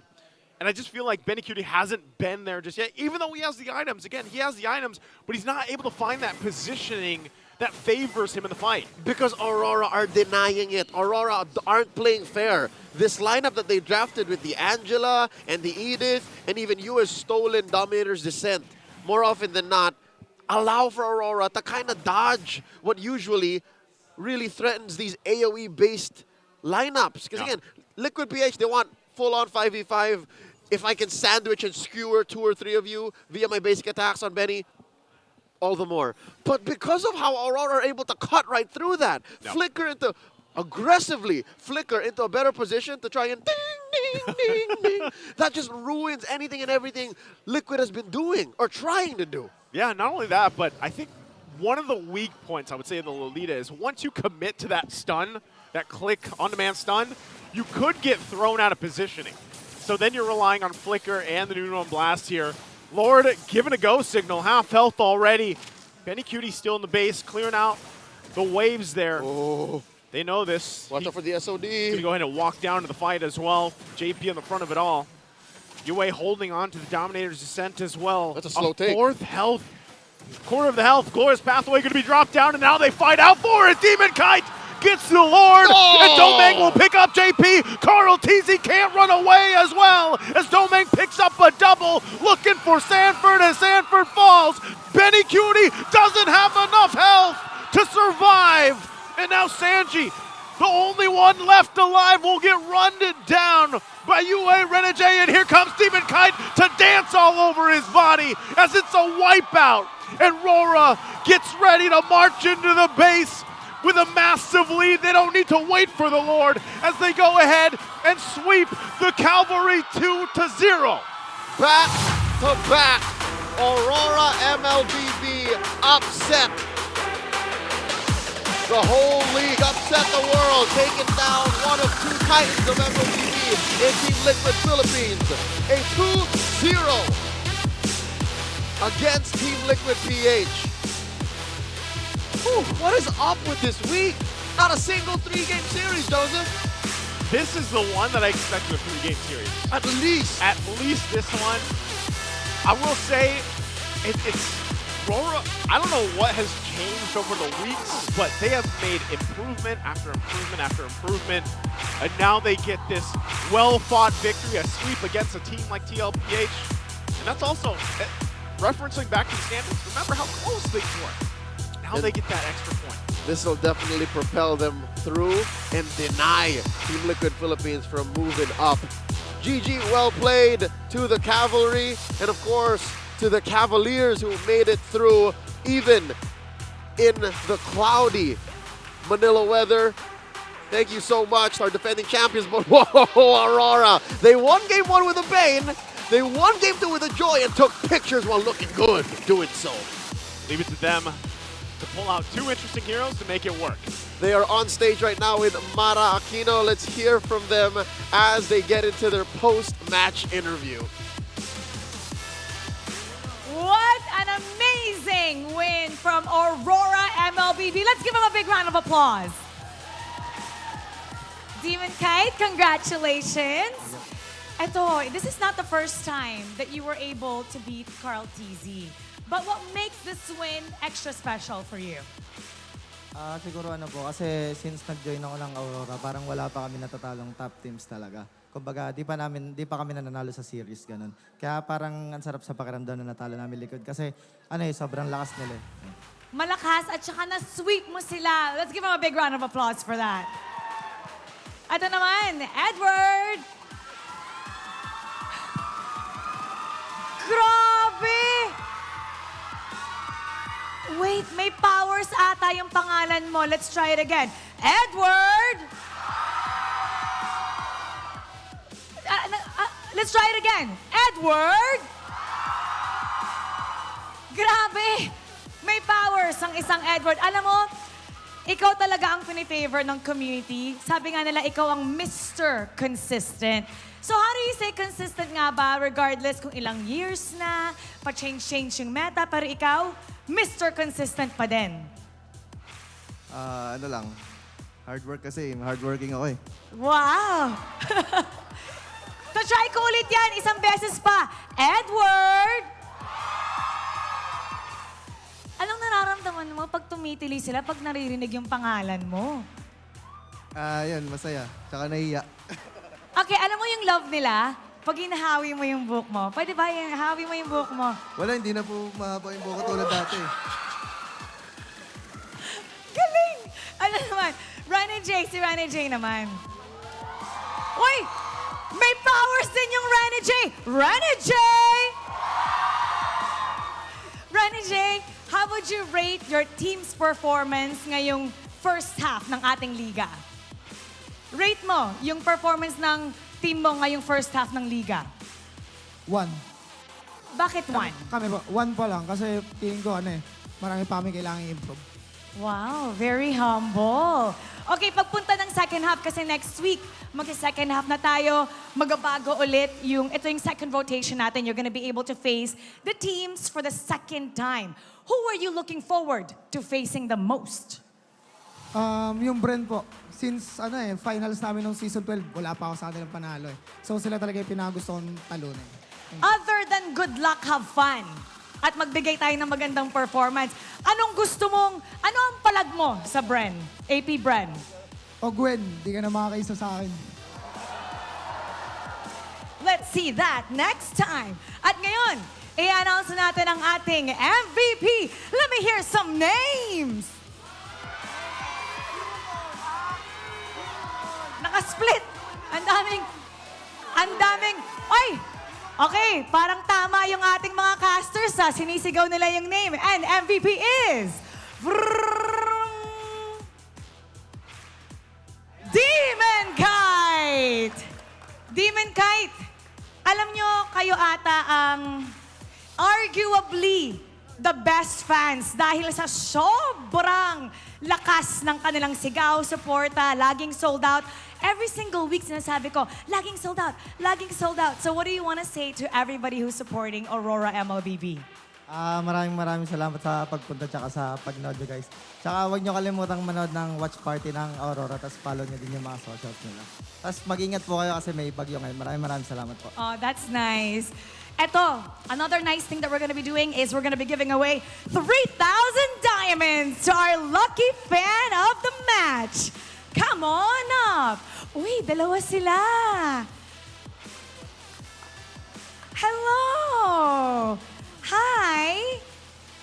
What's your name? Axel po. Axel! At sino yung kasama mo? Si Kuya po.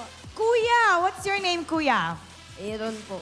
Axel and Aaron. Ilang taon ka na, Axel? 9 po. 9 years old. Aaron, ikaw? 14. 14. Okay, nandito ang Aurora MLBB. Sino ang favorite player mo? Yung para sa akin po, si Yue at si Edward po. Si Yue at saka si Edward. Yue, Edward, dito kayo. Dito kayo. Bakit si Yue at bakit si Edward? Dahil po, matagal ko na po silang idol. O eto, nandyan sila. Sa tapat mo, anong gusto mong sabihin kay Yue at saka kay Edward? Malakas po si Yue mag-Valentina, tapos si Edward po malakas po mag-edit. Oh, ang lakas nyo daw. Anong gusto mong sabihin sa kanya, 9 years old? Pakabait ka. Yun, mag-aral ka mabuti. Oh, magpakabait at mag-aral ng mabuti. Doon ka sa gitna nila. Sa gitna. Ikaw naman, Aaron, sino ang favorite player mo? Si Rene J po. Si Rene J! Rene J, dito ka. Okay. Bakit si Rene J? Ano bang meron kay Rene J na nagiging paborito mo siya? Ano po, malakas po siya mag-chew. Malakas mag-chew. Okay, ano? Ano bang gusto mo sabihin? Yun lang po. Okay, Rene J, tabi ka kay Rene J. Ayan. Anong message mo sa kanya? Ilan taon ka na? 14. Yun lang. Aral ka mabuti, tapos kung gusto mo din mag-pro, paghirapan mo, tapos hard work lang, tapos grind ka. Ayun. Okay, we're gonna do something very special. So, you get to bow with your team, tapos you walk all the way down the aisle. Okay, parang winners din kayo because you won 3,000 diamonds. Congratulations. All right, are you ready? You may now take your bow and take your walk of victory. Congratulations, Aurora MLBB. What a great sweep. Pero ayon nga kay Rene J, he would rate their performance sa first half just 1. So that makes me wonder, what else they're gonna be showing for us in the second half. We're gonna break that game down for you, so we're gonna go back to our panel. Paso. Such a cute interaction between the Auroras and Aurora MLBB after that very clean and surprising dominant way of winning that series against Team Liquid, the defending champions, as they say. But Aurora just keeps getting better. I doubted this, Joy. I doubted the Angela, so I'm going to have to pull out my Shaquille O'Neal impression. I'm really sorry. Aurora, I wasn't familiar with your game. And I just wasn't familiar with how well they prepared for Team Liquid Philippines. They played into the Zask, and I agreed with Leo and Naisu initially saying that if it wasn't for the Lolita 4th pick of Team Liquid Philippines, the last 2 picks of Aurora might have been different. But I feel like the more I saw that game, it really felt like Aurora knew that they wanted to go into this game, or maybe as the draft went on by the second phase, that they wanted to pull off the Angela and Joy together. Because of Team Liquid Philippines playing around the Zask, you want to play around a specific formation. You want to dive, you want to get close, and because you have a backline gold laner to protect. So, again, Aurora Gaming have subscribed to the Fnatic Onyx Philippines school of thought wherein we don't need those backline marksmen that much. Let's just dive on our opponents and layer our abilities well.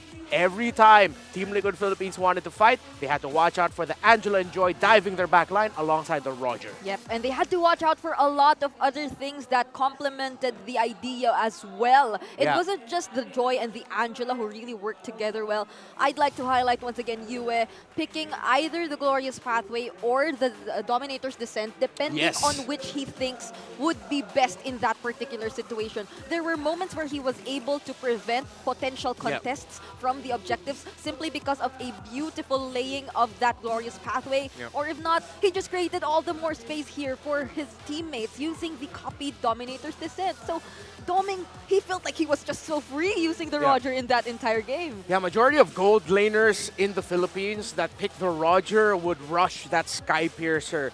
Just goes to show the next level understanding of gold laners here in the Philippines for the Roger pick, knowing that the Roger's not going to be the one putting himself in danger that much. And if he does, there will be pieces on the side of Aurora that will supplement the Roger well so that they can keep building up those Sky Piercer stacks. For the side of Team Liquid Philippines, there was one item I wanted to point out, but my train of thought was who was brought somewhere else. Yes. So with it was the itemization of Renegade. Usually we see the rush on the fleeting time, but I like that he decided to go for the glowing wand instead, because they knew that they were, glowing wand. They were playing into the healing brought out by the high loss, and it reduced the shielding of the Lolita, who, by the way, JP was forced to use the flicker. He couldn't play into the revitalize that we see most Lolitas do because of the members of Aurora being so mobile. He needed to be able to reposition himself with the flicker. Oh yeah, I actually like that. During the first few moments, Team Liquid were actually showing signs of life.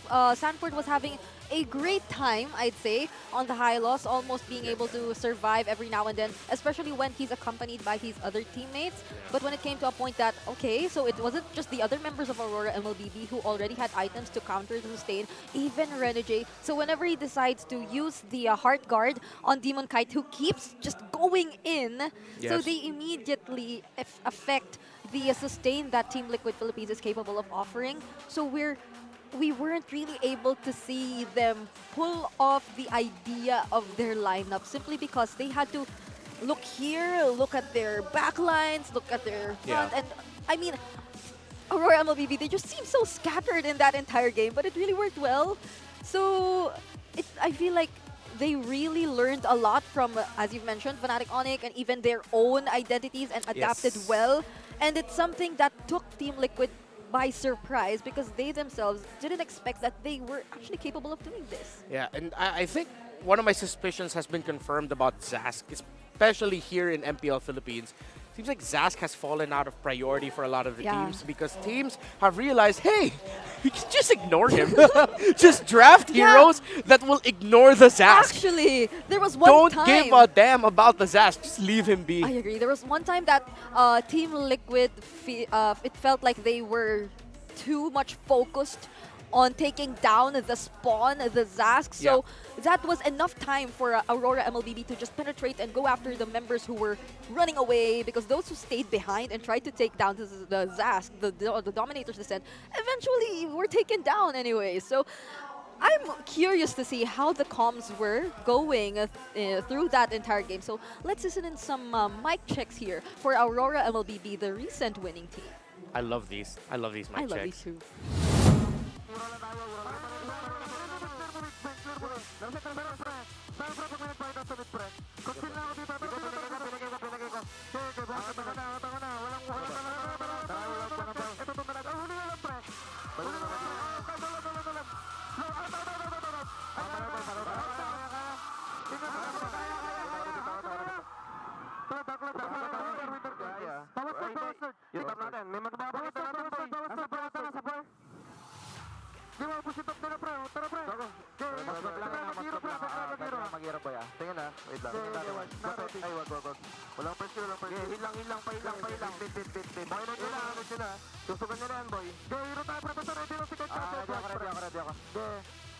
Sabi niya pag binaboy ka. Low na kayo, low and low na. Tara kayo. Ito pre si Depe. Ura pre. Gape. Biro lang tayo. I heard the discipline in the walls. I heard the discipline. Like they just got one kill, and then Renegade was saying, okay, back, let's leave. But then when they saw that they actually could continue the team fight, no, they said, let's just continue this. We're gonna win. I like that summary as well. I'll go a little bit deeper with my summary of all the comms that you heard. It was mostly just back, hold, he's low, go, I'm ready, I've got it, we can do this. It was just a whole lot of that from multiple players of Aurora, very cleanly delivered. Yep, I'm liking how they're specifically assigning the calls for particular persons so it doesn't get too chaotic when it comes to the game. But we have an MPL fan comment right here. So Melindahan Acampado saying, Renegade, you're so good. And Charmaine Lastimado says, Edward, you look so good. Yeah, Edward, she's essentially saying, Edward, you're handsome. Yeah. And I like the last commenter, Taylor Swift. He said, wow, finally Demonkite was able to get one away from KarlTzy. Idol KarlTzy. Yeah, you cannot downplay what Demonkite did here. Like, on the last Lord fight, KarlTzy's retry was so early. There was like 829 health left on the Lord, and the Demonkite said, oh, cool, thank you, retry. Why does it seem like he just waited for that to happen? It wasn't just a retry battle, whatnot. There were just so many great plays coming in here from Demonkite, and I'm afraid he might have just really won this matchup in terms of what we've been talking about earlier. That's Demonkite 1, KarlTzy 0 for MPL Philippines Season 14. That's our current standing.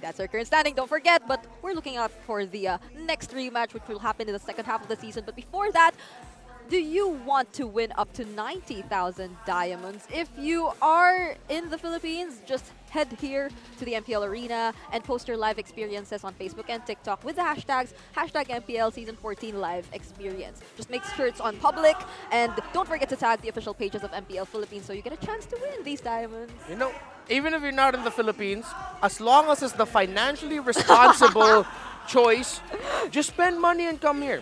Yeah. Fly from wherever you are in the world. Come to MPL Philippines. Yeah. Join the tournaments we have, the fan group tournaments that we have outside. Yep, you call We that had the an classic intense laban. matchup earlier. It was really cool. There's a lot of great things here. Yep. We're in a good area. Could you see the crowd behind us? Spend money. We're full. You work hard so you can spend that money. Yeah. That's the reason Spend it why on we're us. working. Why does that sound like a quote I heard from one of the team's manager? Am I right? You work I don't know. so you... Yeah, I think Sounds I like heard something that. LaFell would say. Hi, MPL Malaysia. But there's a point, there's a point. And now we still have one heated matchup coming up your way. That's the RSG Philippines versus Smart Omega. But before that, we will be heading into a short break.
There's no time to chit-chat. You will never learn. Mystic magic is so wonderful. Face yourself.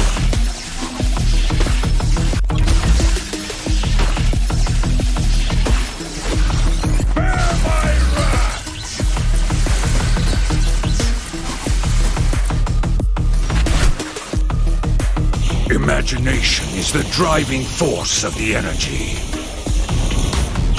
I'm not a monster. I'm a demon.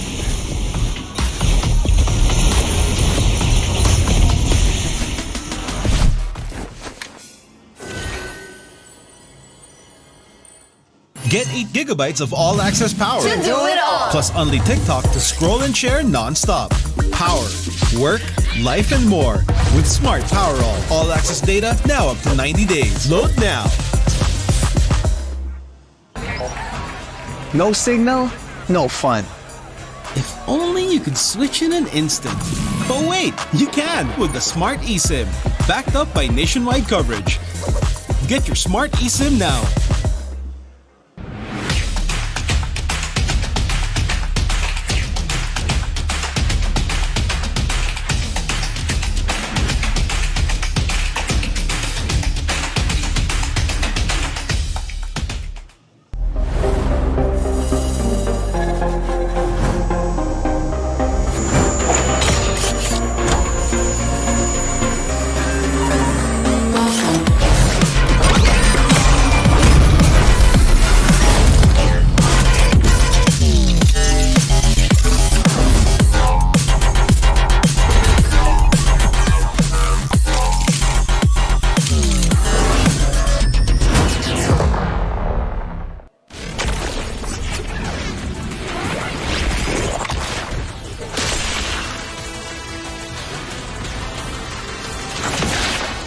Strike first and without mercy.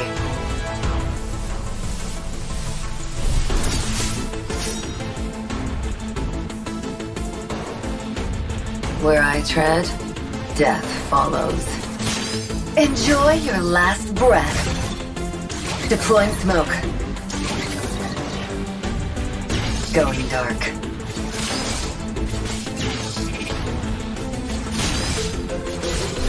War is my trade. Death is my craft. Backup plan? I am the backup plan. My destiny is what I make of it.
There's no time to chit-chat. You will never learn. Mystic magic is so wonderful. Face yourself.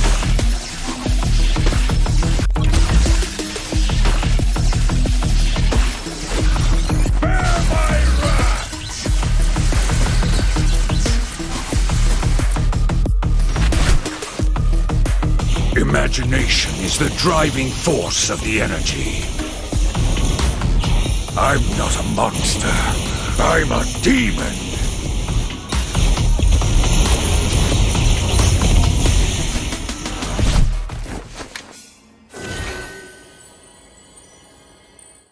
Get 8 gigabytes of all-access power. To do it all. Plus only TikTok to scroll and share non-stop.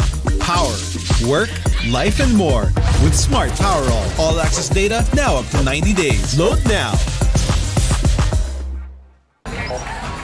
No signal, no fun. If only you could switch in an instant. But wait, you can with the Smart eSIM. Backed up by nationwide coverage. Get your Smart eSIM now.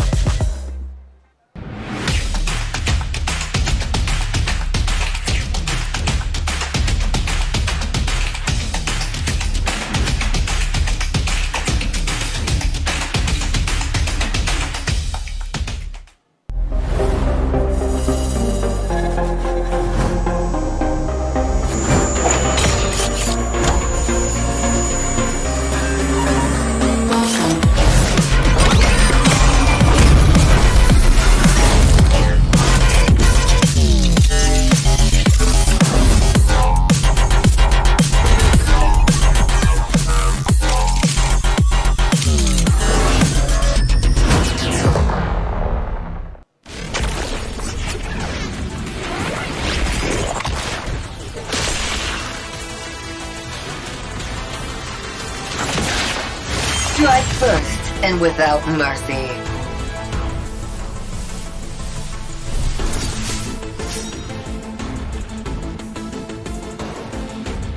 Where I tread, death follows.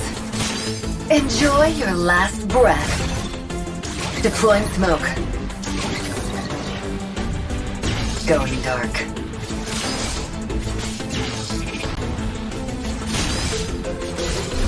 War is my trade. Death is my craft. Backup plan? I am the backup plan. My destiny is what I make of it.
chit-chat.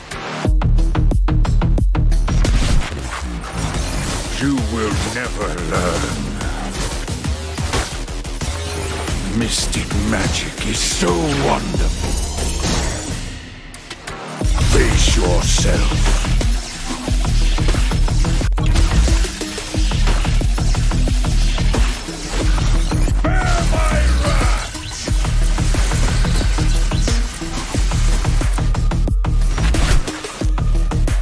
Imagination is the driving force of the energy.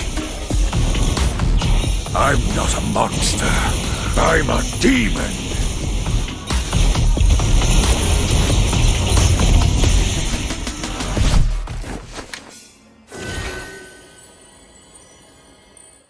Get 8 gigabytes of all-access power. To do it all. Plus only TikTok to scroll and share non-stop. Power, work, life, and more. With Smart Power all-access data now up to 90 days. Load now. No signal, no fun. If only you could switch in an instant. But wait, you can with the Smart eSIM. Backed up by nationwide coverage. Get your Smart eSIM now.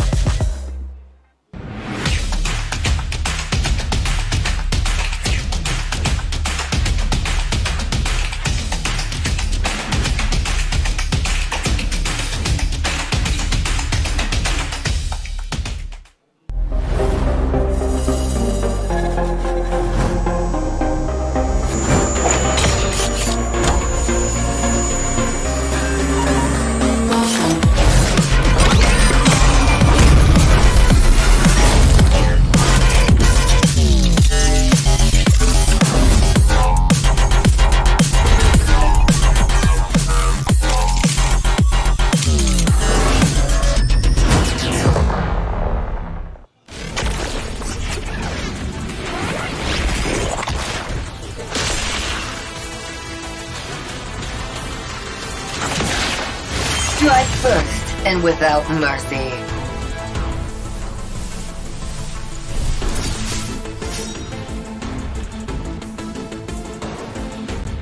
Where I tread, death follows. Enjoy your last breath. Deploying smoke. Going dark.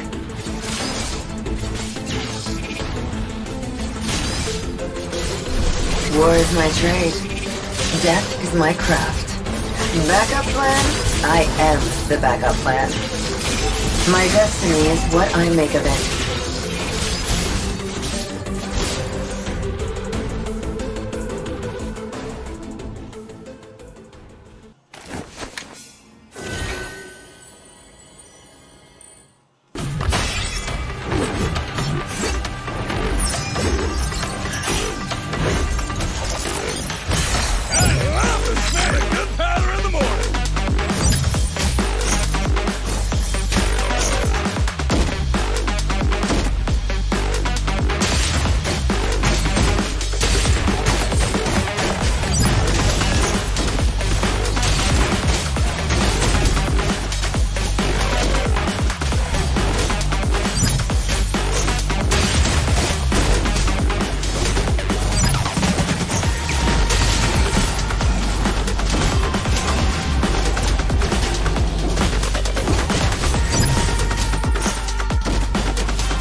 There's no time to chit-chat. You will never learn. Mystic magic is so wonderful. Face yourself.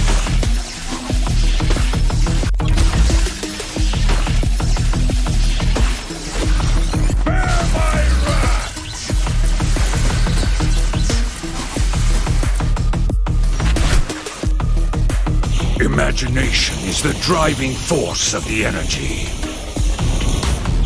I'm not a monster. I'm a demon.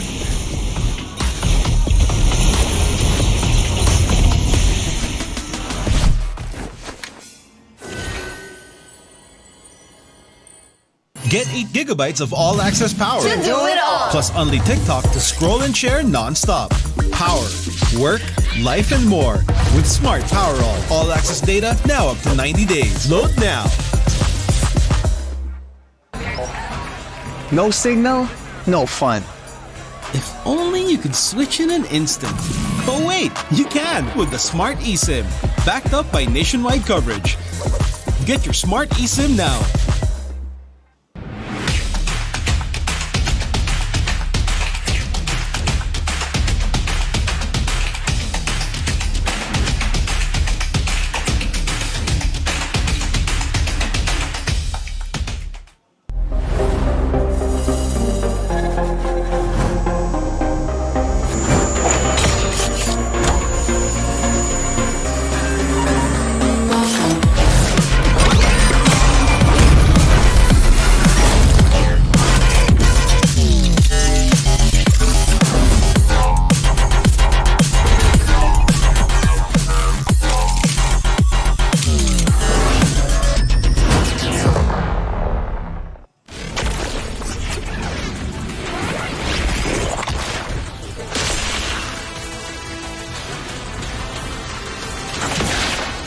Strike first and without mercy.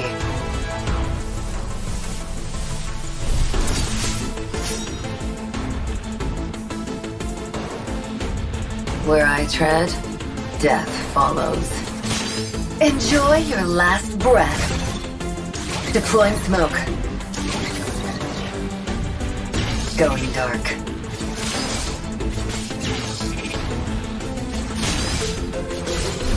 War is my trade. Death is my craft. Backup plan? I am the backup plan. My destiny is what I make of it.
There's no time to chit-chat. You will never learn. Mystic magic is so wonderful. Face yourself.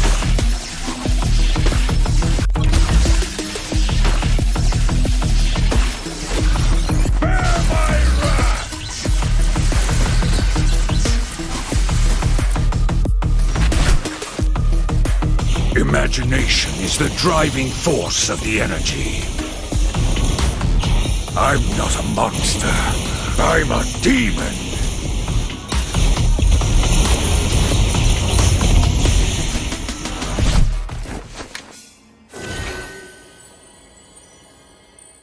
Get 8 gigabytes of all-access power. To do it all. Plus only TikTok to scroll and share non-stop.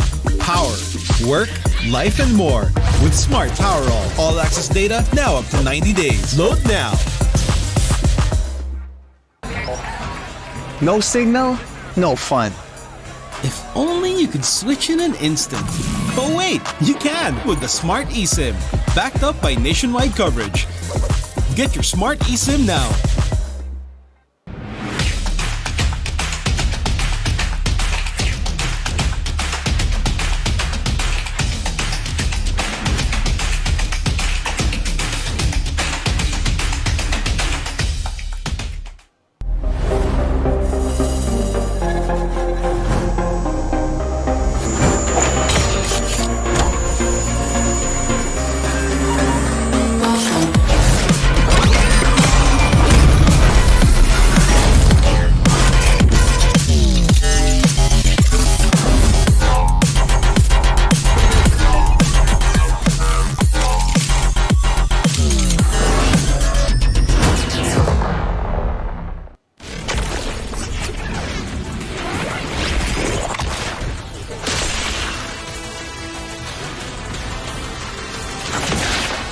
Strike first and without mercy.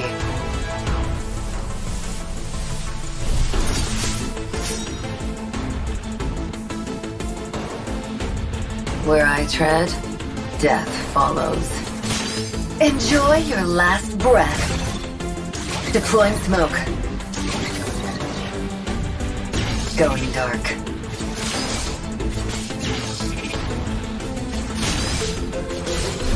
War is my trade.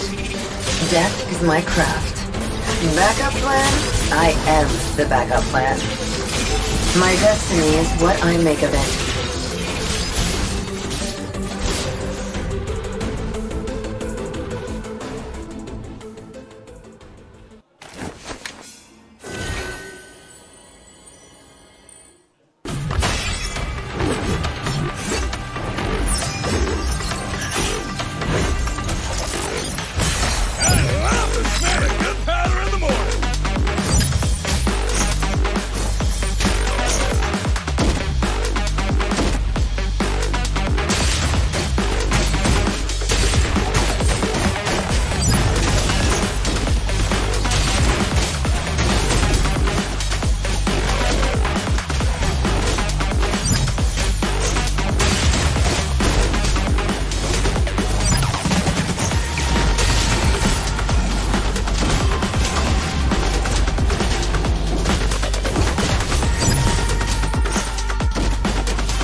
chat. You will never learn. Mystic magic is so wonderful. Face yourself.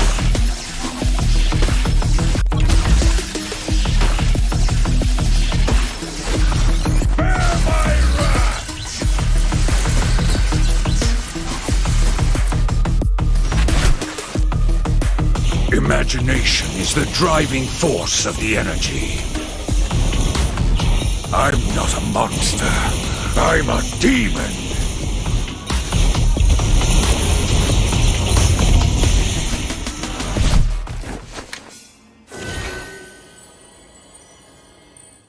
Get 8 gigabytes of all-access power. To do it all. Plus only TikTok to scroll and share non-stop. Power, work, life, and more.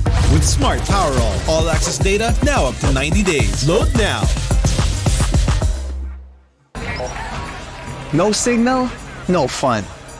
If only you could switch in an instant. But wait, you can with the Smart eSIM. Backed up by nationwide coverage. Get your Smart eSIM now.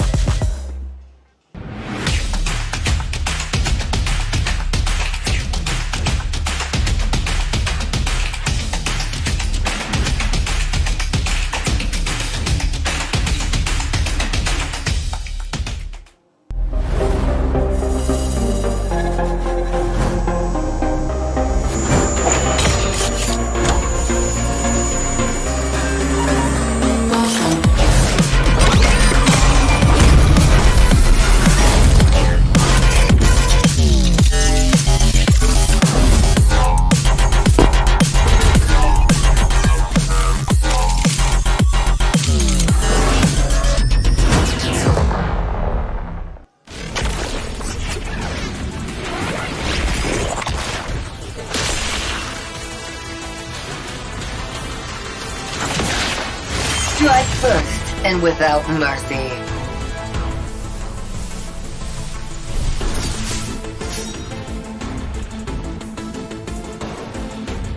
Where I tread, death follows.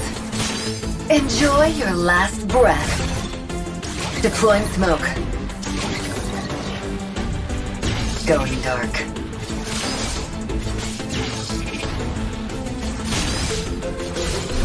War is my trade. Death is my craft. Backup plan? I am the backup plan. My destiny is what I make of it.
You will never learn. Mystic magic is so wonderful. Face yourself.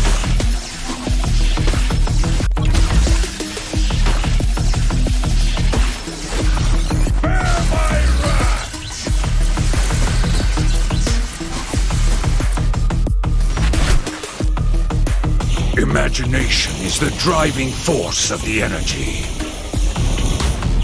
I'm not a monster. I'm a demon.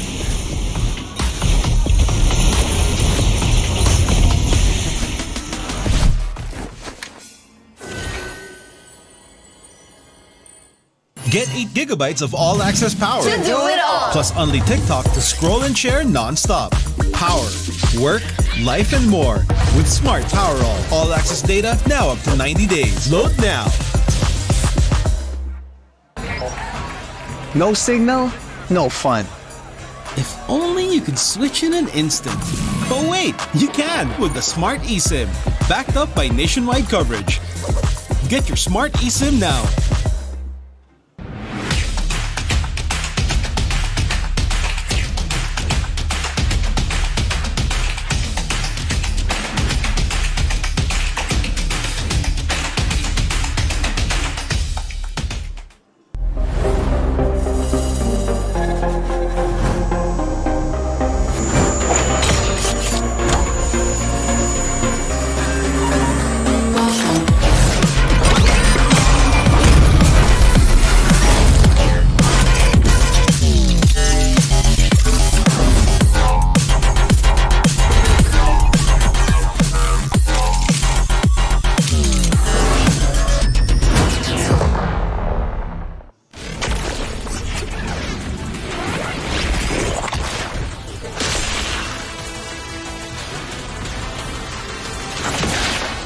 Strike first and without mercy.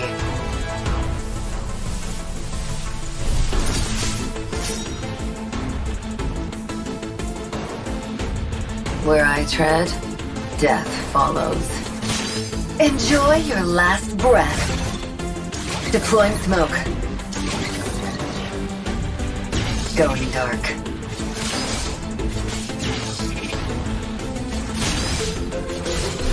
War is my trade. Death is my craft. Backup plan? I am the backup plan. My destiny is what I make of it.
There's no time to chit-chat. You will never learn. Mystic magic is so wonderful. Face yourself.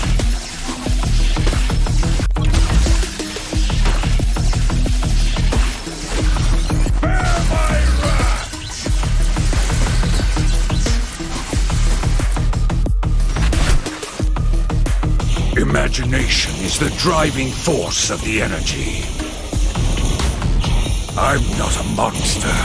I'm a demon.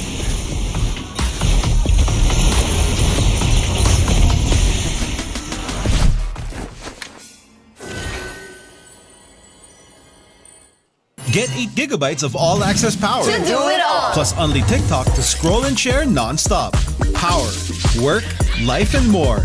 With Smart Power all-access data now up to 90 days. Load now. No signal, no fun. If only you could switch in an instant. But wait, you can with the Smart eSIM. Backed up by nationwide coverage. Get your Smart eSIM now.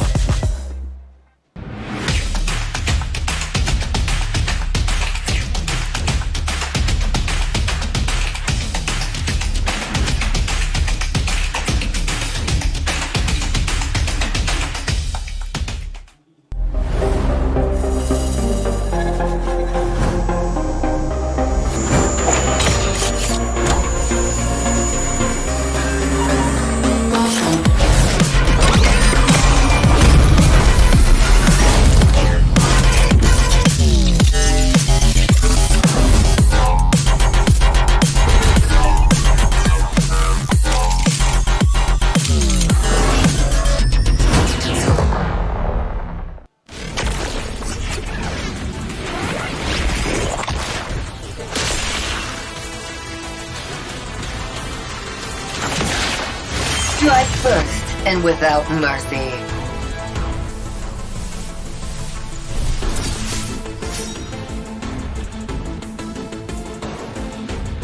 Where I tread, death follows.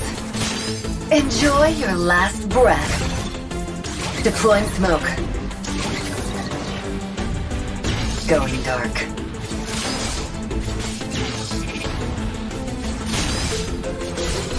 War is my trade.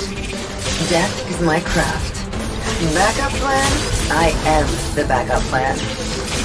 My destiny is what I make of it.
There's no time to chit-chat.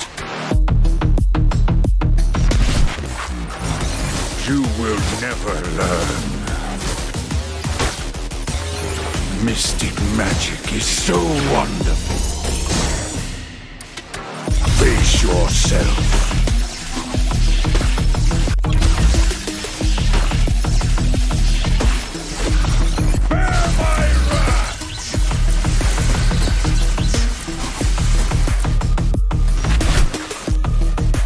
Imagination is the driving force of the energy.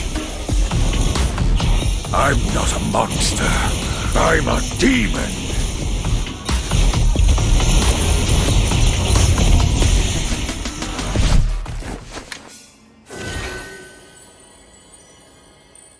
Get 8 gigabytes of all-access power. To do it all. Plus only TikTok to scroll and share non-stop. Power, work, life, and more. With Smart Power all-access data now up to 90 days. Load now. No signal, no fun. If only you could switch in an instant. But wait, you can with the Smart eSIM. Backed up by nationwide coverage. Get your Smart eSIM now.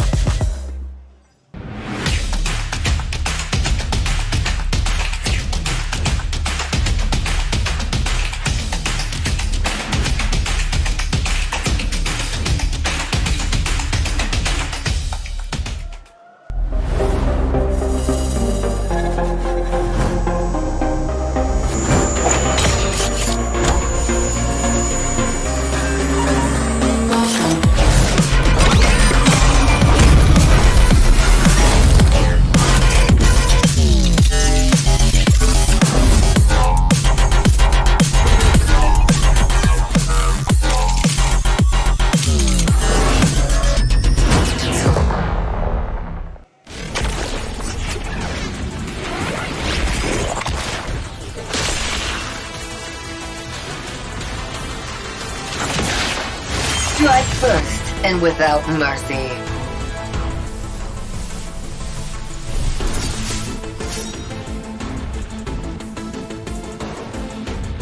Where I tread, death follows. Enjoy your last breath. Deploying smoke. Going dark.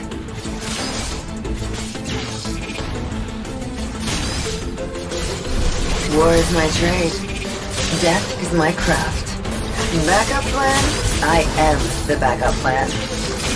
My destiny is what I make of it.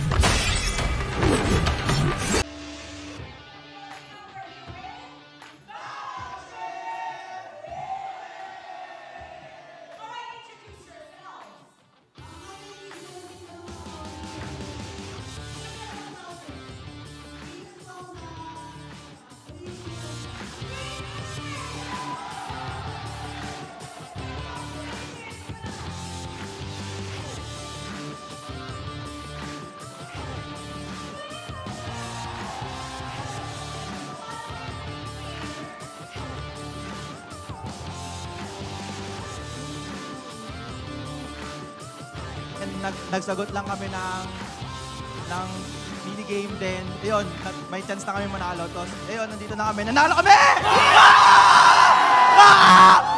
Ano yung minigame? Sa kalanala, anong minigame? Ulaan lang po kung sino po yung dalawang hero, which is si KarlTzy at si KarlTzy po.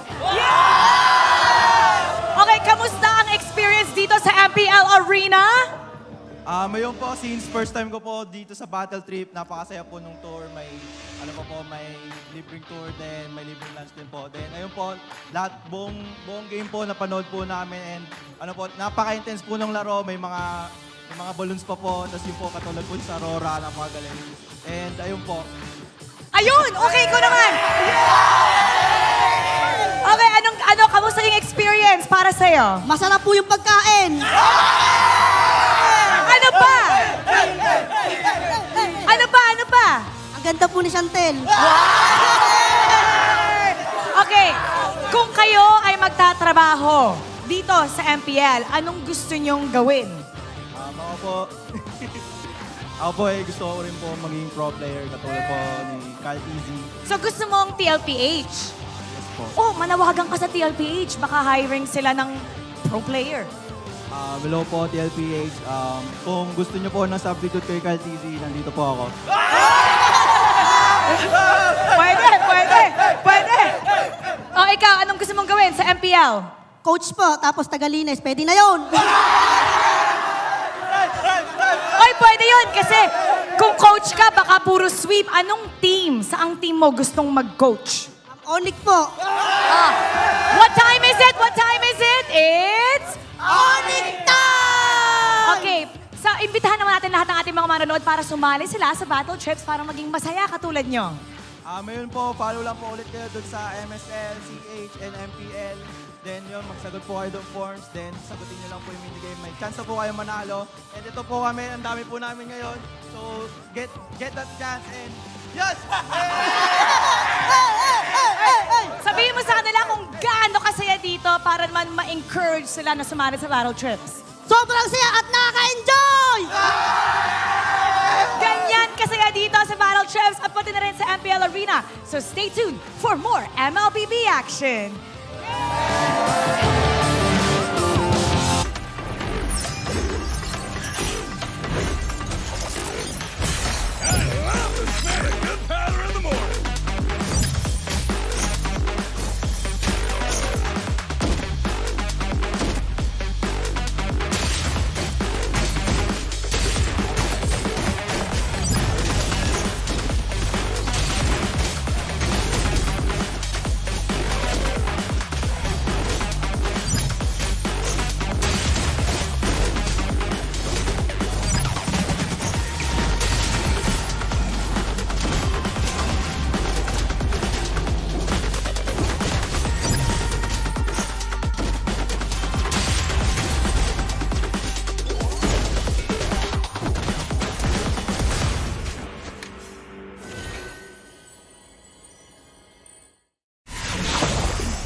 Chat.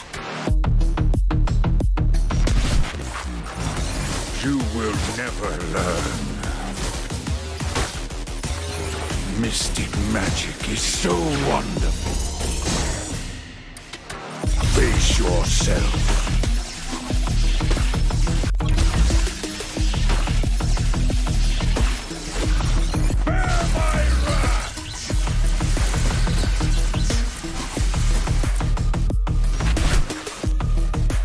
Imagination is the driving force of the energy. I'm not a monster. I'm a demon.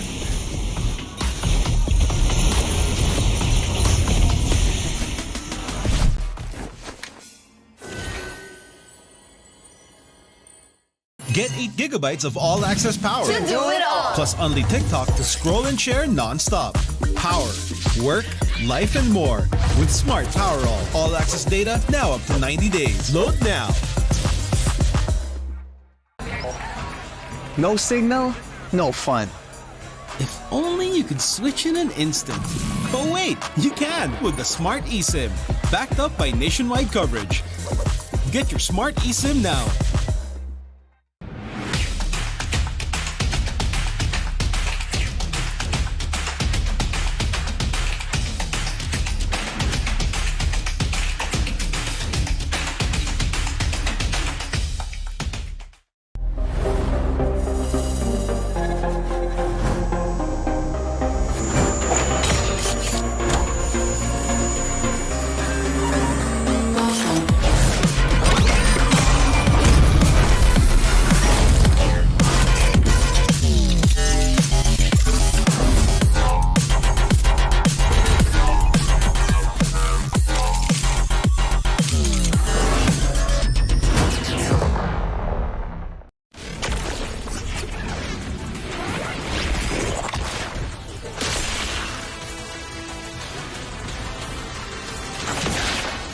Strike first and without mercy.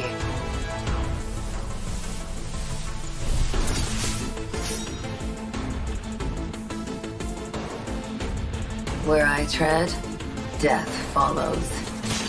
Enjoy your last breath. Deploying smoke.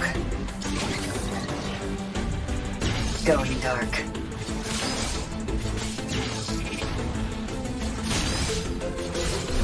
War is my trade. Death is my craft. Backup plan? I am the backup plan. My destiny is what I make of it.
There's no time to chit-chat. You will never learn. Mystic magic is so wonderful. Face yourself.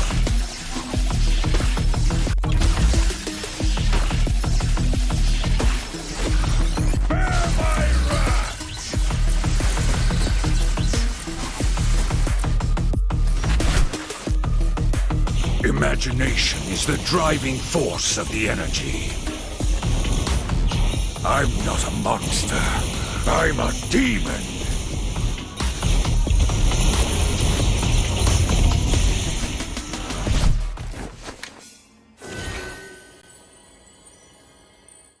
Get 8 gigabytes of all-access power. To do it all. Plus only TikTok to scroll and share non-stop. Power, work, life, and more. With Smart Power all-access data now up to 90 days. Load now. No signal, no fun. If only you could switch in an instant. But wait, you can with the Smart eSIM. Backed up by nationwide coverage. Get your Smart eSIM now.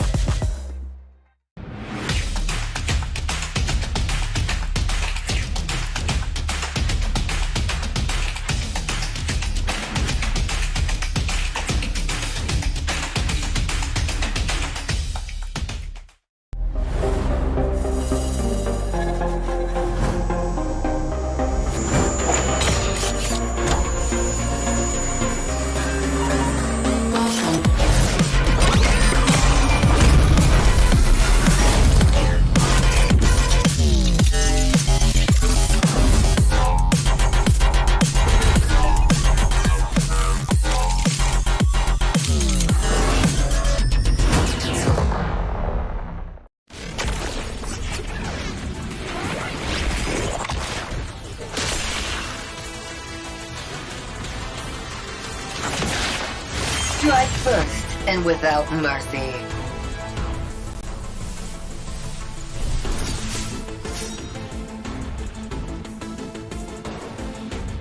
Where I tread, death follows. Enjoy your last breath. Deploying smoke. Going dark.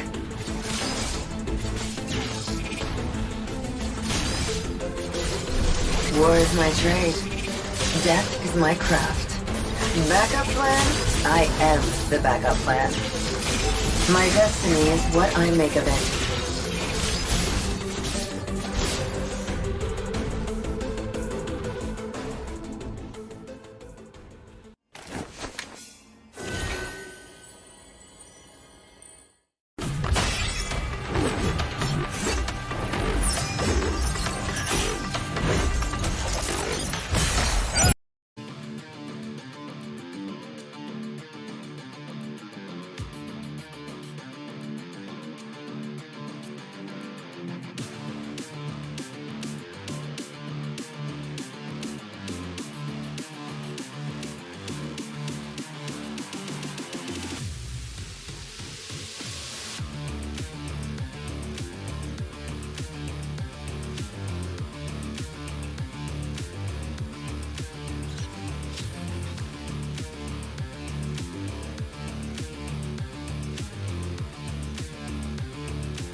Malakas, Pilipinas, malakas kahit anong lane, we become the monsters. Malakas, Pilipinas, malakas face the golden sun and repping for the 3 stars. Look at us to the top, no ifs, no buts, winning any game para to sa BIN na yes. Di mo matitin ang aming boses sa new level. Nasa kalye man o mobile, you know I become a legend. Open fire, we unite, we winners. Built with pressure, like diamonds are made of.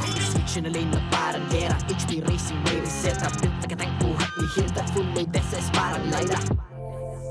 Susundan ko ang iyong bakas, kasama patas, tagumpay natin to dahil tayo'y malakas. Para sa Pinas, nasa amin ang alas, hindi tuwa atras, kinikilala sa taas kasi kami ang malakas.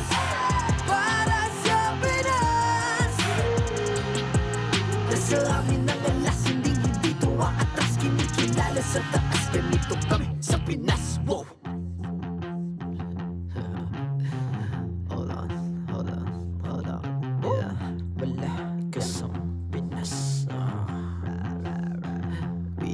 Laging MVP, no surrender, no retreat. Pag nagsama-sama, just imagine what we can achieve. Laging MVP, no surrender, no retreat. Giving 100 all my all, cause we just cannot be defeated. We are unstoppable, immune and invulnerable. Ready ang equipment, lahat frozen, malang crowd control. Pakita ko na jab like pow, beast of the southeast. So watawat proud and loud, cause every enemy we devour. Susundan ko ang iyong bakas, kasama patas, tagumpay natin to dahil tayo'y malakas. Para sa Pinas, nasa amin ang alas, hindi tuwa atras, kinikilala sa taas kasi kami ang malakas. Para sa Pinas, nasa amin ang alas, hindi tuwa atras, kinikilala sa taas, ganito kami sa Pinas. Wow!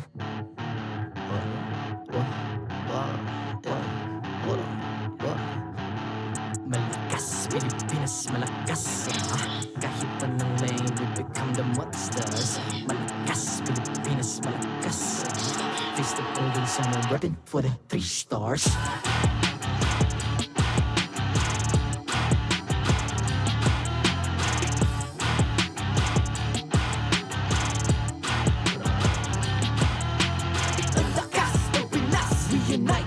Stars, ang lakas ng Pinas, we unite, be the stars. Ang lakas ng Pinas, we unite, be the stars. Ang lakas ng Pinas, we the stars. Ang lakas ng Pinas, we unite, we the stars. Ang lakas ng Pinas, we unite, we the stars. Ang lakas ng Pinas, we unite, we the stars. Ang lakas ng Pinas, we the stars.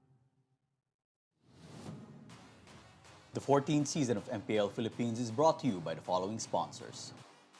Smart, the official telco partner of MPL Philippines Season 14. The official tournament phone of MPL Philippines, Infinix GT20 Pro. Official suppliers, EMC Asia and Index Salon. Experience the MPLPH Season 14 action live at Green Sun, Makati City.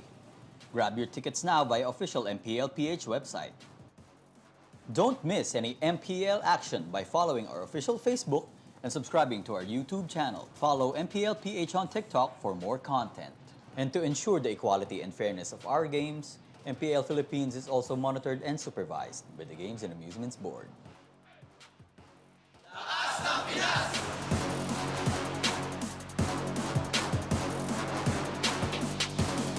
Lakas ng Pinas!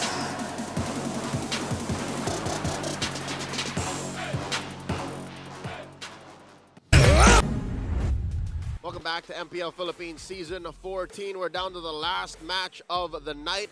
It's day 2 of week 4. At your service, my name is Leo, here with Joseph Naisu Rezabek, and it's back-to-back sweeps we've experienced here today.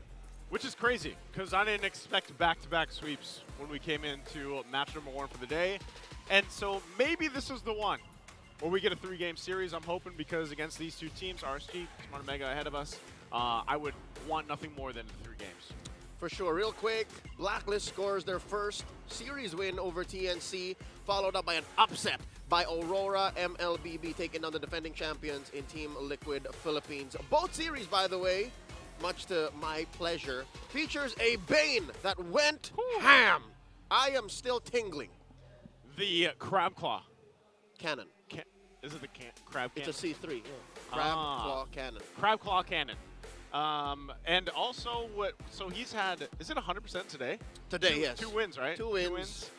Man, I know how you feel because last season when Gord was meta, non-meta hero pick, I think you could still say Bane is non-meta. For sure. He's barely tier C. He's niche, right? I don't know where he fits on Womi's tier list, but maybe he's rising after this week. Maybe. He has seen a ban here and there, and then today, breakout performance. But what does that spell for our points?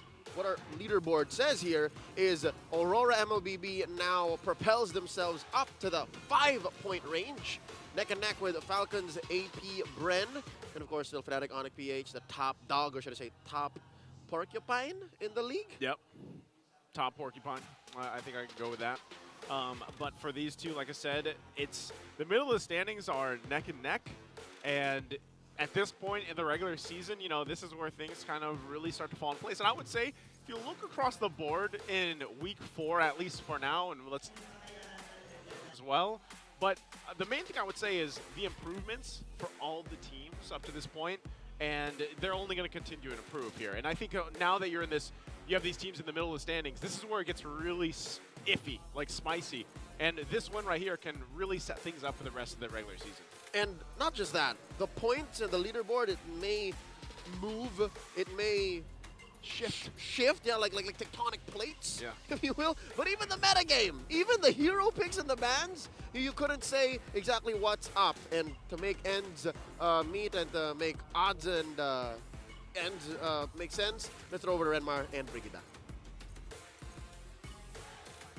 Thank you so much to our casters, and welcome back to the Infinix Game Tambayan, where we'll be discussing the final matchup of the day that, who knows, might just give us the first game number 3 of the day, or might not, since there's a trend, and it seems like teams who pick up the momentum immediately stick to that momentum until the end of the series. Yeah, and I think that's a perfect way to describe the season. I mean, I've been counting the winning teams who get the first turtle. Oh, yeah. And so far, that's been the trend. It seems like now you get that first turtle, you win. Here, today, it's like you get that first game, you win. Not to say that there haven't been reverse sweeps in MPL Philippines Season 14. There have been like around 4 or 5. But still, it's very surprising.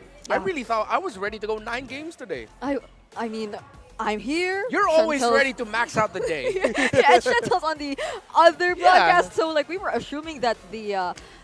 if you weren't here during the last time Renmar and I were in the English panel, we were discussing how there seems to be a trend wherein whenever Brigida and Chantel are activated on the same day, but on different broadcasts, then the series tends to get a little extended. Yeah, but we get maxed out. Yeah, it didn't take effect today. But maybe, similar to the last time we were together, it might happen during the last series of the day. So we'll never know, because if you would recall in the previous series, and as discussed by our casters, apart from the 2 Bane games that happened today, we were also looking at jungler matchups. And I feel that coming into this series, we're looking at the same matchups. We're looking at both of the junglers for Smart Omega as well as RSG Philippines. Both of them products of MDL Philippines. Andoryuuu spent 2 seasons there. Well, technically 2.5 because of the weird shakeup from last season. And then Irad actually spent a couple of weeks, or like his 1 season. Yep. In MDL Philippines Season 1. Yep. So both of them have gone through that development system. And I love MDL Philippines. They came from an era where it still wasn't the global ban that we have now today in MDL Philippines. But a lot of great talent has risen up from there to get transferred into MPL Philippines. Even one of them being Matt, who ended up becoming the rookie of the season back in Season 12.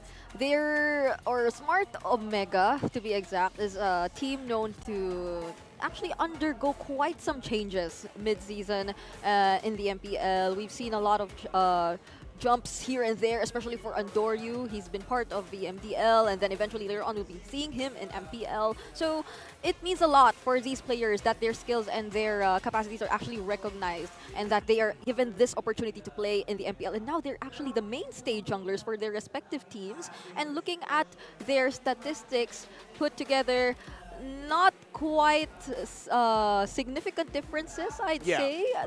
Especially given that their hero pools are very similar, so which makes all this matchup all the more interesting, especially for our viewers. Yeah, and it's strange to say that Andoryuuu may be going to this one of the favorites, although more people would be familiar with Irad's game, his assassin, the Lancelot that he brought out last week. I believe it was earlier this week against TNC Pro Team. He put his name back on the map as being the mechanic, one of the main assassin users here. But Andoryuuu has been fantastic for Smart Omega, other than the fact of you can count on him to get the objectives, is that he understands this meta in terms of being able to make plays out of nowhere. And it's important to be able to do that when you're paired up with someone like KarlTzy in the roam, who has a mind of his own, but that's linked up with the rest of the team. So, okay, I'm going to do this, make sure you follow up. Andoryuu's the same. I'm going to do this, make sure you follow up. Right. I was already thinking about how likely are we going to see an assassin-assassin matchup once again, or are we going to see the Bane again? I mean, I was expecting that earlier, but then the Bane suddenly showed up. But Lei was happy about it. And here, of course, we're looking forward to see just that, especially since these two players are known to utilize even the Fanny. But as you've mentioned, KarlTzy's also here, another prominent Krufra user who might just prevent all that. So we'll see. We'll be heading into the draft later on in a bit. But for now, if you are in the Philippines and you want to hand over some gifts to your favorite teams and players, then this might also be an opportunity for you to give these gifts through our community hub drop a box. So you could, whatever, you just want to prepare something, I think food is allowed. I want money. Again, only if it's the financially responsible choice.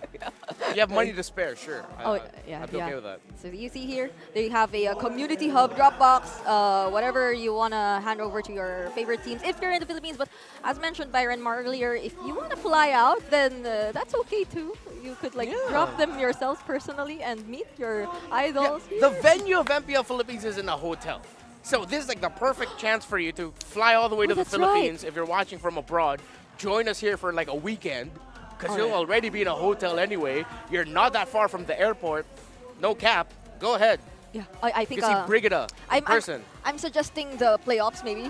Yeah. The best way to visit the Philippines and watch MPL live. But for now, let's also ask our MPL fans who they think will be winning this match, RSG Philippines or Smart Omega. We're seeing a lot of differences in the previous matches in terms of the crowd favorites, but now you also have a chance to vote for who you think will be winning, RSG or Smart Omega. Regardless if this is going to go into a game number 3 or not, just vote for who you think will be winning. I also have another question for y'all there. Reply, yes or no. Do you want to see RSG pull off a Hellcurt again? Oh, wait. It's a simple question. It is. I'm not applying anything. I'm just asking. You could put in the comment section whether you think they should or not, because as far as I remember yesterday, right after their match, according to the interviews done or conducted by our media, Coach Panda himself and Light, together with Light, they were expressing how confident they really were in using the Hellcurt. They were able to prove its efficiency in several scrimmages that they underwent prior to their matches. It was just that they considered Fnatic Onyx to be really quick to adapt and respond. Their rotations were too fast. I feel like even for RSG Philippines, with their ideas in mind using the Hellcurt, they weren't able to position that quickly. And now, finally, let's get to know the teams and the players who will be playing for this last series. Let's head into our team intros.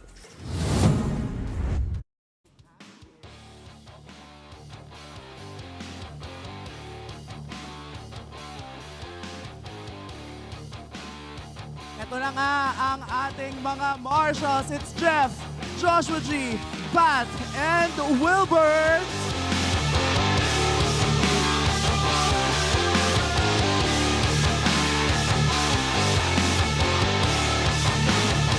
The Raiders are back another day to redeem themselves. Will Coach Panda and his squad end the day with a victory? Give it up for RSG Philippines!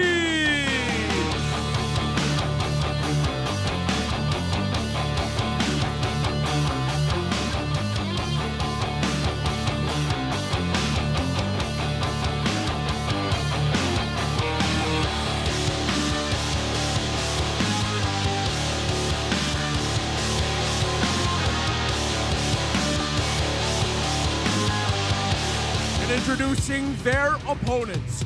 They must get ready to face a team that's back for another week to prove their strength to the entire league. Cheer your loudest for Barangay Smart Omega!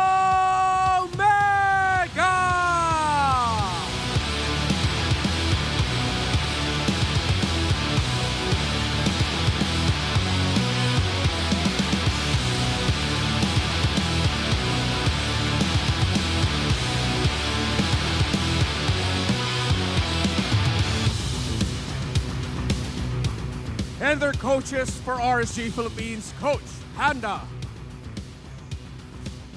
For Smart Omega, Coach Lembot.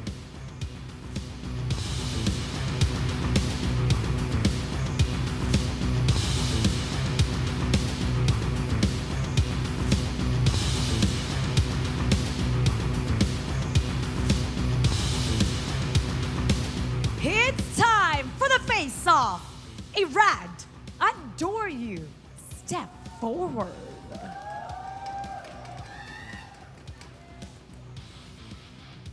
Step closer together. Irad, ano ang palag mo kay Andoryuuu? Wala ata eh. Siya muna kaya. Okay, take 2. Andoryuuu, ano ang palag mo kay Irad? Mas magaling ang mag-thirst-trap. Ano ang palag mo kay Andoryuuu? Mas malakas ako sa ML. Palag kung palag, fist bump. Players that have both been in the MDL and now on MPL are ready to prove that their hero within is stronger than the other. Simulan na ang bakbakan. Panel, fast. I'm still not done cuffing. I think we need to translate that face-to-face for our international viewers. So if I were Andoryuuu, I said, I'm better at doing thirst traps.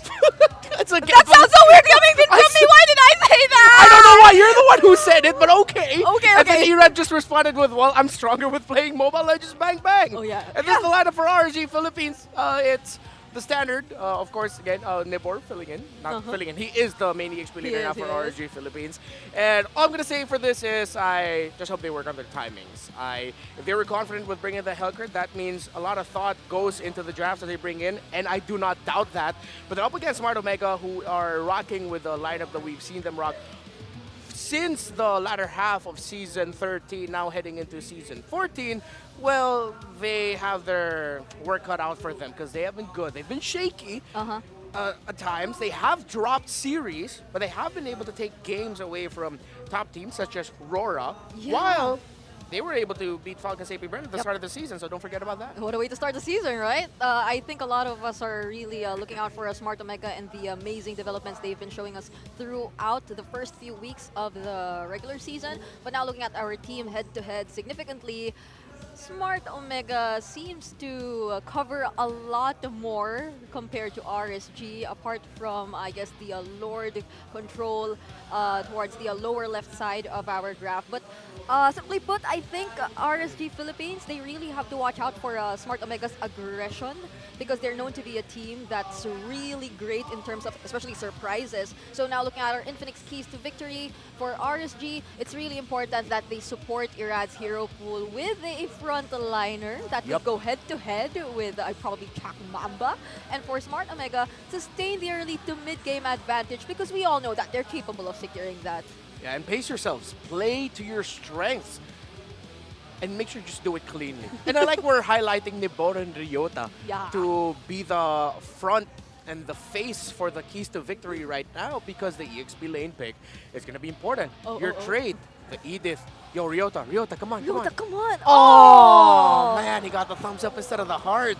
That's 1-0 already for Ryota. Damn. They had their own face-to-face. That sucks. No, but yeah, really, their picks here are going to be very important. How do I say this? Their picks, the order, and then most importantly, how active are the two EXP laners going to be in the map.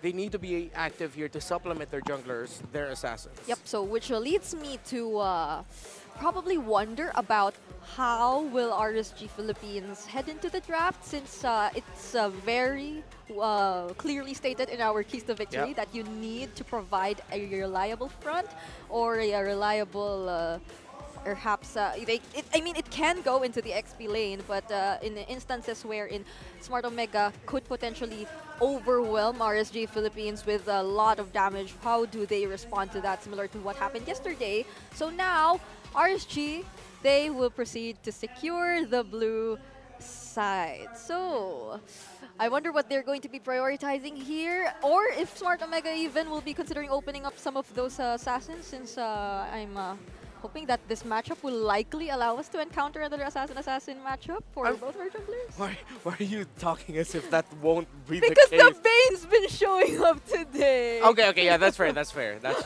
Right? So now, to answer our questions and finally get to know what these teams have in mind for their drafts, let's now head into the drafting phase between RSG Philippines and Smart Omega. So far, the Ling is still open. I'm wondering if we'll be, I'm actually wondering if the Zushin also will be open here for both of these teams. I think it's was Zushin picked up yesterday or recently? Oh yeah, yesterday it was picked, right? Yeah. It was picked up yesterday, but it didn't go well. It was RSG Philippines themselves who picked up the Jushin. So let's see what they have cooking right now. I think teams understand that the main trades are the Edith, the Hylos, the Roger, and the Harith. I think it's going to be revolving around those. Or it could even be a swerve by either of these two to pick up the Phovis in the first phase, depending on the nature. So with the Harith taken out, the Hylos even taken out, so RSG are increasing their chances that they get a really favorable first pick. Maybe the Roger might be open for them. Oh yeah, Just pick the Roger. They take out the Ling. But then that might just mean the Zushin will be available for Ukir if they do proceed to pick up the Roger. But I do agree that you would want to get the Roger instead of let it go into probably Big J or even Andoryuuu. That's why I'm leaning more towards the idea, like, if you're going to be taking out away two main damage dealers, your opponent took out two major assassins, just pick out the Roger. That leaves Irad with a Hayabusa and Lancelot still available for him. You are going to be giving away the Jushin, if ever, to Omega. But I'm now at this point where I am willing to see teams give up the Jushin. Oh, wait. And instead reprioritize. Again, that was other than the Roger, we also mentioned the Edith. So you're taking away a pick from Ryota, which, again, we did put importance into the EXP lane pick. And again, 67% win rate this season. And might it be best for RSG Philippines to not completely opt for a fully frontline, sustain lineup if ever they go for, or if ever Smart Omega does decide to go for the Zushin? But I'm feeling they're quite on the fence about picking that up just right now. So probably the other available heroes, such as the Hylos, would they be immediately picking that up? Oh, they immediately take the Hayabusa. Yeah, Hylos is banned. And Phovius. Talking about this earlier, early Phovius, just lock it in already, because it'll make RG think twice about Roger, and I think that's one of the things that they were looking at, if the Phovius will get rushed by Omega. So that's sort of them blocking the Roger pickup from RSG Philippines, and they go ahead and just secure the Hayabusa for themselves so that RSG's Irad won't be able to take it. If it's not going to be the Roger here, I think you're going to have to lock in something like the Lancelot. Although I'm very hesitant to say that. I mean, Julian is still going to be open for the jungle if they want to. Mid laners, they can go ahead and pick up a Vexana or a Valentina. Valentina has risen up in priority. I'd be so shocked if Irad was the one to use the Bane or a different kind of jungler. You know what, Bane? I would not mind. Because of Phovius. Oh yeah, but they pick up the Roger, the Zushin first to be safe. So now at least we have a clear idea of, Yeah. well, I don't know. We can still flex the Edith and the Roger. That's the thing about the first two picks here for RSG Philippines at least. So regardless if Smart Omega does decide to limit Irad's other potential jungler heroes, at least they have the Roger in their hands now. But for Smart Omega's last pick in the first phase, what? Moskov. Okay. Yeah, so they see the Roger, they just go ahead and pick into the Moskov. So now they're going to be thinking about maybe putting the Roger in the jungle later on for RSG Philippines. Because the matchup of the Moskov Roger, a little bit of a 50-50, a little bit up in the air. Sometimes good for a Roger, sometimes it's really bad for a Roger. So for the bans, they can take away the Roamers of Light. I would want to see them take out a Jawhead and the Lolita, either one of those two. Maybe even consider the Kufra or the so many options in terms of like which one to ban. Give the Hellcurt, man. So Julian, hey, come on! If we see the Hellcurt and RG decides to pick it again, at least we'll see that, you know, why they love to pick it up. And I'm leaning towards the idea that this is going to be an Edith for Nibor because majority of the time it does go to the hands of Nibor. It may not just be majority. I will have to double check. All right. So while he double checks whether or not most of the time Nibor gets a hold of the Edith here for RSG Philippines, we're still waiting for the next bans here. They're targeting other potential roamers for Chaknu as well. They can't allow the Tiger Eel to get into his hands.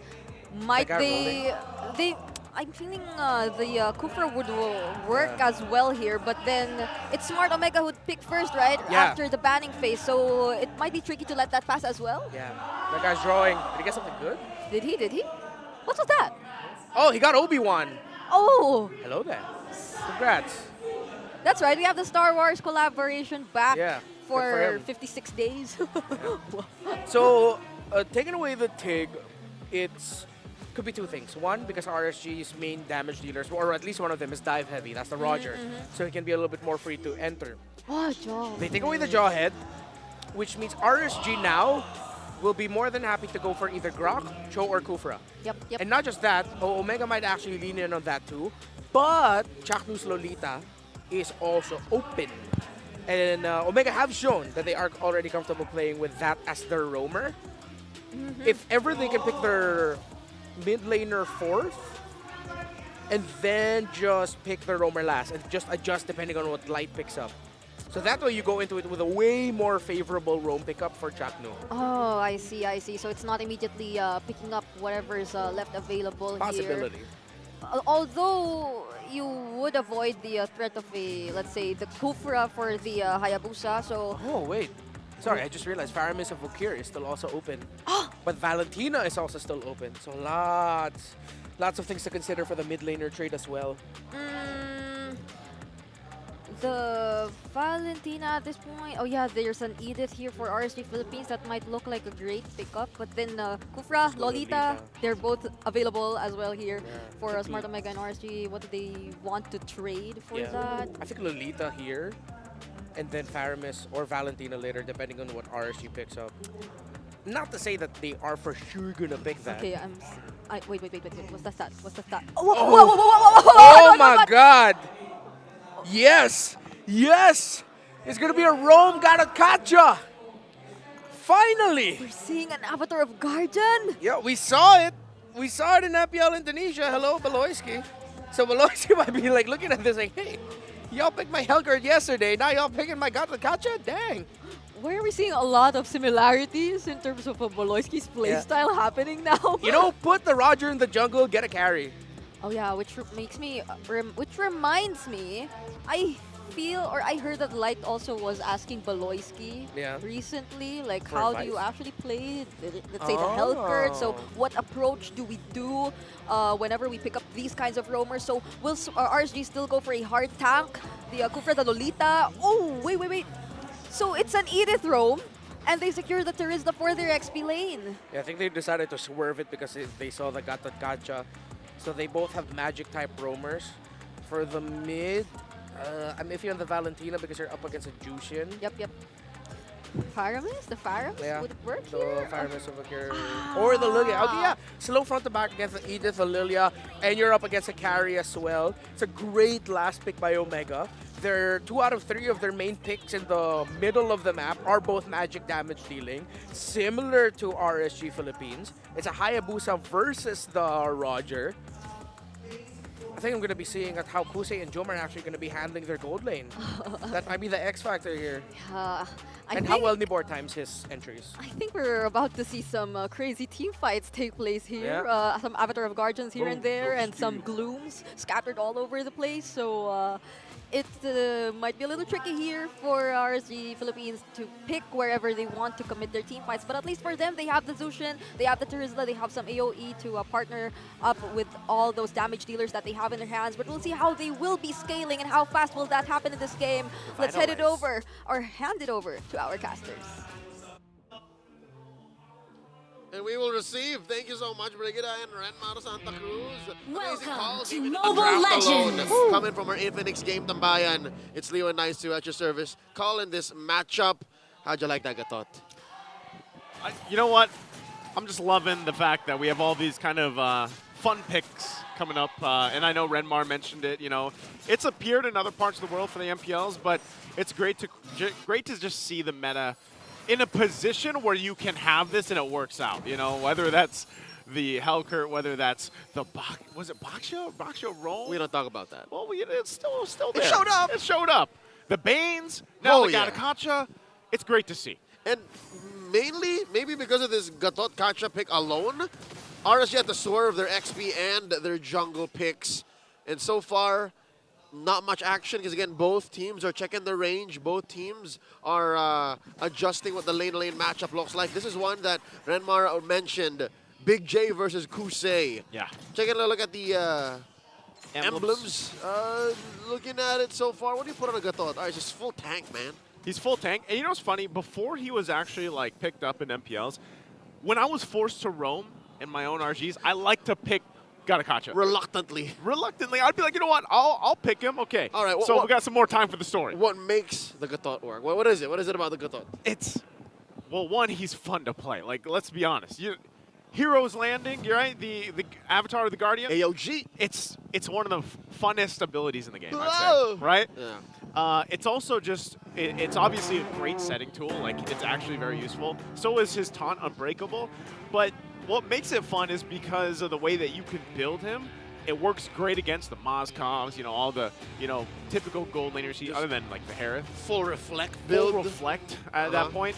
But also, it's just fun because your team's going to have to fight around you when you do land the AOG, but then you pop a Revitalize. Like, he's running Revitalize. Chaknu's running Revitalize. I thought I was one of the few players that did that. I know other players like to do that. They mix things up, maybe even a Flicker here and there, or a Vengeance. That's right, yeah. But I love it because it's such a fun hero to play. And now when we get to watch it in the hands of the Mamba, of Chaknu. The only thing that I wished was a thing for Gatot, since it is Chaknu we're seeing play, right? I wish that AOG landed much faster, because it allows for Chaknu to do Chaknu things. Right now, it's kind of spelled out, you know, like there's very little that could go wrong for you to walk away from an AOG, like at least in my experience, right? Yeah. And now here at the highest level of play, in the MPL, the professional league, I would expect that there has to be some reason that you just stay under the AOG. Real quick, the last time we saw Gatot Kacha was in Season 6 under Next Play Solid. MB, their roamer, then played it against Execration. So for those of you who don't know, Next Play Solid was the same team that Yaoi, Rana J, H2 came from. Exhort, that was that lineup, that was that roster. That's crazy, 8 seasons ago. Yeah, I was counting backwards. It was like 6 minus 14 minus 8. Yeah. Quick math. So what is that now? 4 years ago, Joseph, 4 years! Yeah, 4 years. And, you know, now that we get to see it, and I think building off what you just mentioned, too, the fact that, yes, it's going to be the hands of Chaknu, I want to see how he plays this, because obviously if you do land that Avatar of the Guardian, and let's say you miss, you whiff it, you're kind of just there. You know what I mean? You're kind of out in the open, and there's always got to be a downside to those kind of abilities, and that is the downside of that ultimate. And so, yeah, we'll see. And like you said, you can technically get out of it and dodge it. Maybe if it landed a little quicker, you know, maybe it was a little more useful. But I think it's still a pretty good ultimate here for the game. Yeah, it's different from the Numenon Blast because there's a slowing effect as she casts that. There you just see a circle, and you're like, yeah, I'm out of here. Yeah, I'm out of here, but then again, it does put Gatot right in the middle of the action. Yeah. So there is that factor. Looking forward to how it'll be utilized by OMG. Turtle spawns up in the upper quarter here so far. So good, like no skirmishes, no kills, and Chaknu here about to get hit by the Lantern Flare. It's a 3v3 affair, and yeah, it looks like RSG is gonna commit first. They should start this up. Chaknu just waiting for that level 4 too, so Ryota's gonna start this up. Infernal Pursuit gonna be popped. He has to flick around on the defense. Chaknu goes in, unbreakable. The rest of the team still trying to follow up with Ryota, trying to stay alive. He's finally gonna go down. Chaknu also not finding the connection he was looking for. Gets a little bit of the healing back up, but it's 3 versus 1 right now. What? Tries to get out, and he'll do it. But Turtle for the taking here. So RSG looks to take the objective, and they lost Namor earlier. A minute in, Joseph, a minute in, and it's still a 3v3. No one from OMG or RSG are budging. They trade the XP laters and they get back into the fight. Oh, I think they got this. OMG, hold on, they go in. Andoryuuu will rely on the team to take the turtle. He sweeps in and gets it with not even using the retry. He's Andrew. In a sliver of an opportunity, just bursts it down, retries it, leaving Irad to just farm up. Again, I think that's the first big win here in this game 1. Turtle scored by Smart Omega. He's he was 2 levels ahead for a bit, but now he's Irad just hit the 6, yeah. So Andoryuu's doing a great job farming up momentum, trying to build up on it too, and again, like you mentioned, before that turtle even broke out, Leo, like this is generally a slow pace early game. Not much action, not much battling going on, but when they did, you saw how extended these fights can be, especially, with the fact that you also have a Phobius on this lineup from OMG. Yep, let's see what the gold is looking like here. 200 up for Kusei, while Andoryuuu is up by about 300 away from Irad. Let's see which way Chaknu goes with the builds. What do you reckon the first item should be here? That's the thing with Chaknu playing this. I'm not 100% sure what he goes. Maybe even if I don't know if he'll pick up a Thunderbolt. The fact that he's up against a carry here too, I'm wondering if he's gonna just pick up COD. COD. I don't know. I always picked up Blade Armor, but I don't know if Chaknu's gonna do that. Obviously, it's just something I like to do, but.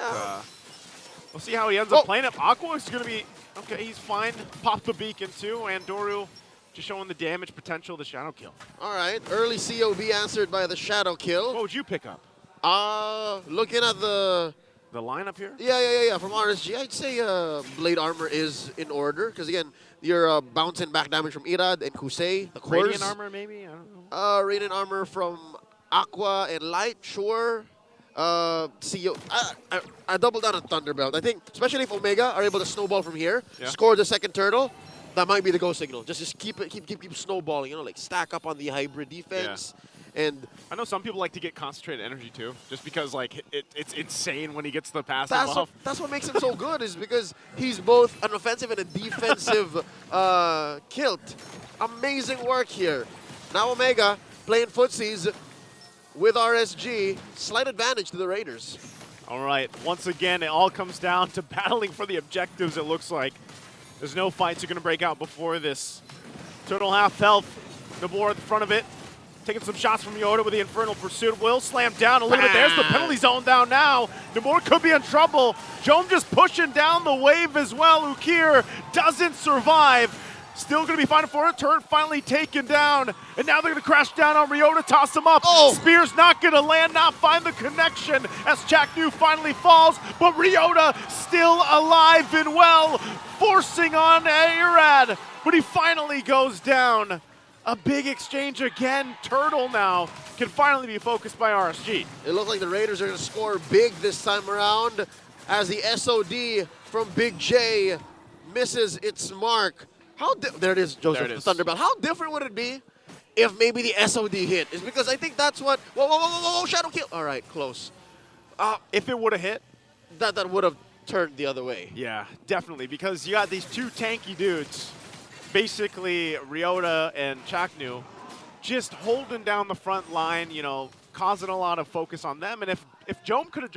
It's great he pushed the turret, but it would have been greater, too, if afterwards he had landed the Spear of Destruction and then joined that fight. And I think it really would have shifted things and possibly even got them the objective. But, for now, great push at least for Jom. He can continue to farm up and do what he needs to do, but also KarlTzy is nearly having a similar experience this time around in the carry here. Yep, he's choosing to stay the course here, maybe even push that tier 1 down bottom, while OMG are a step ahead. They're thinking, you know what? We kind of didn't snowball as hard as we'd like to in the early game. Yeah. So now that we're in turtle territory, or rather lord territory, why don't we go ahead and commit a little bit more until Jom is ready with his power spike, because that's what he and Ryota are trying to do here. While mid might just be where another fight breaks out. It's so hard whenever you have these Moskov lineups. Which, by the way, I think Moskov has kind of slid down in week 4 alone. Yeah. Like, he's not as high of a priority, like tier A now, compared to S. Yeah, he definitely started the season strong. I think teams will still opt to take him, even if he slid down a little bit, just for the mere fact that you can literally plant him in the side lane. And more times out of not, I would say these pro players will land the Spear of Destruction when they need to. Yeah. You know what I mean? Like, even if they miss a couple in the early portion when it's just a turtle, it's okay. But again, light here and just getting the vision they need. They're just going to go ahead and farm up. Lord's up now, though. Yep, upper quarter of the map here. RSG securing their buffs first and making sure that the coast is clear, that the waves are pushed in on their side, so they don't have to worry about that. About 700, 800 gold up, 8.5 minutes in. I think Smart Omega could do better not to pick fights yet, because they also need some level of scaling. Besides, you know, the situation with Jom, I think Ryota, again, Ukir could hurt a little bit more. Yeah, what points out to me here with the lineup from Omega, especially as we wait for this Lord to start up, is they're so elusive. Like, you have Black Shoes for Akir, so he can kind of be a little aggressive if he needs to. Chaknu and Ryota are quite tanky, like I mentioned, and, you know, tough technically to kill, especially with that regen coming back for the Gatakancha. But that's the problem. And then even catching Andoryuuu. Like, Andoryuu's not going to be a part of this fight, so it's up to RSG to start this up like they're doing. There's the shadow kill that we were talking about. Penalty zone, going to be able to find 3 members. They follow it up with a flicker forward. Still pushing it in. Jom's going to push the turret instead. Looking for the objective by Nibor. We'll be able to find another. And now under the turret they go. Triple kill for Irad. And Andoryuuu will go back and punish him for it. They fight back, and now in the mid lane, Aqua and KarlTzy will push this turret down tier 1 in the mid. The marbles on this young man. It's an amazing trade for RSG, don't get me wrong, but you'll see here in the Infinix instant replay, the 3-man penalty zone by Nibor, which opened up the map, and then Light just comes in, uses the 1-2, the onward Earth Shatter to knock up 3 and just tear apart Smart Omega. But here's the kicker. Joseph, watch. One more in a basic. Shadow in a basic. Andoryuuu walked away with a sucker punch, essentially. Yeah. And remember, he does have the Sky Piercer too. So that's gonna help him, of course. So now working for this Lord here. Does he get in position this time around? Jom's been staying in the side lane for the whole time. Now he's gonna join this fight. There's a conceal going to be used, and it just looks like it pushes them off here. So Omega does not want to actually commit just yet while they wait for this lineup. All right, that's a Lord shuffle confirmed, because at this point, even RSG after the back-to-back wins and trades, they're still respecting OMG's damage output as Nibor, Light, and to some level even Aqua is putting up quite the perimeter. They're not letting Omega get into their space, and the amazing bush control too, not to mention. Oof, look at this. It's just going to reset because it's going to go back to that time and time again, man. Omega knows that it's RSG to start this up. Shadow kill going to be used again, just filling the area out. Nothing, though. Nothing that they can cap off of. And now Andoryuuu has to run back. He could be in trouble here. He's going to get dragged back. There's the Spear of Destruction. Jom's going to find Light. Taking off a couple of shots in Irad. There's the Avatar. They come down, but in a huge penalty zone. Traps them down in the mid lane as Chaknu and Ryota are dealt with. There's only 3 members of Omega left alive against 4 from RSG. 2 for 1. The numbers are not on their side, but the Barangay decide to stand their ground. Look at this, a 3v3 with KarlTzy just around the corner. Joseph, I don't know if this is such a good idea. Still risky here for the Raiders. Kusei also joined the fight. There's the concealed call coming out. Oh! They jump in. Shadow Kill's going to be able to find Light. Looking for Urad next. Finds him too. Couple shots. Doesn't go. What? But finally procs the Sky Piercer. What? And gets the triple. Andoryuuu lives for the fight. And now the Lord for the taking for Omega. Andoryuuu is out of his mind. Taken down 4 for the New Barangay. What? They were down on numbers when that fight started. You said it, Leo. You're like, I don't know if this is going to be good for RSG, and it was not. Andoryuuu makes sure of it. Looking at this, the replay brought to us by Infinix. Oh, so Ukir was baiting it out, and then they spent too much time trying to take down the Lilia. And all this while, Andoryuuu was playing with fire, was packing dynamite in his hands, or in his katana, should I say. His katana. You see, that's what I was saying here earlier, just minutes ago. I said, this lineup from Omega is elusive. Just when you think you're going to catch someone or get someone low, they have some type of utility to stay alive. Whether that's Black Shoes, whether this is just the fact that it's a Phoveus and a Chaknu on this Gatakacha. And off of that single turn, off of a Lord and a huge 4 for 1, 4 for none. Yeah. Suddenly, they have a almost 4,000 gold lead, and all the lanes pushed in. Smart Omega, they've been winless for the past couple of weeks, and this might actually be one big one. Chaknu! Chaknu jumps in again and takes a couple shots himself, but will heal back up the best he can. Ryota follows up. The rest of the team's going to focus on the base. Couple shots away, and Omega will do it as they take game number 1. Big J with a big play. Save for that last sequence that was led in by Andoryuuu. Big J's been playing the map. Big J. What a great, from staying in the side lane, pushing down those turrets, and then eventually that's the lane they push for the victory. Great decisions. I think analysts are going to have quite the time breaking this down. Red Martin bringing it up over to the Infinix Game Tambayan. Thank you so much to our casters. And we also have here with us Ben from the Battle Trips, right? So from what school were you again? I'm from Bat State. Oh, he's from Bat State University, a province in the southern area of the Luzon Island of the Philippines.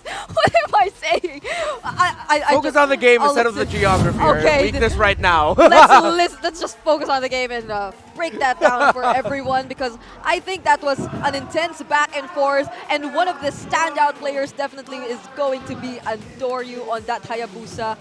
Clutch timings on the shadows and very important pickups that mattered the most. So what for you was the biggest play that Andoryuuu actually was able to do in that entire match? I think at that 12-minute mark where he gained a triple kill from... it was crazy. It was crazy scheming. Like, they're just laying our skills. It's just, it's just the get out pick was justifiable, of course. Yep.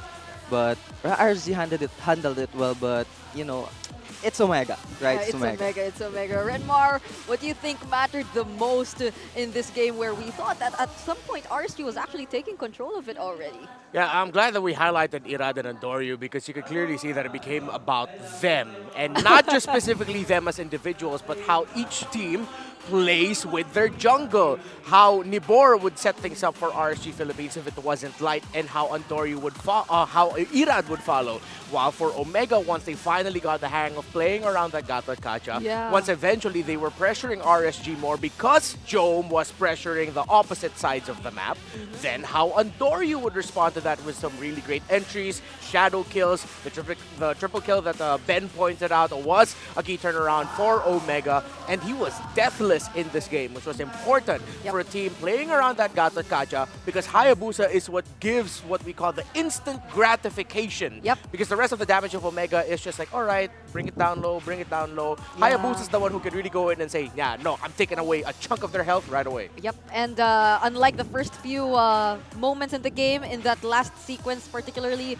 we hadn't seen Nibor respond with an immediate penalty zone anymore. There was just too much damage coming in from Smart Omega. They were too overwhelming for RSG Philippines here. And what would you guys say about Chaknu's itemization here? Immediately, eventually picking up the concentrated energy after the Thunder Belt for on the Gato at Katcha. What do you guys think? It really goes well with this passive. I mean, just punches and punches through the enemies. And I would also like to point out the first Lord fight where RSG almost had the advantage, but Jome doing Jome things at the bottom lane, taking out 2 turrets, and that's what this game's about. Pushing turrets and, you know, kills. Yeah, and I like that Ben pointed that out, because for Omega, that's the strength that they have with their Moskov. They can afford to be the ones to push. I mean, they also have that with the Hayabusa, but they sent the Hayabusa to fight more, while RSG Philippines, their lineup is built to fight. So Omega said, okay, we'll have our one key member of our lineup to not fight.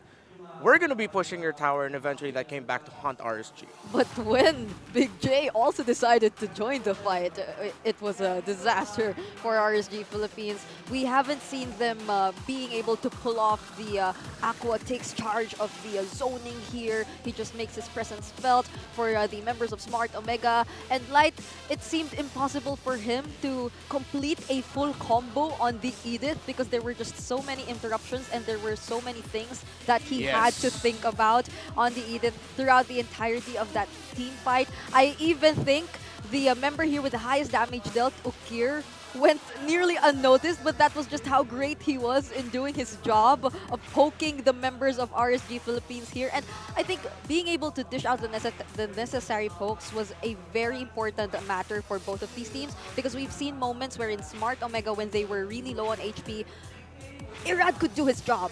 But when members from RSG Philippines were really low on HP as well, then Andoryuuu, he just kept on shining with the Hayabusa, showing us the triple kill as mentioned here by Ben, and eventually just taking that one straight push towards victory at the end. What a game shown to us here by both RSG Philippines and Smart Omega. I'd say it was close. Don't you think? It was a close fight. The kill score is actually equal. And if you were RSG Philippines here, probably a little adjustments here and there, but I wouldn't say you could completely adjust to the surprise brought about here by Smart Omega, right? I mean, even we were surprised. It was a sudden gatot-gacha. Yeah, I mean, RSG adjusted to it well, and they eventually played into it. They were just eventually outplayed by an incredibly talented jungler. Because even though it was a surprise, and the surprise factor will be there if you're RSG Philippines, again, they watch their positioning. Once they would enter and they would set up, they would watch out for the gatot-gacha. Yes, I agree with you. Light did have a difficulty being able to dish out the combos with the Edith, but relatively, it was surprising, but it seems like RSG just shrugged it off really quickly. Yep. Unfortunate that they just weren't able to get a win. Yep, I agree. And we will be having Ben together with us up until the draft of our second game. So for you, what do you think should be some of the adjustments done here by RSG in terms of their draft in order for them to get a point against Smart Omega and potentially bring us to our first game number 3? I like what Renmar pointed out earlier for the drafting picks, but I think they should avoid, you know, doing direct counter picks like carry for Gatot. You know, they should just focus for what they're good at, what they're best at, what they do. Unlike last week where they, is it last week or where they picked Hellcurt and Fanny? Oh, that's yesterday. Oh, it's yesterday. It feels so long ago. Yes. But yeah, I actually see where you're going in terms of that, because I feel like we're seeing RSG struggle a bit in terms of responding immediately to the macro plays that are done by their opponents. The pacing isn't really there, especially when you need to hasten up the responses that you're about to throw up, and that just allows your opponent to immediately get the bigger and the growing lead against you, which might just be a little bit difficult to bounce back from, considering also that how are you actually able to position Kusei in that situation where it seemed like Chaknu just kept on looking for him here and there, launching the Avatar of Guardian. And even though you could predict where Chaknu was going to land, like once he gets in there, knocks up 2 or 3 members and then taunts them, like, that's just enough time for the rest of the members of Smart Omega here to dish out the necessary damage as well. So clearly a surprise pick, but not something that RSG Philippines could not eventually respond to in the coming draft later on, definitely. Yeah. KarlTzy pick leads Omega past RSG in Game 1. That's our headline for today. So, you've seen, were you here earlier in the previous matches? Yes. Yeah, so you've seen the Bane, you've seen the KarlTzy. Yesterday there was a Hellcrit, there was a Baksha. If there's anything you're wanting to see in the coming series, even not today, what do you think could be that hero? The hero that I would like to see, probably Aldous because of the new item Thunderbelt. Oh, I think it really fits him. No. Oh. Yeah, there's some picks. Do you use Aldous? Back then, S9, S10. Oh, but you just want to see him because of the Thunderbelt. Yes, I use it in ranked games. It works pretty well. You gave Renmar an idea. Yeah. You might see him. I'm not gonna knock it. Kind of dig it. I kind of dig it. Just try it. It works. No, I've tried out this before. It's not for me, dude. I make it look basura. Well, what's your role? What's your role? I'm actually multi-role, but right now I'm focusing on gold lane or XP. Oh, gold lane or XP. So, for you, whose performance really stood out there? I mean, should I be asking that? Oh, Andoryuuu. Andoryuuu. End of the point, Andoryuuu. Oh. Like, oh my god. Okay. Andoryuuu. Are you inspired to do jungle again after that? I don't know, but maybe I'll just focus on gold. I can't do it like him, you know. I got that's hands huge for respect. engineering, not for mobile legends. That's huge respect for Andoryuuu. And now let's listen on what he has to say. Yeah, kuya talaga siya sa in-game tapos sa ano sa labas ng buhay. Tapos sobrang talino po kasi nung tao na yun. Tapos parang believe ka na talaga lahat sa sasabihin niya. Maniniwala ka na lang. Big brother. Yeah, that's him referring to Chaknu, by the way. So we've seen the keys to victory. RSG, they need to have a reliable front for Irad, but it seemed like we've seen it more from Smart Omega this time. Yeah. No, well, I think it was RG Philippines did have the reliable front. They had the Terizla, they had the Edith. I think all the conditions were just really checked out. It boiled down to one of the things that RSG Philippines seems to have forgotten is like just taking care of the map. They did so much to just focus on the fighting that eventually it came back to bite them. KarlTzy got a little bit more stacked with the Thunderbelt as the game went on. He wasn't even able to, didn't need to full build his third item. He went into the concentrated energy second, as you pointed out earlier. So it's going to be difficult to take that KarlTzy down. And by the time that you've brought down the KarlTzy low enough, where's Jom? He's already broken a tower, he's already pressured your side wave, and he's finally coming on the way to join the fight and just turn things around. Yep. So interesting here. I'm also starting to realize how they weren't able to maximize the Zushin as much because the only heroes who really wanted to get close were the heroes who were okay with getting close. That being the Phobius and even the KarlTzy here for both the Chaknu as well as Ryota. But side selection update here. Smart Omega picks the blue side. So this time, what do you think, Ben, should be the priority for Smart Omega after that previous game? I think they should go for an assassin jungle for Andoryuuu immediately. Still an assassin jungler for Andoryuuu. The Roger isn't something you would completely consider to be an assassin, but for Irad, what do you want to see him use? I think for Irad, I want to see him play Joy. I've seen it earlier. Joy, like Demonkite. You Yes. want to see Irad on the Joy. Oh, that's interesting. Yep. And do you want to see Light on a support roamer as well, similar to what happened earlier? Well, that's interesting because I think we've been seeing a Light focused on I'd say, pick-off heroes or better type of roamers recently. But let's see what will be their options coming into the second game. A very important game, especially for the Philippines if they want to extend this series. But so far, Smart Omega, they're really focusing out on banning some assassins together with the Edith here and RSG Philippines. What will they be leaving open here? Will they ban the Ling, what do you think? Or will they ban something else, such as the other potential priority picks of the Hylos? Yeah, I think since the Fanny and Nolan is banned, I think they're gonna ban Ling also. But you know, could be Hard could be banned. You know. Oh yeah. Some great picks there. The Harith of Jome can get taken out for sure. I like the joy that you mentioned earlier, Ben. Considering that these two teams, one of the keys to victory that we pointed out is that they should have really strong frontliners. Might as well pick a jungler that can immediately just shatter formations, just dive into the back.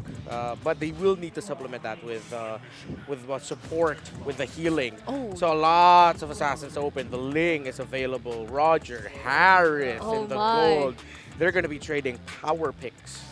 Yeah, that's a lot of heroes open here, but it seems like Smart Omega, they'll decide to prioritize the Phobius above anything else. So a lot of assassins are open and they said, all right, a lot of dashes? Sure, we'll get Phobius. What do you think, Ben? Wow. What do you I think it was a great pick. I mean, leaving those meta heroes open, like, you just pick the hero who counters them. So whatever they pick, you know, they got whatever, they got the pocket. But also keeping in mind what you mentioned to not immediately react and directly counter if they can, or if they can still look at the bigger picture. But now RG Philippines, what are they going to pick up for themselves? Is it going to be either the Hayabusa Harith that's still available for them? Will they deny Big J of that potential domination in his lane?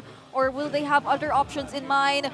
Did I hear that right? Oh, the Ling Harith. They did. Clearly, they did not care about the phobias. You know? Yeah. You're just like, all right, sure, bro, we'll reset your cooldowns. We don't mind. We'll just see if we can out-damage you. A little switch up. It's a Julian instead. So they can easily go for a level 3 invade. Anywhere on the side lanes, really. One thing I like about Omega is they rarely go for flex picks. Like in game 1, they went for direct XP, gold, and jungle picks. So they did it almost. We still don't know if Julian is going to the mid or the jungle. So still a point of flex there. We recently saw some Julian mid laners. Though, why does it feel kind of long ago, if you were to ask me? But anyway, RG Philippines decides to pick up the Jawhead here. At least they don't have to worry about the Smart Omega getting this hero and constantly forcing out the Tempest of Blades here for their jungler, which is going to be Irad. But now we're heading into the second banning phase. What's lacking for a Smart Omega would be their, again, yes, the flex option is available, but mostly their mid laner and their roamer here, so they take out the Tigreal. But for RSG, they're still lacking their mid laner as well and their XP laner. Omega has a Ruby and a Kufra available for them in the roam if they want to. You get to block out the dashes, you get to counter, you get to initiate, and you get to surprise. Instead of a surprise pick off or initiate tap, I think they will need a frontline holder alongside the Phobius. Oh yeah. There's no Hylos available anymore. Wow, they banned out the Angela. Huh? So they're thinking it could go into the hands of Aqua and mid. Yeah. Okay. I mean, it's Aqua we're talking about, so... Whoa! I like that! That was fast! He immediately had an edit. Wait. Those were a lot of memes. Did you see all of them? I just saw the Gatot Mamba. That was clever. I give that an 8 out of 10. That's clever. I know. I know you can't hear us right now in the in-house audio, but I like that. How do you rate that? That's 7. 7? Solid 7. Man, Ben is ruthless. Ben has high standards. Yeah, okay. All right. If you see my GF here, you know. You didn't have to flex with us on that. All right. He just flexed his girlfriend behind his phone. Okay. So they take out the Ruby here. Will they still be banning out an Aqua hero? Oh, is the Pyramus going to be an option? Wait. I mean, yeah, possible, but would they want to go for that? Recently, we've seen earlier Lilia. Oh, the Aurora, right? We haven't seen any Auroras played today, right? Not did. much. Oh, did we? Yeah. We saw one from Liquid Echo, Team Liquid Philippines. Or am I remembering yesterday's action? That must have been yesterday. Why does it feel like... Oh yeah, no, we did. So fast. Yesterday. So it was yesterday, but today we're yet to see. So for RSG Philippines, again, they're lacking their XP laner as well as their mid laner. Who do you think will go first? Is it their XP or their mid lane? I think XP will go first. Oh, XP lane hero. And is that... Oh, wait. Zask is open. Oh, yeah. Oh, Zask is still open here. So we're seeing their XP laner last for RSG Philippines, but for Smart Omega, they should be completing their lineup here with their last 2 picks. What are the remaining roamers here for Chuck Mamba? Oh my God. With that. And the Lilia. Oh my goodness. They really want to keep doing this lineup. You know, up against a Zask, I like it more. Really enough, I like this more against the lineup that RSG is showing. Yeah, and it feels like their their damage dealers are high in mobility enough to actually keep themselves safe. It's essentially the same lineup, but they just traded out the Hayabusa for a Julian. So what do you think will be the XP lane here for RSG, Ben? Wouldn't it be fun to see Jawhead XP? Oh! Yeah, but it's not in the conversation. I think they're going to pick something like, I don't know, maybe... I want to see a Mincitar, bro. A Mincitar? Mincitar? Rizla, maybe? I'm liking Ben's suggestions, but they go for the glue. Okay. That's just a few steps away from a Mincitar. Oh, yeah. I like how OMG is taking this way. You don't gotta fix what's not broken, so they pick what's your lineup. I like that idea coming in from Ben. And again, there's somewhat of a same idea between the glue here and the visitor, kind of to disrupt and to really distract the members here. Let's see how it's going to be pulled off here by both teams, RSG Philippines and Smart Omega. As Smart Omega, they're on their match point. Thank you so much, Ben. It was fun having you here in the panel, in the Infinix game, Tambayan. And I hope you enjoy watching together with our audience what's going to happen in this upcoming match, because I'm seeing a lot of interesting pickups once again. The Gatot once more and the Glue debut here. So now, to see what's going to happen, let's head it over to our casters.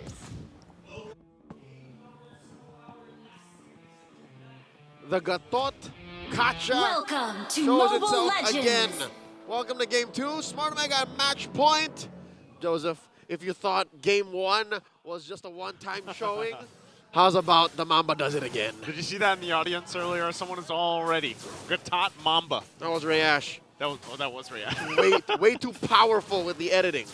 Way too quick, this guy. But I think I agree with Rigida and Ben, our guest too. You know, if it's not broken, don't fix it. If it ain't broke, what is this saying? If it ain't broke, don't fix it. If it ain't broke, don't fix it. I had to add the twang to it to remember it properly. And no use crying over spilled milk and all that. All that. But here's the thing, all right? It's not as if they played the same exact lineup. They had to change the jungler, for sure, right? Not the Hayabusa anymore. It's the Julian this time around. So, taking what Omega learned from Game 1, they can actually go a little faster. Because look, even RSG had to adjust. Even RSG had to change. They have a scaling jungler now. I think this time around, I like looking at the lineup of RSG in Game 2. I like it better. I think Light can do what he needs to do. And that was the attempt to do exactly that. Now he's going to get punished. And Andoryuuu gets the first blood. And now Irad looking for the clap back. Won't be able to find it. Has to get out of there. Man, as soon as I say it, I'm like, you know what? This is looking better. Light gets to do what he wants to do. He tried, but he failed there. Exactly, because again, it's a scaling lineup that RSG are using here. And now, oh no, even Nibor's in trouble! Nibor, oh, he gets retreat too, and Andoryuuu goes in and gets the last hit. They didn't need to keep the retribution. Look, because Turtle isn't even spawned yet. There it is. Now it's up, but cooldown's at 20. So they can take their time here. Light, throw someone up. Light's going to throw him up, win for Irad, possibly. They know he doesn't have retribution. They can Light delay. goes down, he gets punished. They're going to delay it. Ryota in trouble now too. Irad, Aqua will pick up the kill, and Irad gets the turtle.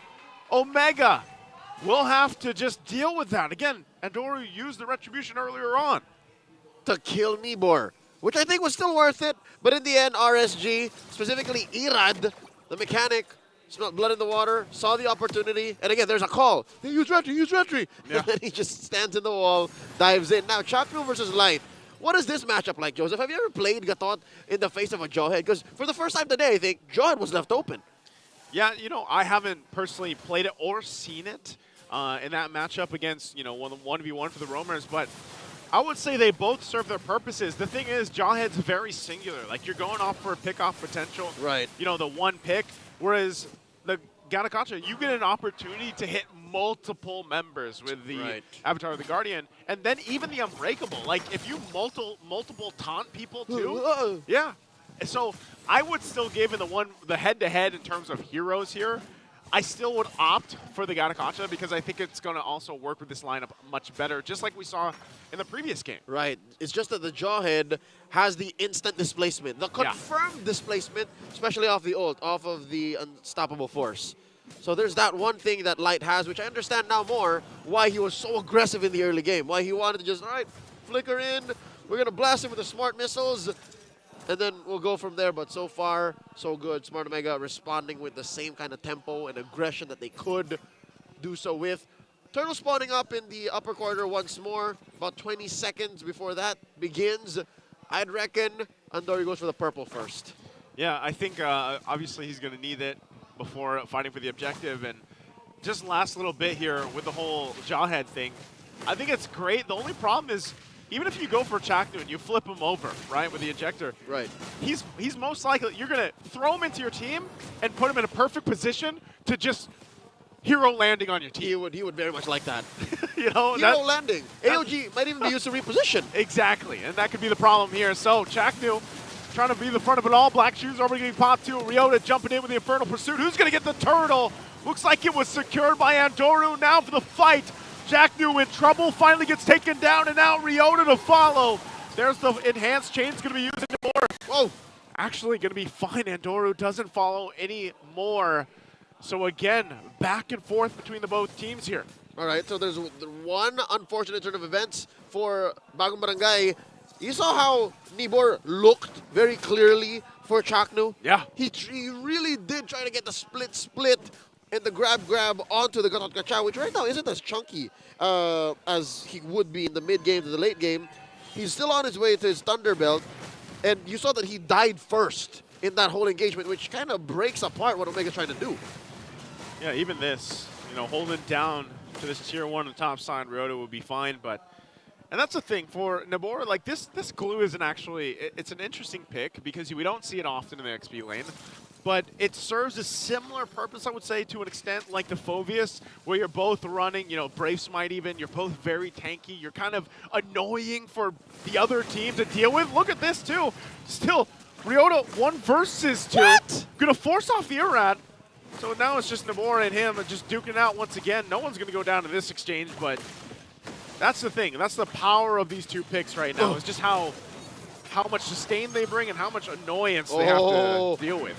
Through all the commotion, Granted Purple committed by Ira. Then this Ryota Nibor match, nothing's happening here unless Ira changes. Comes the rest of the team. Spirit Destruction gonna land too. Joins the fight. Now they're gonna duke it out here. Under the turret they go. Ryota still jumping in with the Infernal Pursuit. The shots are there now. Nibor in trouble as he gets pinned down. Will be able to come up and get the kill though as they follow in through. And now Aqua holding down this turret. Ryota traded out for Nibor, who, by the way, I could have sworn Ryota was going to die like 10 seconds prior. There's no justice in the Phoveus being that chunky this early on, 6.5 minutes in. Andoryuuu looking for one. Whoa, Irad. Even Kusei has to flicker out. He's still going to be able to get his purple, but it looks like they might just end up trading this for the objective. Turtle still worked on for Andoryuuu. That's right. Final turtle here scored by Smart Omega. 2 for 1 here across the board. So this should shrink the small gold lead that RSG has. There it is. Pendulum swings to the other side. Looking at the map here, Big J's doing the same thing he did in game 1. He's literally just playing the map. If it ain't broke, don't fix it. That's what our panel told us. picked up the golden staff, so I reckon he's one Whoa. item away from the Trinity. Chakno! All right, he defensively uses it and stuck to him. Is Nibor, and Aqua picks up the kill. Oh, that's tough. The split. I told you, this is the same play that Nibor did earlier to break apart that formation by Smart Omega. And now, look at this, a clapback. Again, the ejector going to be tossed up. Nibor still fine, does still have the split as well, and now in trouble. Light's going to get punished, taken out. Nibor popping the split. He's going to be fine. Spear Destruction again, landing. Jome firing off on Kosei. And Andoryuuu goes in with his hands, and there's the slam down from Ryota with the Infernal Pursuit. Smart Omega have concocted quite the lineup. Joseph, range doesn't mean a thing to them. You have the AOG, you have the infinite dashes, it seems like, on the Julian. You have the Infernal Pursuit. Or is this a fight? Oh, no, they're not going to do that. Luckily. See, look, that's what I'm talking about. At any range, close, mid, far, even cross-map because of the Moskov, a fight could break out from Smart Omega.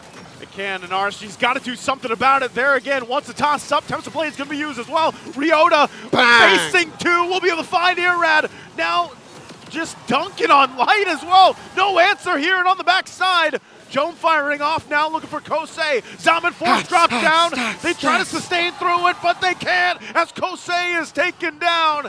And now it's just Nibor, 1 versus 4. What can he do? Nothing, as they get wiped out by OMG. The Raiders are all out, spread across their purple side of the jungle. And Smart Omega won, whether it be divided or united.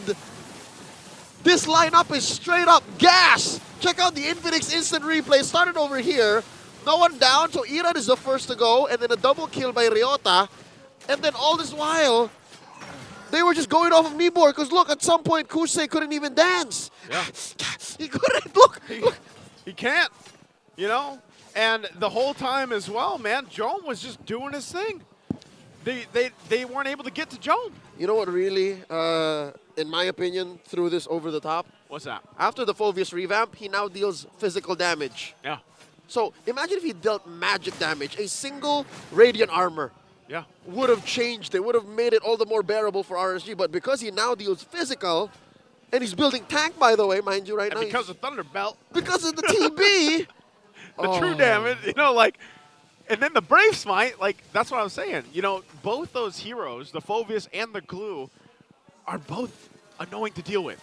Oh, all right, real quick. A spotlight on our fans watching on the YouTubes. Nilo Monino. Grabe. I don't know what grab is in English, but all these XP laners, they're playing so crazy. Whoa. No one's going down. That's what that said, I think. Remember a couple seasons ago when, oh, hold on. Retribution going to be used. Tempest Blaze as well. Irad trying to bob and weave out of there, jumping on the wall. What? Gatot Mamba! Mid-air interception by the Mamba! He'll catch him! And now, under the tier 2, the rest of RSG trying to hold it down. They're going to have to go back to base. Gatot Kachak strikes again. Irad didn't see him coming, you were saying, a couple of seasons ago. Couple of seasons ago. Man, you know what? Hold on. I don't know. I think they're still going to force a fight here, possibly. Finish the story on social media. I don't think Smart Omega get... All right, 6K ahead. Now I'm curious. Man, I forgot what I was saying. All right, here's a push coming in. And there it is, Infernal Pursuit! Ryota again jumping in amongst it all, against it all, will finally go down. Tempest Blades has to be popped. They're trying to clear out these waves the best they can, but another turret's going to go down as well. Jome still on the backside. Flicker from Nibor. He wants to fight it out. Jome unleashing Big Jome. And there's Chakno again jumping on in. Irad waiting patiently here. Spear Destruction. Andoryuuu! And Andoryuuu in trouble. Gets caught out from the team and will get punished. RSG finding some hope, some version of it. But are they too far behind? Big money into the pockets of Light. Not that he needs it. That was a shutdown kill on Andoryuuu.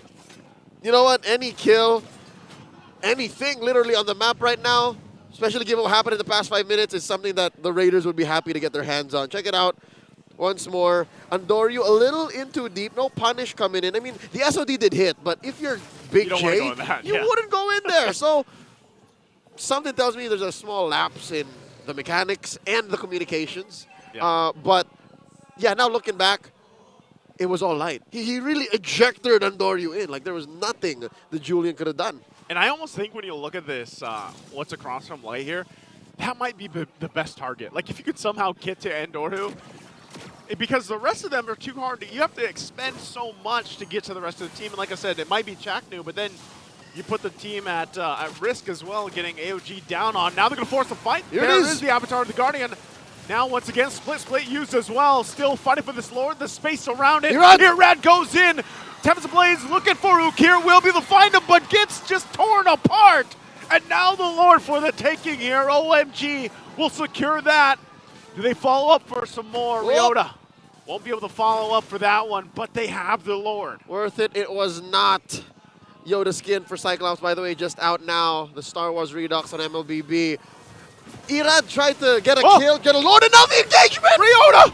He just keeps doing this. Infernal Pursuit after Infernal Pursuit. Finally going to get punished, but there's Big Jome as he gets light, and he's looking for more. Split, 4 more, but the base is going to be worked on. Jome doesn't care. He'll go ahead and take the base, and they sweep the series. The Barangay are back after weeks of a drought. Finally, Smart Omega takes another point over RSG. 2-0. I don't know. Big Joe, Big J. Moscow after Moscow did the same exact thing in game 2. And then go, look at him. He's just like, yeah, I got it. That is not what you expect from such a big guy. He's just like, don't mind me, I'm just chill. I'll just wreck your base. I got your base. Don't worry about it. And Ryota, we gotta talk about Ryota. I don't know, for this game, I'd give Ryota MVP. He was a menace on the focus. No doubt, especially in the opening minutes of the bout. I'd say he was 1v2ing multiple times. He was 1v2ing, 1v3ing, and holding down Nibor, who, by the way, in the mid-game to the late, was one of the only reasons why Chakra wasn't jumping in. Yeah. Wonton. It wasn't as free for the Mamba to get caught out. So with that said, the Raiders have to take their bow.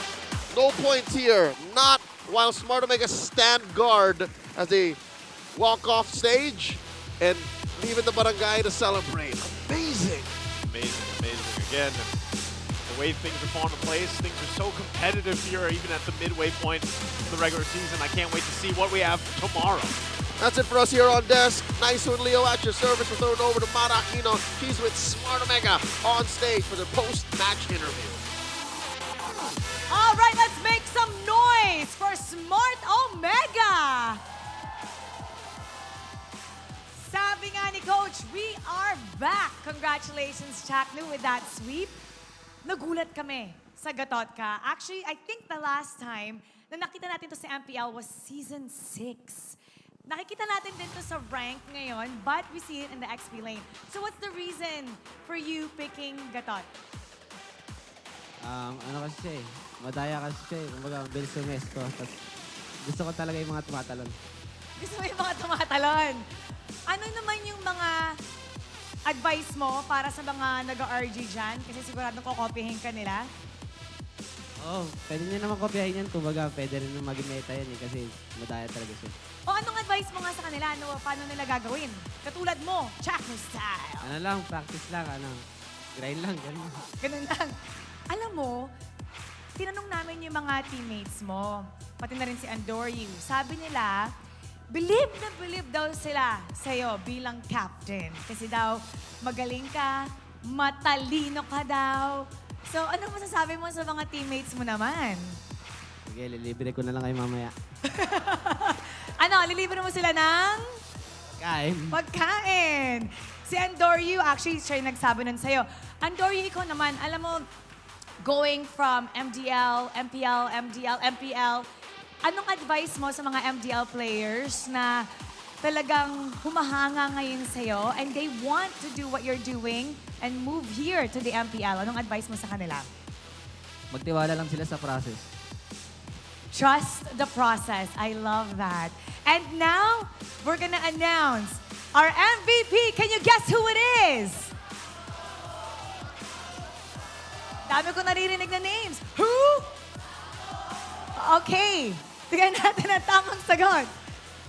MVP is... Andoryuuu! Uy, tama si Chaknu. Paano mo alam na siya yung magiging MVP? Sabi niya, Andoryuuu. Paano mo alam? Nakita ko lang doon, ayun, nakalagay. Ay, nakita pala. Ka talaga, ang daya mo, ha? Andoryuuu, dumadami yung fans mo. Dumadami ang humahanga sa'yo. Anong gusto mo sabihin sa lahat ng mga fans? Sinisigaw yung pangalan mo, cheering for Smart Omega, at patuloy ang pagtitiwala nila sa yung koponan mo. Maraming salamat sa pagtuloy na pagsuporta. Tapos abangan pa nila ako sa mga susunod na laban. And we'll definitely watch out for what you're gonna do. And now, it's time to announce our lucky fan who win 3,000 diamonds. Come on up! Ang cute! Hello! Wow! What's your name? Julian po. Julian! Ilan taon ka na, Julian? 11 na po. 11! Kailan ka nag-11? Ano po? Kailan ka nag-11? August 28 po. Kaka-birthday mo lang! Can we say happy birthday to him? 1, 2, 3. Happy birthday! Ano yan? Anong hawak mo? Eto. Ay, that's so sweet. Pakita mo sa kanila. Pakita mo. Ayan, nakalagay. Let's go, Omega. Ikaw gumawa niyan? Kailan mo ginawa? Kanina lang po. Kanina lang. Ano nakalagay? Wow! 2-0 po. Nakalagay 2-0. Anong nakalagay dito? Para maging maganda po yung tulog ko po. Para maging maganda ang tulog niya. So, kaka-birthday mo lang. Meron ka bang birthday wish? Maging champion po yung Omega sa MPL. Wow! Grabe naman yung wish niya. Hey, ang galing niya, ah. Kasi, tinan mo, oh, hinulaan niya na 2-0. At yun nga, parang ikaw yung lucky charm. Ano to? Ano to? Mga card. Nakuha mo sa labas. Okay. Sino ang favorite player mo? Chaknu po. Chaknu! Okay. Julian, bakit si Chaknu? Dahil marunong po siya mag-tank at magaling po. Magaling? Ikaw ba magaling ka mag-tank? Medyo po. Medyo. Anong ginagamit mong hero? Tigrel po. Okay, gusto mo makakuha ng tip kay Chaknu? Chaknu, bigyan mo ng tip. Anong tips ba? So, PM mo na lang ako. Anong gusto mong sabihin sa kanya? Anong mensahe mo para kay Chaknu? Magharap kayo kasi, ayan o, yan, pwede mo siyang sabihin. Gusto mo may payo ka sa kanya, pwede mo siyang payuhan. Congrats, Chaknu, sa laban nyo na yon. So, good luck. Good luck sa mga next laban nyo at yun lang. Thank you. Oh, galing magsalita. Ikaw, anong gusto mong sabihin sa kanya? Kaka-birthday lang din niya. Happy birthday sa'yo. Sana... Anong payo mo? Payo ko sa'yo, gumaling ka sa ML. Okay, congratulations. Ikaw ang nanalo ng 3,000 diamonds. What are you gonna do with your diamonds? Bibili po ng skin po ni Tigrel. Bibili ka ng skin. Gusto mo ng regalo kay Chaknu ng skin? Sige po! Sige po! Chaknu, regaluhan mo ba ng skin? Sige, send mo na lang ID mo sa akin. Oh, that's so nice. Picture kayo mamaya kasi birthday wish din niya yon. Alright. So, you can hold Chaknu's hand, tapos magbabaw kayo. Okay? You may now take your bow and take your walk of victory. Congratulations to Julian. Happy birthday. Tamang-tama ang kanyang prediction. 2-0 sweep. At magiging mahimbing ang kanyang tulog. Smart Omega is back to their winning ways, sweeping their opponent. We're gonna break it down for you, so we're gonna go back to our panel. Pass up. Yeah, oh no, you can't read it. It says, do it for Julian, MPL Champs Omega. That was too wholesome, man. Y'all know I'm a Falcons AP Brent bias, and I am proud of it. I'm a fan of FCAP, but after all of that, Omega should be the MPL champs. Oh, do it for man. Julian. If only we had a marker here. But for some reason, that jersey really suited Julian. just in time because Andoryuu's recent pick was indeed a Julian. And for Yeah. our MVP, it's none other than Ryota. I know he got a triple kill in that previous match, but beyond the triple kills, it just felt like he was able to create so much space all by himself, and that whenever Chaknu had to go in, that was just additional layer of damage, of surprises, of unexpected plays here for RSG. And it rarely felt that they were able to fight back in that entire game that we've seen. Yeah, the man was using Flicker with his second skill to set things up. Usually you just see the Phobius walk up to everyone or immediately just hop in with the Infernal Pursuit and then start dishing out the combos. But nope, he said, alright, I'm going to use my Flicker when I can and my second skill when I can just to set things up for everyone so it's fun. Yep. This feels so tailored by Omega. And Brigida, I feel like we got to do something a little bit different here so that we could break things a little bit more detailed. So for y'all who aren't aware, we actually have Coach Snap of Smart Omega with us here right now. Coach Snap, what's up with the Phobius? The first pick, you prioritized it right away. Can you share with us? You know, it's a newly revamped hero, so obviously all new things happen in ML is rather OP. Oh. Ah, that's true. So it's really just because it's new, it's OP. That's the main thing.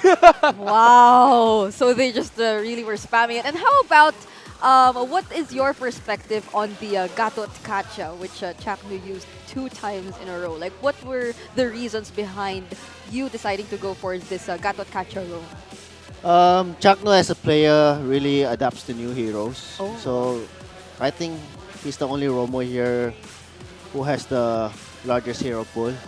And I saw Baloyski, I think, using Gatot. So we tried it a few times and it really works. So confirmed, it was inspired by Baloyski's Gatot Kacha Rome in MPL Indonesia last week. So you've tried it a few times in Scrim? Just a few times. Okay, this is going to be enough. Actually, I've been meaning to ask that because I've gushed over the drafts that you and Coach Lembot and maybe even Coach Stronger have put together. Is there really just a lot of trust in the team right now in terms of, hey, we're thinking of this, let's see if it'll work, and you'll just go ahead and do it? Because I feel like you're the team that does that the most this season. Honestly, yes. I'm more of a... Because I'm the main drafter of the team. Oh. I like it to be freestyled. Oh, okay. So there's a little bit of freestyling in the draft. Yeah, it's more fun that way. Okay, so I agree. whenever Smart Omega's drafting, we should be open to surprises because of Coach Snap. That's what I'm kind of getting from all these statements being thrown at us here by Coach Snap. And overall here, it really felt like a difficult job for RSG Philippines to eventually pull off everything they wanted to do. At the beginning, we've seen Light just do one unsuccessful ejector play, and there were consistent punishes coming in from Smart Omega here and there, which kind of limited the overall movements that they wanted to do. The glue nearly seemed like a great pickup. What are your thoughts on the glue picked up here by RSG? I'm also curious to know, because at first it kind of seemed like it fared well up against Smart Omega. I think that was the only good pick. Oh. Because if they went Terisla or Barats, you will have a hard time with Lilia. Yeah. I agree. So it really felt like you got everything covered on the draft. I'd like to commend Coach Snap for that.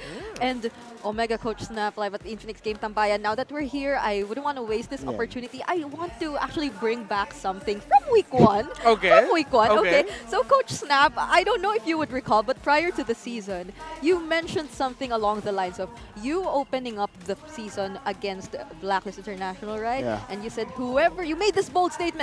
Whoever loses this match will get the top 8 spot in the entire regular season. You said that, right? Yeah. Okay, so there's no escaping that. You said that. So now that you're far from that because you beat them in that first series, and now that you're performing really well, How far do you think will you be faring for the entire season, especially as you have some fans here like Julian really wanting you to get the championship title for the season? So what now would be your bold claims for Smart Omega's future here in MPL Philippines Season 14? Honestly, our goal this year is to actually qualify for M6. That is the real goal. It's a bonus if we get the championship for MPL. Oh. So you really have your eyes set on the World Championship, so you can go international. And honestly, like I kind of like that because I feel like when it comes to international championships, the team with the most what we call the baon, the packed lunch, the one with the more unique ideas going to the mix, like I feel like are the ones who really get an edge in international championships. Real quick, Coach Snap, who's one player that you really want to commend on your team? Jom actually. Oh, okay. Do I need to explain? Oh yeah. Or we'll leave it at that. no, please, we'd love to hear your explanation. Jom has a really good work ethic. He's the most working person, and he sets a good example in the team as well. He's another leader instead of Chapno. Aside from so he's one of the leaders alongside Yeah, Mamba. alongside Chap. Okay, wait, I've been meaning to ask this because like. I'll be honest, I'm very proud that I'm one of the people who really pushed for the Big J name back in Season 10. How does Joan feel about the nickname Big J? Does he like it? He knows to himself that he's big. Yeah! Oh my goodness! Big J! Big J! Well, I think it translates a lot in his performance. He's a really confident player.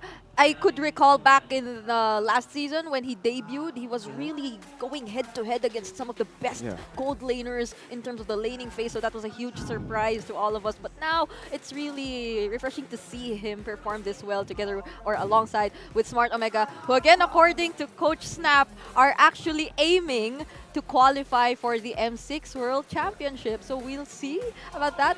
I'm really curious as to how surprised will the international teams respond to Coach Snap's surprise picks if ever that happens. But for now, let's listen into the comms of your team. I wonder what they were talking about during the game.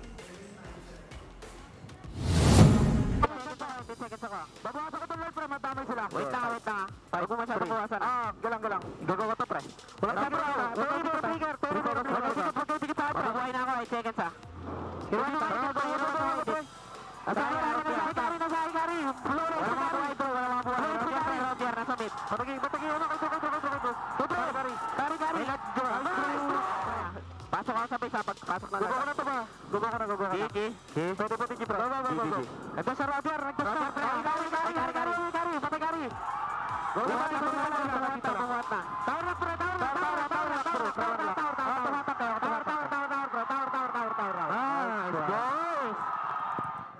Medyo ay dito na ka. Level 2 na nak. Pipigil ka na ito. Missing pa rin Georgia, ma. Hindi ko mapasok yan, no? Hindi. Kaya yaman na yan. Wala, missing. Sana, pababa ata itong wave, pre. Sana. Nandito ako, pre. Nandito ako pag gumawa yan, pre. Tara, pipiligar natin, bro. Oh, pligar. Pligar. Dot ka. Wala ba pa sa akin, bro? Target, bro. Dito. Pligar, eh. Patiglo mo, pligar. Kapay, nice, pre. Tower, pre. Mid, Patay na ako. Patay na ako. Okay. How would you grade the comms? Perfect. Oh, okay. Well, that was surprising. Apparently, the first time we've seen the failed ejector wasn't just a mistake that was capitalized on by Smart Omega. It was something they predicted. Yeah, it was I can't believe they called that. I was like, oh, I think he's gonna flicker. Yeah. I think he's gonna flicker, and he did. Oh, yeah. I think that was the voice of Chapno, if I'm not mistaken. Yeah. So Chakno's really vocal when in game. Yeah, in game. So surprising. I could hear his voice. Like he was just okay, I'm going in. Yeah. And then the targeting, they're really particular about like just focus on this guy first, and then once they're done, they transfer to another target. So it's really Chakno doing majority of the calls for Smart Omega. Actually, all of them. All of them, but still, they're able to work together that well, even when the comms are supposedly messy. Yeah. Okay, that's not something a lot of teams are actually able to do. You might just get distracted when you hear a series of different calls now and then. But the thing is, I think even if they make their individual calls or comms, it's like they have the same idea in mind about what to execute. It just seems to me like they know each other that well, and they've already built on their chemistry that much. Yeah, I think real quick, Coach Snap, before we send you off, we'd love to hear your message for the international fans of Smart Omega. Thank you everyone who are supporting Smart Omega. I hope to see you all in Malaysia. Yeah. All right, thank you so much, Coach Snap.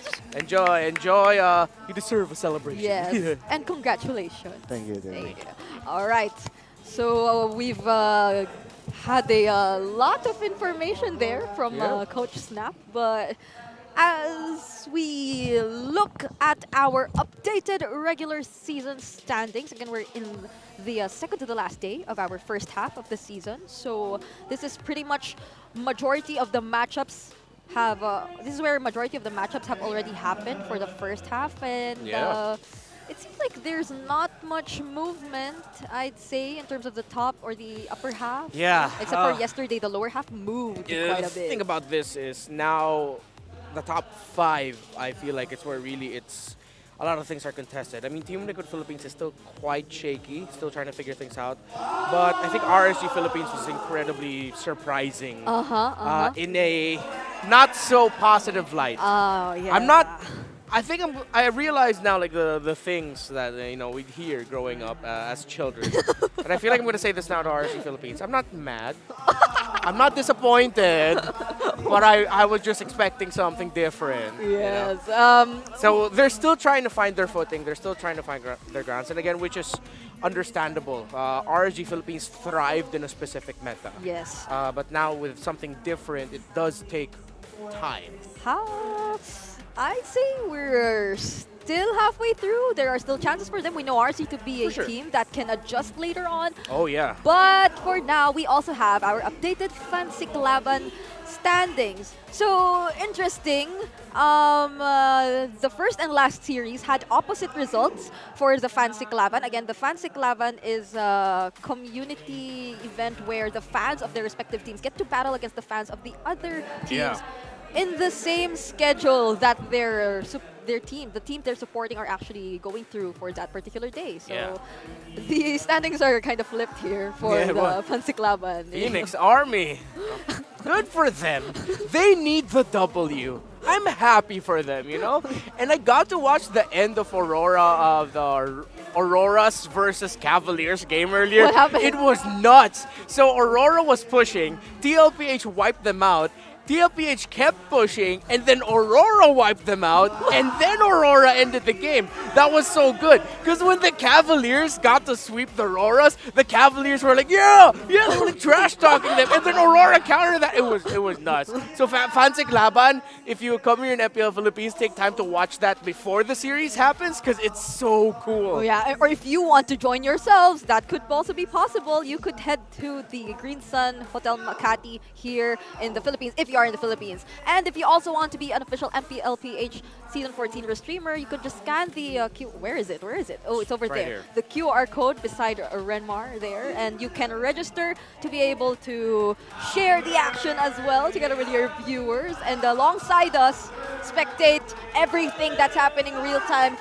They're doing a fun birthday thing there, and we're just here. The Filipino panel has a birthday. Yeah, they have surprises. They have a birthday surprise. So we're just left here. It's like, guys, hello. We didn't get the memo. Y'all left us on the English broadcast. So whose they have birthday is cake it? on the Filipino panel right now. Okay, so whose birthday is it? I don't know. I wonder if we can show the Filipino panel. I don't know. You as can't well. see, but like Andoryuuu and Chakno are just there right now. You can see them celebrating in the top portion of the screen. I think it's Antianara's birthday. It was his birthday the other day. Happy birthday, Antianara. Happy birthday, Antianara. If you could check out the Philippine stream, they're having a small birthday Yeah, party over this is there. what it feels like to not get invited to the party. It's kind of depressing. Thanks, y'all. We'll just ask for some cake. Yeah, I I'm gonna just be here. I'm good. Oh, just close no. out the show. It's all good. I'll let them know. I'm used to getting left out of things. I hope they leave some slices for us or something. Yeah, they can keep their cake. Oh no.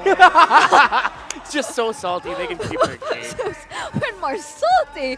How I wish we could actually show it to you guys. But then for now, that's all the matches for today. Week 4, day number 2, we've seen 3 sweeps. Yep. Since yesterday, it's been nothing but sweeps. So it's a really interesting way. I wonder how we're ending the first half of the regular season. I wonder how we're ending week number 4. We'll know about that tomorrow. But for today, it's been Brigida and Renmar as your Infinix Game Tambayan panel. But for now, let's head over to our host for our closing. Saturday's showdown has come to an end. The agents finally get their first win of this season, and the Aurora's bright lights continue to shine in the MPL arena. And finally, Barangay Omega back to their winning ways with the sweep, ending day 2 with a bang-bang. Tomorrow, we shouldn't miss our crucial matches as it ends the first half of the regular season. Once again, ako po si Mara Aquino. Kita-kits bukas sa MPL Philippines Season 14. Keep it good vibes, everybody. See you tomorrow.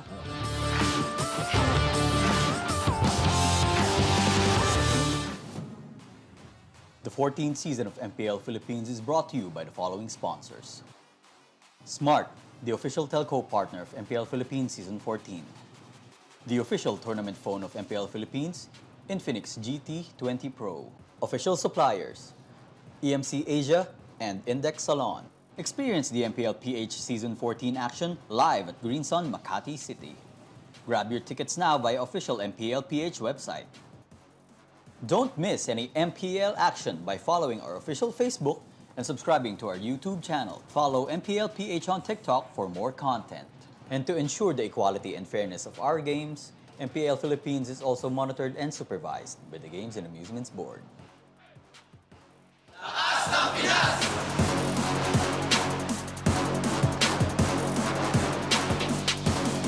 Lakas ng Pinas!